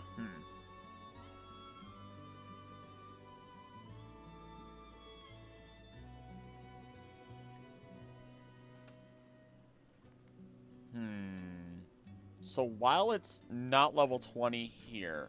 Interesting.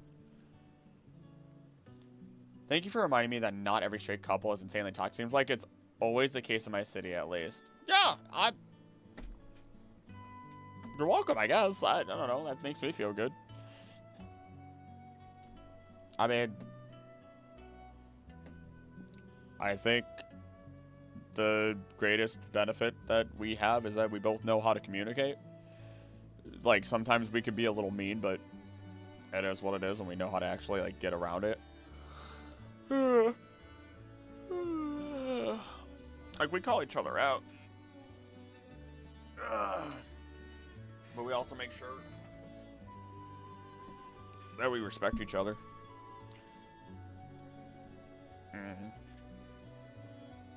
Like, we do not like a lot of the same things at all. But I'll tell you right now, you know what my thoughts are, you know? I want to go downstairs. I want to be down there, but she also needs time to be by herself. Hi, Odie. Needs time to be by herself now that she's home. Actually, that I relate to the hardest is panic. Still, the scenes still hurt. Feelings of rejection and everything as a child. Bullying, all that stuff. So while Wishy-Washy here are not level 20 to meet their ability, which is the level required to become their school form, we can take this one of two ways. One is by assuming there aren't enough.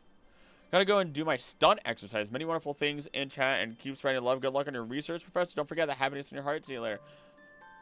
Fun size. Have fun with your stunt exercises. Goodness, that's a new bit of information. You have yourself a great rest of your day, and thank you for the well wishes. Thank you for being here. Happiness in this heart ain't going away anytime soon. I'm a little bit of EP, but that's about it. There aren't enough Wishy-Washy in this area to form their school form. The other way is by...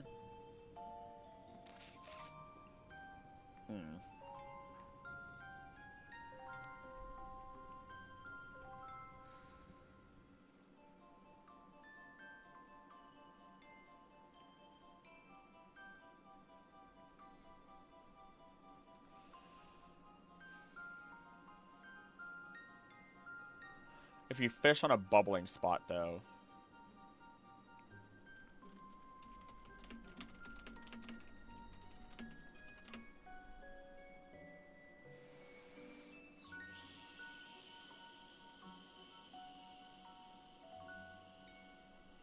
Okay, the other one is by considering the I am here. Hey, Biggins, how you doing? The other way is by considering the idea that not all Wishy-Washy will send out a signal for help.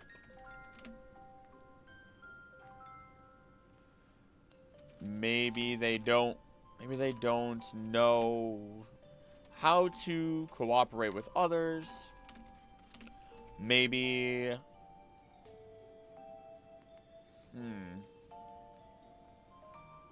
maybe they don't know how to cooperate with others. Maybe they haven't learned how to call. Oh gosh, chat. Okay, hold up. Learn how to call out for help. You name it. Either way, we can then make the assumption that not every wishy-washy is going to form a full effective school form. Otherwise, oh, hold on. Oh, got turned into a turtle, won't.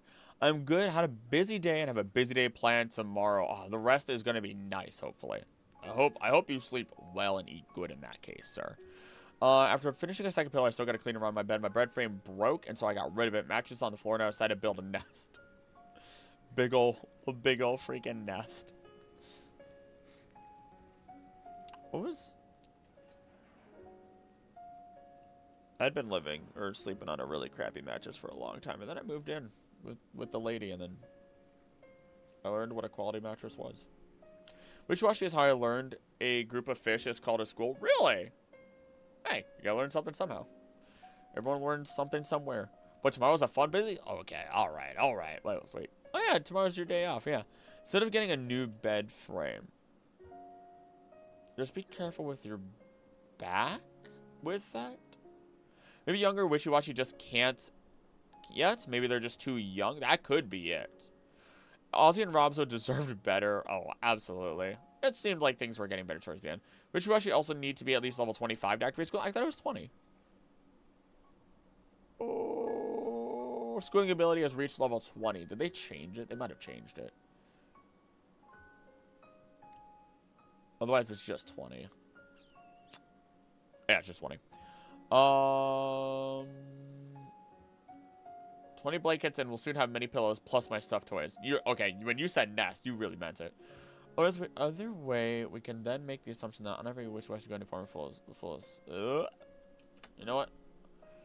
How to cooperate. Others maybe they haven't learned how to call for help. Maybe they are too young. You name it. Either way, we can then make the assumption that not every wishy-washy is going to form a full effective school form. If they could, then they would be an apex predator.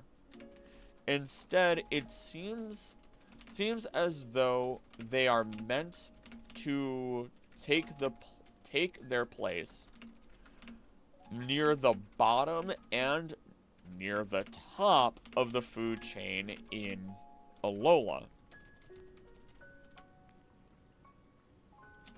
Which is why they have a number of natural predators. Essentially, every time you decide to try and eat one, you may only get a few before they form a full school. This is just an exaggerated form of what does happen in real life. Fish will move in schools, jellyfish group together. Even zebras do the same. The reason why this happens is twofold. They confuse the predator while also doing their best to protect animals within their species that are deemed to be of higher value. Keep the young in the center where it's most safe. Or, alternatively, with jellyfish, through sheer numbers, you can deter most other creatures while also Rephrase. Pull it back. Pull it back. Alternatively, jellyfish, there are so many of them that their survival method is literally just to make babies. To the point where more are being born than eaten.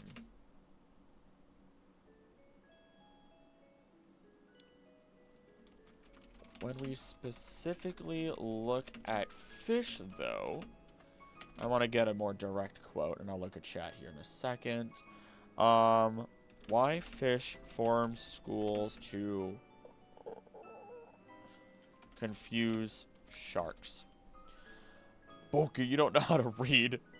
A mattress and a memory foam pad. Okay. Hey, Ruby. Or other Ruby. Oh, my goodness. Who here fishing their duck? Christopher Rose 25 probably forgot because Wishy-Washy isn't in Gen 9. It isn't. You're correct.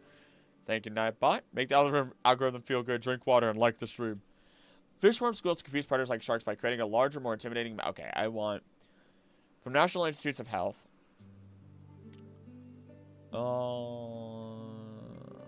Okay, that's a proposal.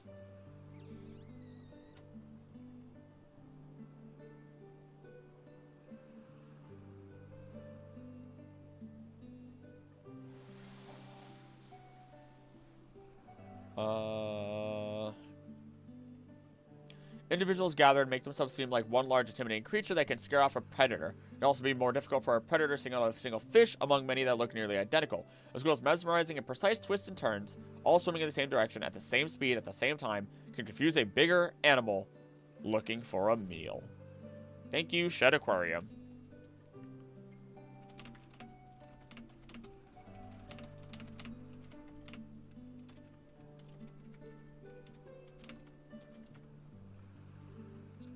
So yeah,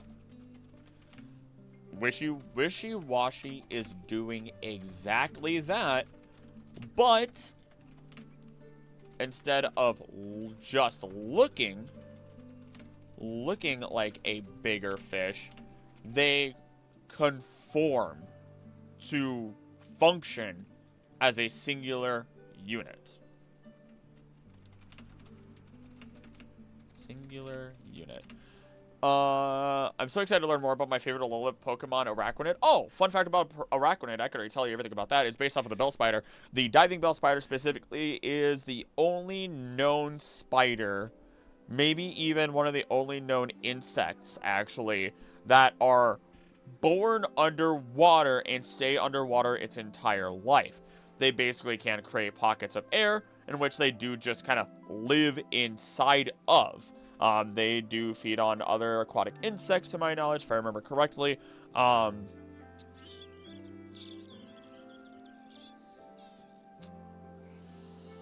I think that's pretty much it. They don't wear the oxygen, like, on them, but instead it's kind of like a room, almost. Like they're making an Atlantis for themselves. Or like a pod, like a submarine almost for themselves. But they just straight up live in it. And I forget how they maintain the oxygen. How do I sort the brown? How do I sort the brown foam now? Do you have like 7? Is it 7 different colors of foam at this point? That's why they have the bubble water around their head. Here, I'll just pull it up. Why not? Diving Bell Spider. Let's go to the Wildlife Trust. Otherwise known as the water spider, there are several species of spider that live in our wetlands, but the water spider is the only one that spends its entire life under the water. In its pond habitats, it looks silvery because there are air bubbles it traps in its hairs. Okay, so I was wrong. Okay. The water spider lives underwater, building a bell-shaped web between underwater plant stems. It can be... Okay, no, I wasn't. It can be spotted as it comes to the water's surface to trap air in the hairs on its body, which it takes down to fill the web, or diving bell, hence its other common name of diving bell spider. It lives in its large air bubble during the day and hunts at night. Mating takes place within the web retreat, and the female builds a special egg chamber in which she lays and guards her eggs Water spiders can be found in weedy lakes and ponds and very slow flowing streams. How do I identify the water spider? Is the only spider that spends its entire life underwater. If caught while pond dipping, it can be recognized by the silvery air bubble it carries on the hairs on its body. Out of the water, it looks gray-brown. Males are larger than females. They're widespread in terms of their distribution. And again, it's the only one that lives underwater. I will share the link to the Wildlife Trust so that way you guys have the information. Shout out Pokemon for helping lessen my arachnophobia. If it makes you feel better, most of them are not actually arachnids. 6 colors now? Oh no. Spiders are arachnids, bugs are insects, and both are arthropods, but arthropod type doesn't roll off the tongue too well, so they went with bug type instead. Yeah. And even then, again, they're not even, I think there's one. What if they're native to Florida and tropical climates? I assume they are. Let's find out.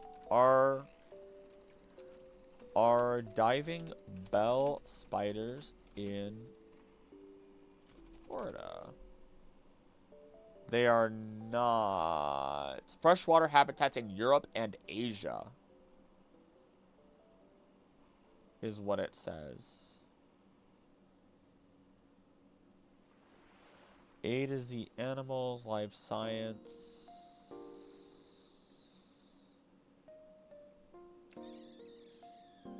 So yeah, there you go. And you can even find images, cooler climates according to Google. Yeah, there it is. And apparently, you can see then, you can like look up images and even see pictures of diving bell spiders that are kind of, instead of it wearing the bubble on its head, it looks like it's on its butt. Even though it's not actually, I mean, it just kind of looks like it's carrying it or whatever. Same reason as to why steel instead of metal just rolls off the tongue a little bit better, even though it's metal into TCG. Yeah, metal's a whole thing. There's so much like shining metal. The TCG was fun to look into for the Pokemon Icebergs. Wait, Iceberg. Which, hey, new Iceberg tonight. New Iceberg. It's a big one. It's another big one. It's got some fun stuff going on. I don't feel as strong about the thumbnail on this one, but it was still fun to make the thumbnail. Lame but fair. Florida can't have all the cool animals, or bugs, rather. Yeah, you gotta leave some for everyone else. Badgers are pretty cool. Badgers, I've learned, are pretty freaking cool. Platypi, pretty great.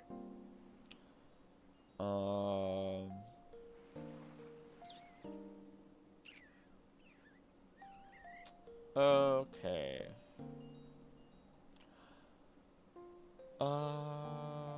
Took my biology final tonight, so it'll be fun to listen to. Hey! I might just release it, like, right after stream. Or, like, I don't know. We'll see. Maybe 8 o'clock. I'll just release it 8 p.m. CST. I don't know. The one thing I learned about most, like, members is they sit down and go, yeah, I don't care when you release your videos. We're just supporting you. And I'm like, oh, my heart. Thank you. I love you. And they're, like, maybe they want behind-the-scenes stuff here and there or updates. Otherwise, most members, I think, have flat out only stated they're like, yeah, I mean, sure, maybe I want it a little bit early, but as long as you keep making videos. I'm like, oh, thank you. Your support goes the extra mile. I'm also getting glue off the foam, so I'm sorting, trimming, stuffing, and then seeing the foam into pillows. Why do I do things? Because you gotta fill your life somehow. Life has to be filled somehow. Also, Wishy-Washy took up an entire page of information in paragraph form. My gosh.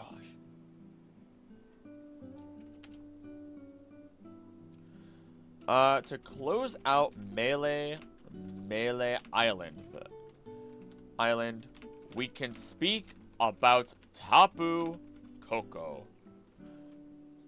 Not gonna lie, I mostly listen to ecology videos, but I did watch the recent legendary video. It was fantastic. Thank you. I love the ecology stuff. Which is why, like, I did the can you survive the water environments. Or the waters of the Pokemon world, because that's relatively ecology. And I want to do that video right after this one, covering the idea that if bug Pokemon, that bug Pokemon should be ruling the world. And I want to go into all the, like, I want to go into the ecology of that. And I want to try and squeeze out different ways to go about Pokemon every time that I talk about it, right? Wishy-washy could be a verb. How do you feel about the recent official Pokemon ecology book? I'm excited. The second it gets into English, it's mine. It's mine. I'm going to make a video on it. I'm going to talk about it. I'm going to do everything I can to talk about it and do everything regarding it. Like, if anything,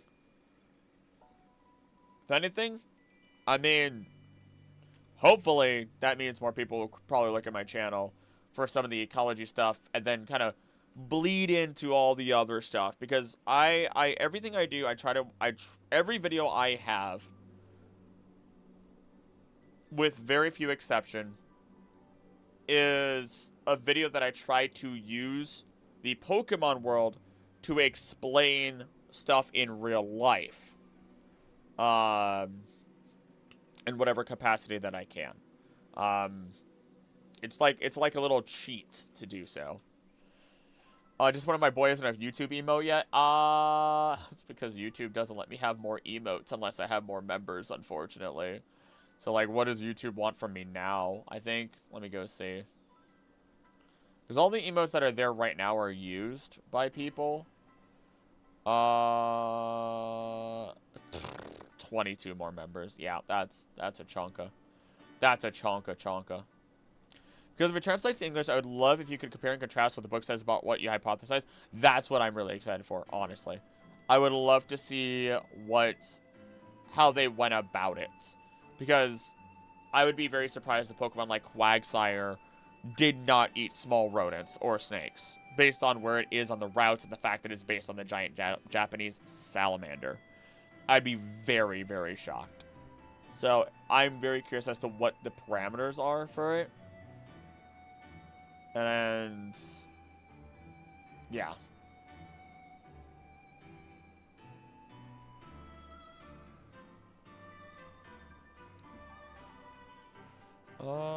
Either way, you can bet your bottom dollar if I get my hands on that book, I'm doing a video on it. I will do a book report on that thing. So as I find my way into a job that doesn't make a mistake and pays makes a mistake and pays me way more than I deserve, I'm gifting so many members. I appreciate that. I honestly just appreciate that you guys are here. Like, I feel bad anytime I mention members or anything like that, because I know not everyone can afford that. Heck, I can't afford it. Let's be real. Let's be real. I can't afford that. You know? So the fact that you guys just pop in, even if, you know, some of you just pop in for 3 seconds, you know, it's how I remember you. It's how I remember you. In a positive light. Let's look at Tapu Koko.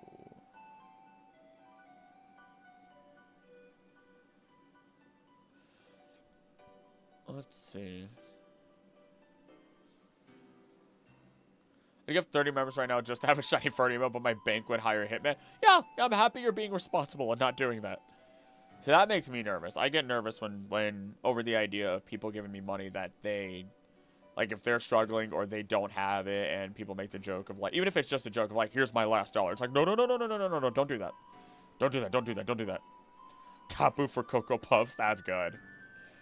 Because I always say the worst case scenario, like, perfect. I'm going to go get a part-time job. Like, I've already mentioned it. Probably going to have to go do it anyway. It is what it is. You know? Spread the word of the channel. Done. You know? Reach the existential dread part of my project. Realizing the mountain you have ahead of you. You are strong. Tapu Koko, please. I need... Craving some orange chicken or General Tso's. Oh my gosh, General Tso's sounds amazing right now.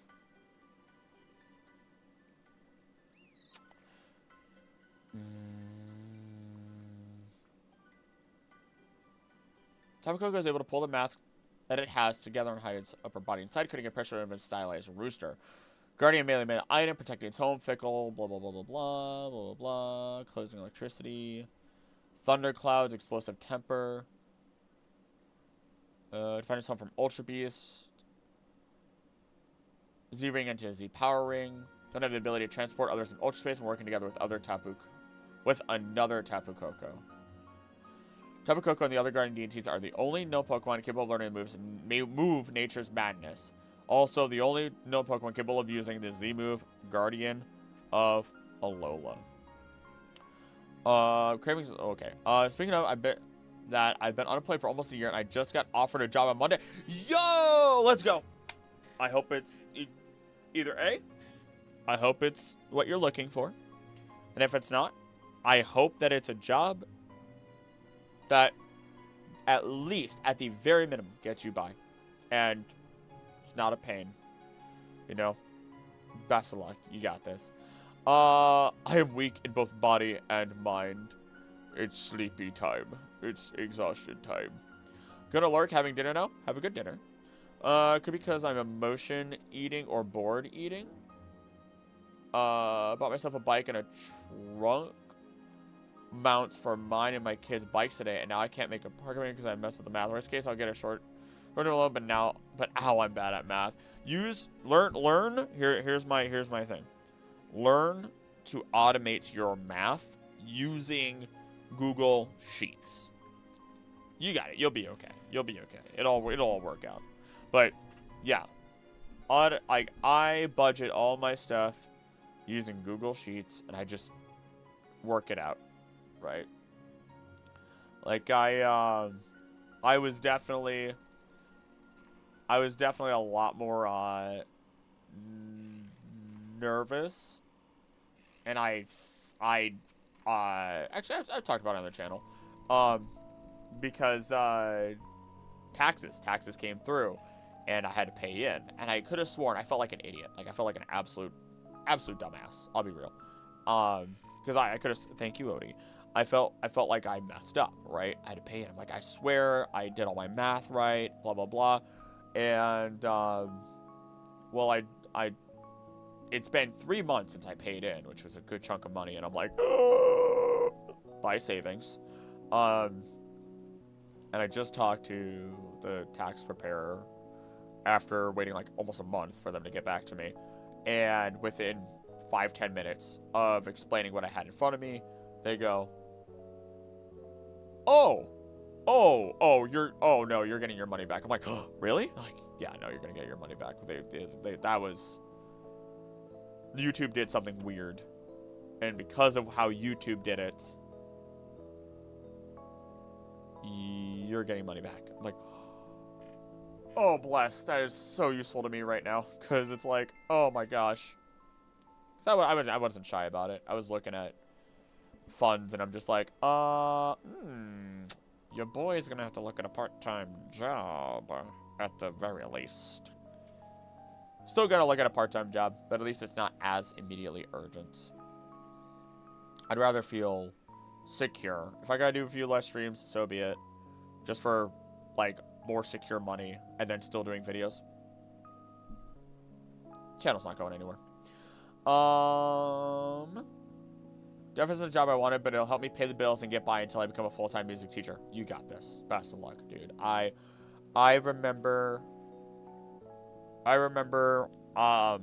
would listen to the same song almost every night as I left my old job. It was a goodbye song, right? Just waiting for the day. Just waiting for the day that I could just say goodbye and leave the place, right? And I finally did get to leave. I'm really happy I did, because I did not like being there. It was painful. I despised it, and so on and so forth. Odie, careful, girly. Obviously, 2 steps forward, 1 step back. Things happen, but I'm definitely in a better place now than I was then. Even though I have a different stress, it's a stress that I'm okay with. And it's just a matter of like, all right, work through it. It'll be fine, you know. Okay, Odie, you are like being wild out here, girl. You're being wild out here. Richter's calculated, but I'm bad at math. Thank you all for the good vibes and positivity. That's what we're about. Realistic positivity out here. Good vibes, realistic positivity. Tell it how it is, but also, like, be here. We're all human. We're all human. Slightly more output and bills and a a little bit of pleasure than I do input from work. So every payday I have to pick some pleasure to give up. I thought I made ends meet today, and I was wrong. I wish you the best, Ruby. I genuinely wish you the best. That's kind of where I'm at. Luckily, I do have my significant other. So, you know, but I don't want to put that, you know, you don't want to put pressure on the other person. But I've also been there. But I'm also, and I know when I was in those situations, I would just not eat. I think for a year, I was just like, I just won't eat. Yeah, I just won't eat. Or I'll just eat peanut butter and jelly. Or I'll just eat ramen. You know, just really, just a penny pinch was what I was doing there. Left, right, and center. And I know you can't. You have your kid, you know, and you want to be healthy and you want to do your best out there. And that's the better decision sometimes, you know. Choices are hard. Choices are never easy. That's like the most generic thing I could have said, but like, I don't know. It felt like the right thing to say out loud. I don't know. I'm a human. We're all human.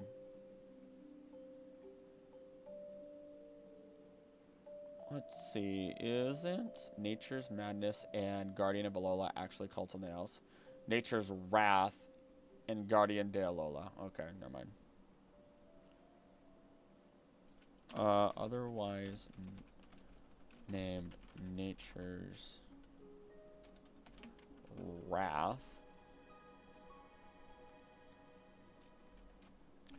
Eat out way too often, but I've been trying to reduce it. I didn't want a pity party. I got myself a bike finally. I can actually ride a bike again after a decade since my last bike ride. There you go. And don't worry, it's no pity party, dude. You're good. Don't overthink it. Don't overthink it. You've been a positive person. Just be you. You're good. You're good. Got Skedaddle. I appreciate y'all. Thanks for letting me be vulnerable. Sending love and good vibes your way. You got this, man. Hit it. Hit it out there. Make sure you guys give yourself small treats. Always. You know, find something, even if it's not expensive. Give yourself small treats in the world. I know at some point, even though I know it's going to cost me, I know I need to, like, throw some cash together. Look what I got and go get myself some sushi. You know what I mean? Go get myself some sushi. I've been wanting sushi for like a month and a half now. And go do that. You know, let that be my motivation. Let that be my treat.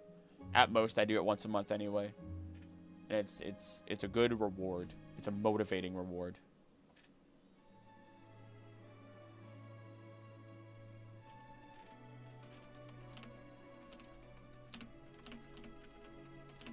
Giant cookie I'm about to devour. Let me get a peek at this. Let me get a peek at this.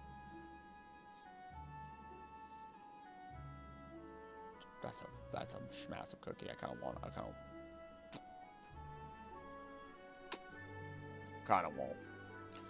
Personally, don't know how to be vulnerable. Ask for help or friendship. I'm happy to lend an ear to others, though. You'll get there. You'll get there. I think it comes with the right environment. I think it comes with the right experiences. I didn't. I still don't know how to ask for. I don't know how to ask for help sometimes. I feel guilty when I do. Right. Sometimes it is what it is. You know. Your job as a human is not to be the strongest at all times. No, that's that's a lesson to be learned. You don't put on masks. You don't try to be the strongest at all times.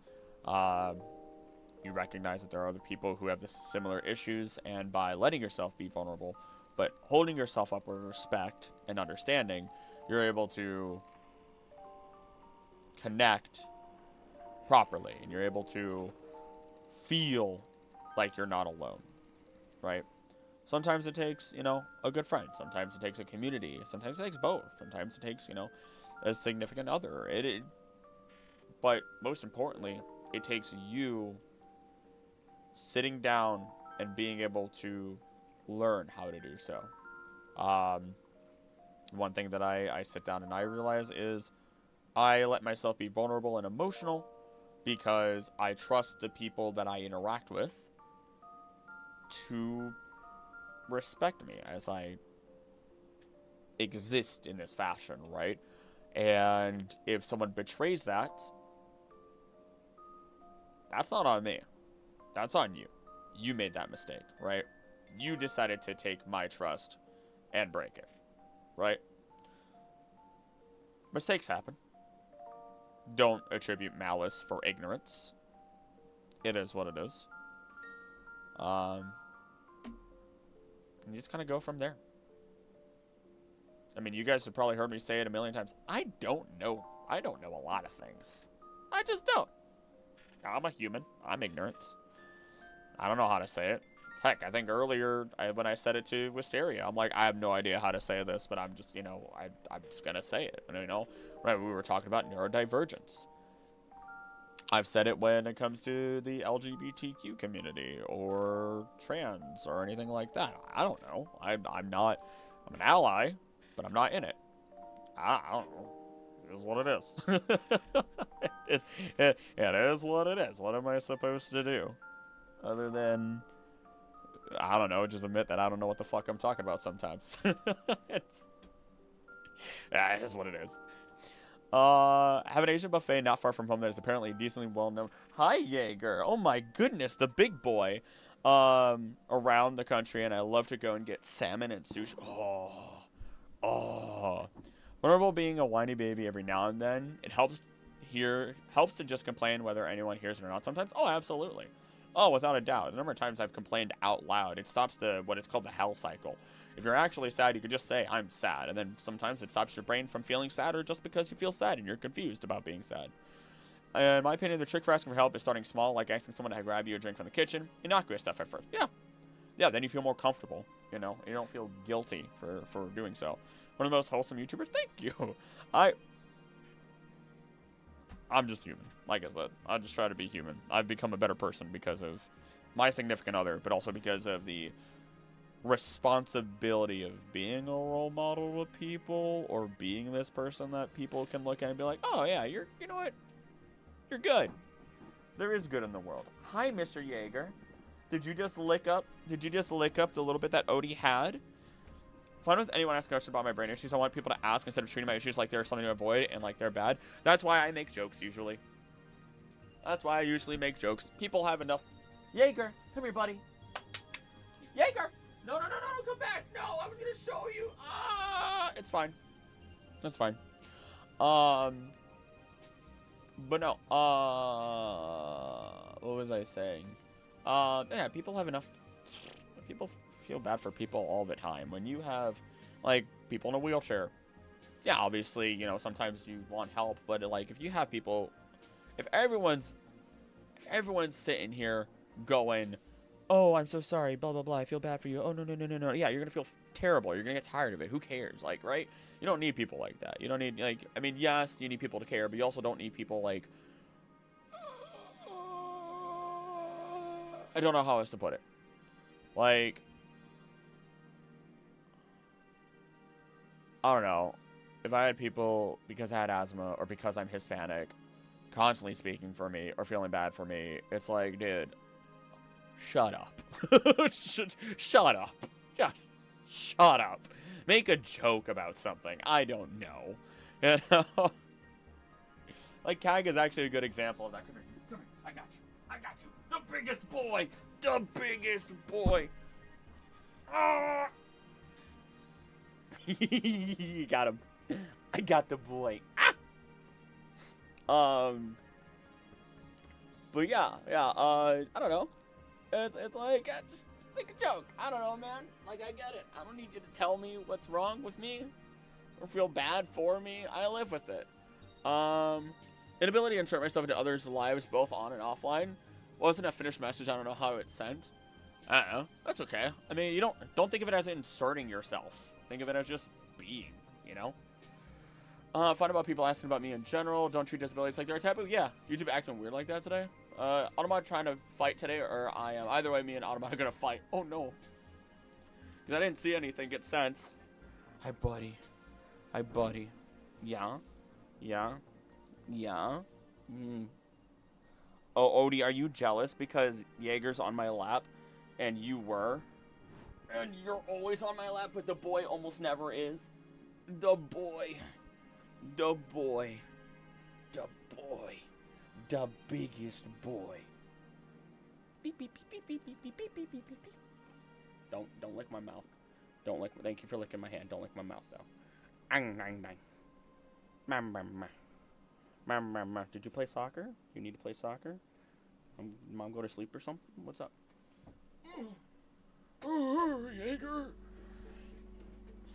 Ah, man. Now my face is gonna be itchy because you licked me, but that's okay. That's okay. Had a few matches you had blocked by Automata, but it's alright. Most of them have been pushing on the rules and deserved it. Oh. Now I'm curious. Now I'm curious. Did she send him up to me on purpose? Nope, I do not know. I wonder if she's trying to get my attention to come downstairs. I do not know. But I am getting hungry. Let me finish out the Tapus, and I think we're done for today. Or at least I'll do more research on my own. Because if she's not feeling good, then it'd probably be good to be down there with her. I can always work a little bit extra downstairs. I can do the artwork for this thumbnail. Ooh. Gotta figure out what Ultra Beast is gonna be attacking Rowlet. You good? Was that you or was that her? You good? You good? You're both good? Yeah?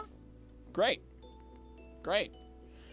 When we look at the Tapus, they draw their energy and their accents from nature. Tapus, they draw their energy from nature itself. You know what? Nature.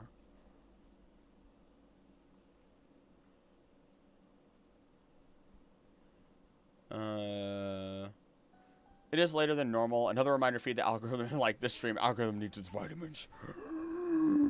Algorithm needs its Flintstones. Tapu Koko disambiguation. Tapu Koko anime. Actually, the shiny Tapu Koko in the anime is a great example of this.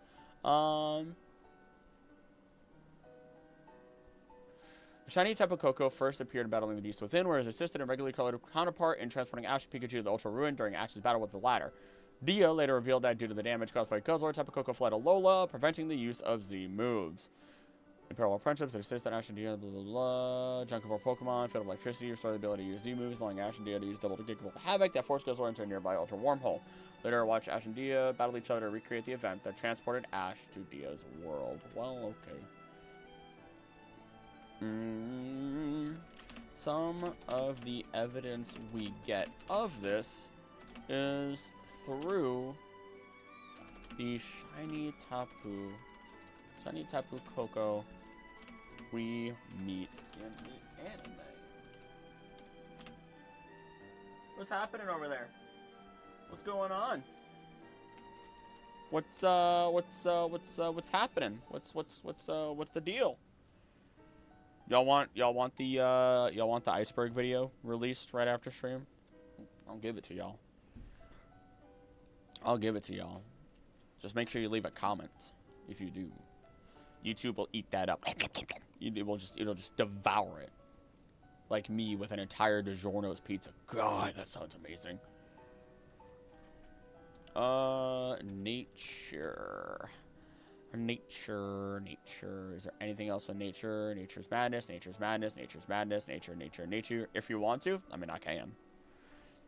Don't bother me none for 15 likes. It don't bother me none. Honestly, it doesn't.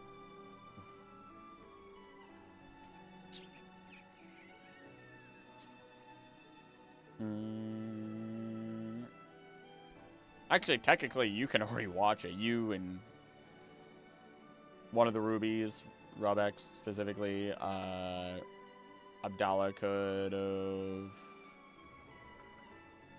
Biggins. Yeah. Every time I've ever asked, people voice is like, just release it. Go, release it. Send it to the ether, man. Just let it fly.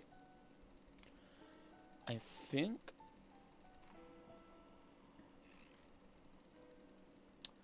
The use of Z moves. So,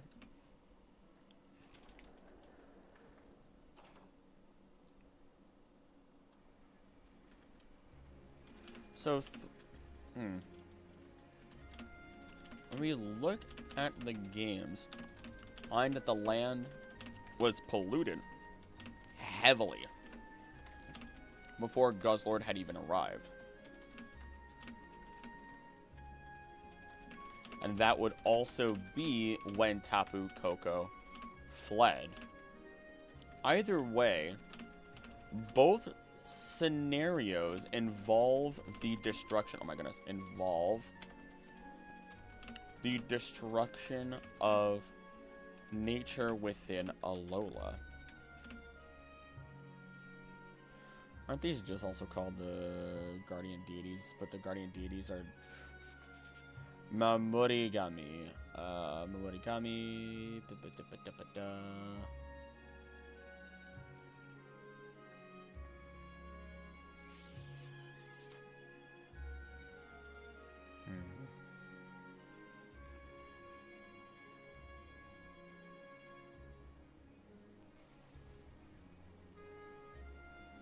Land spirits.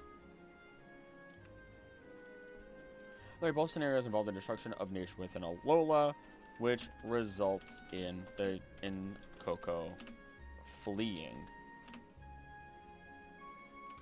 And to put a final pin, screen says there's 34 people watching right now. I think 15 likes on the video is a fair trade. That's only 3 more likes. I always wonder how many people are actually like. I always get curious, because lately the streams have been hitting 25, 30, you know, in that range. And it's anytime I do Pokemon research, especially. Like, I don't know how, like, I'm very curious who, like, lurkers, don't feel like you have to message. I don't want you to feel that way. I wouldn't want to feel that way as a lurker, because I typically lurk. But I'm just very curious sometimes who the 20, you know, nearly 30 people are, because even almost hit 50 on the other stream, I think. And I'm just like, oh, who could you be? Stream has helped me to not lose my ever-loving crap over this phone. I'm happy I could bring you some level of sanity through my own insanity, especially because I'm rocking back and forth in my chair. And to put a final pin in this,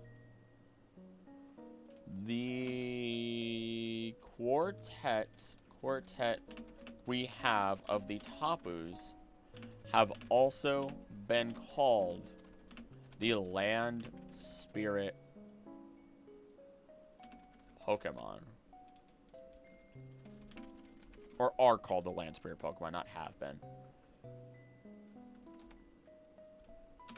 So without nature itself, they would be gone. And we could even suspect, oh wait, they would be gone. The protection of the island would be gone.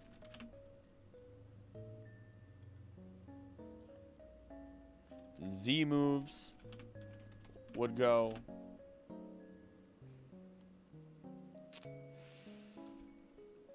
Love lurking, but I enjoy the chaos gremlin energy that being a chatter can bring to your life. It's fun. I think some of the viewers right now are EU and sleep. Probably. 7 foam colors found in light gray. I felt it. Felt it. Hi, buddy. Hi, baby. Hello. I'm just glad to catch these at the moment. Being a pending LOA is letting me chill here. Chill time. Or some of us are also working while doing other things. Hey, Joe. Gosh, it feels so good to see you back. I'm like, obviously, I'm happy you're okay and everything. And it puts a smile on my face to, after months, to know that you were okay. I know you also sent me a message on Discord now that I remember, and I never responded to you. And Solo Leveling is solid. I actually only watched the movie. And I think the animation is great. Story character felt edgy to me, but got better later on. But gosh, the edginess. Gosh, it hurt me a little bit. But it's a good show. It's a good show. I can see why a lot of people really, really love it. It's got some amazing moments. Yeah. Lurking and doing other things is valid too, but I found my kid watching a German Pokemon Unite stream the other night because YouTube autoplayed it after he fell asleep. Stream was also 20-40 viewers, and I took one away by turning my laptop off. So leveling is also my favorite book genre, urban fantasy. Oh, then there you go. Yeah, you were destined to love it then, Joe. You were destined. Oh.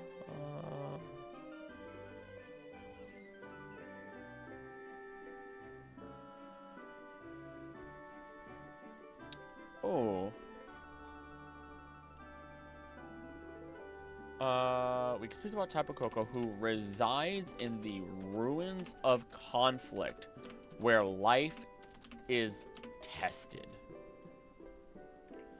Ruins of conflict. Hold up. I might have...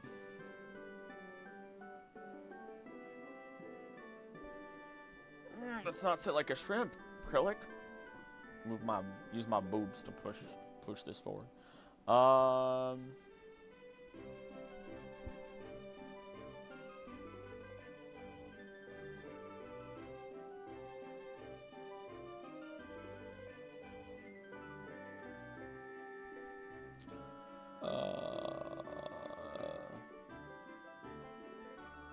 Okay.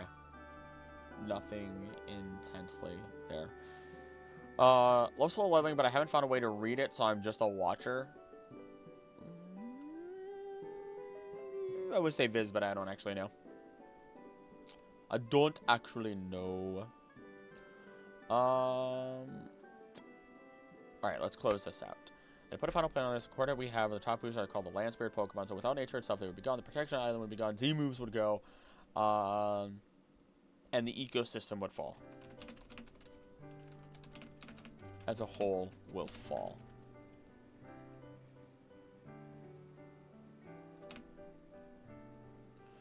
Their influence has even created... Hold on. Where are they? I need to make sure. I think they're electric seeds. I think they're the electric seeds. Tapu Koko.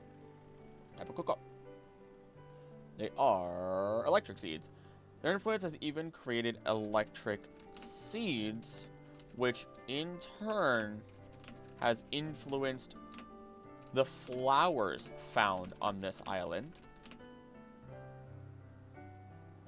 allowing the yellow flowers and their nectar to create the matching electric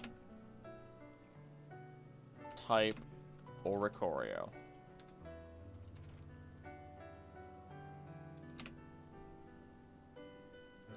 They are truly vital to speak about.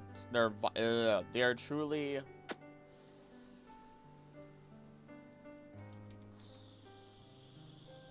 want to say vital... yeah, I'll just say truly vital to the ecosystem.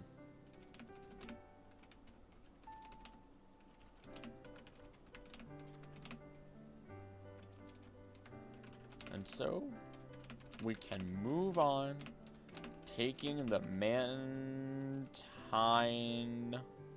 surf trip to Akala Island. Alright, Melee took 16 pages to get through. Alright, what am I missing here?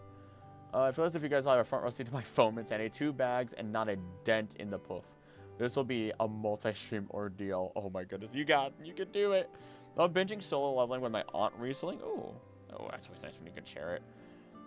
Mention it being my favorite book genre, but sadly it isn't because I read. Oh my goodness. Yeah. Are you gotta go? You gotta go? Oh, okay, Miss Barks. You almost ever. I don't think I haven't caught your bark on video or stream in a very long time, dear. Why did I call you dear?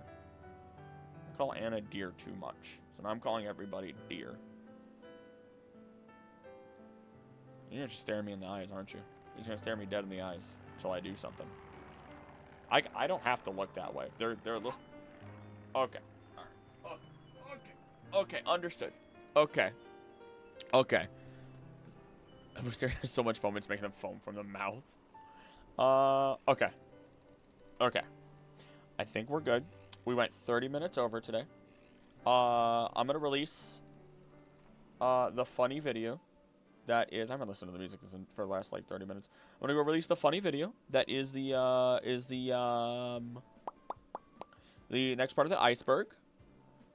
Y'all, if you want more to listen to, go enjoy that. And I'm just gonna go. You didn't get the likes. I'm just gonna go have fun existing. Probably doing more research or drawing downstairs for videos. So, thank you guys for being here. This was fun.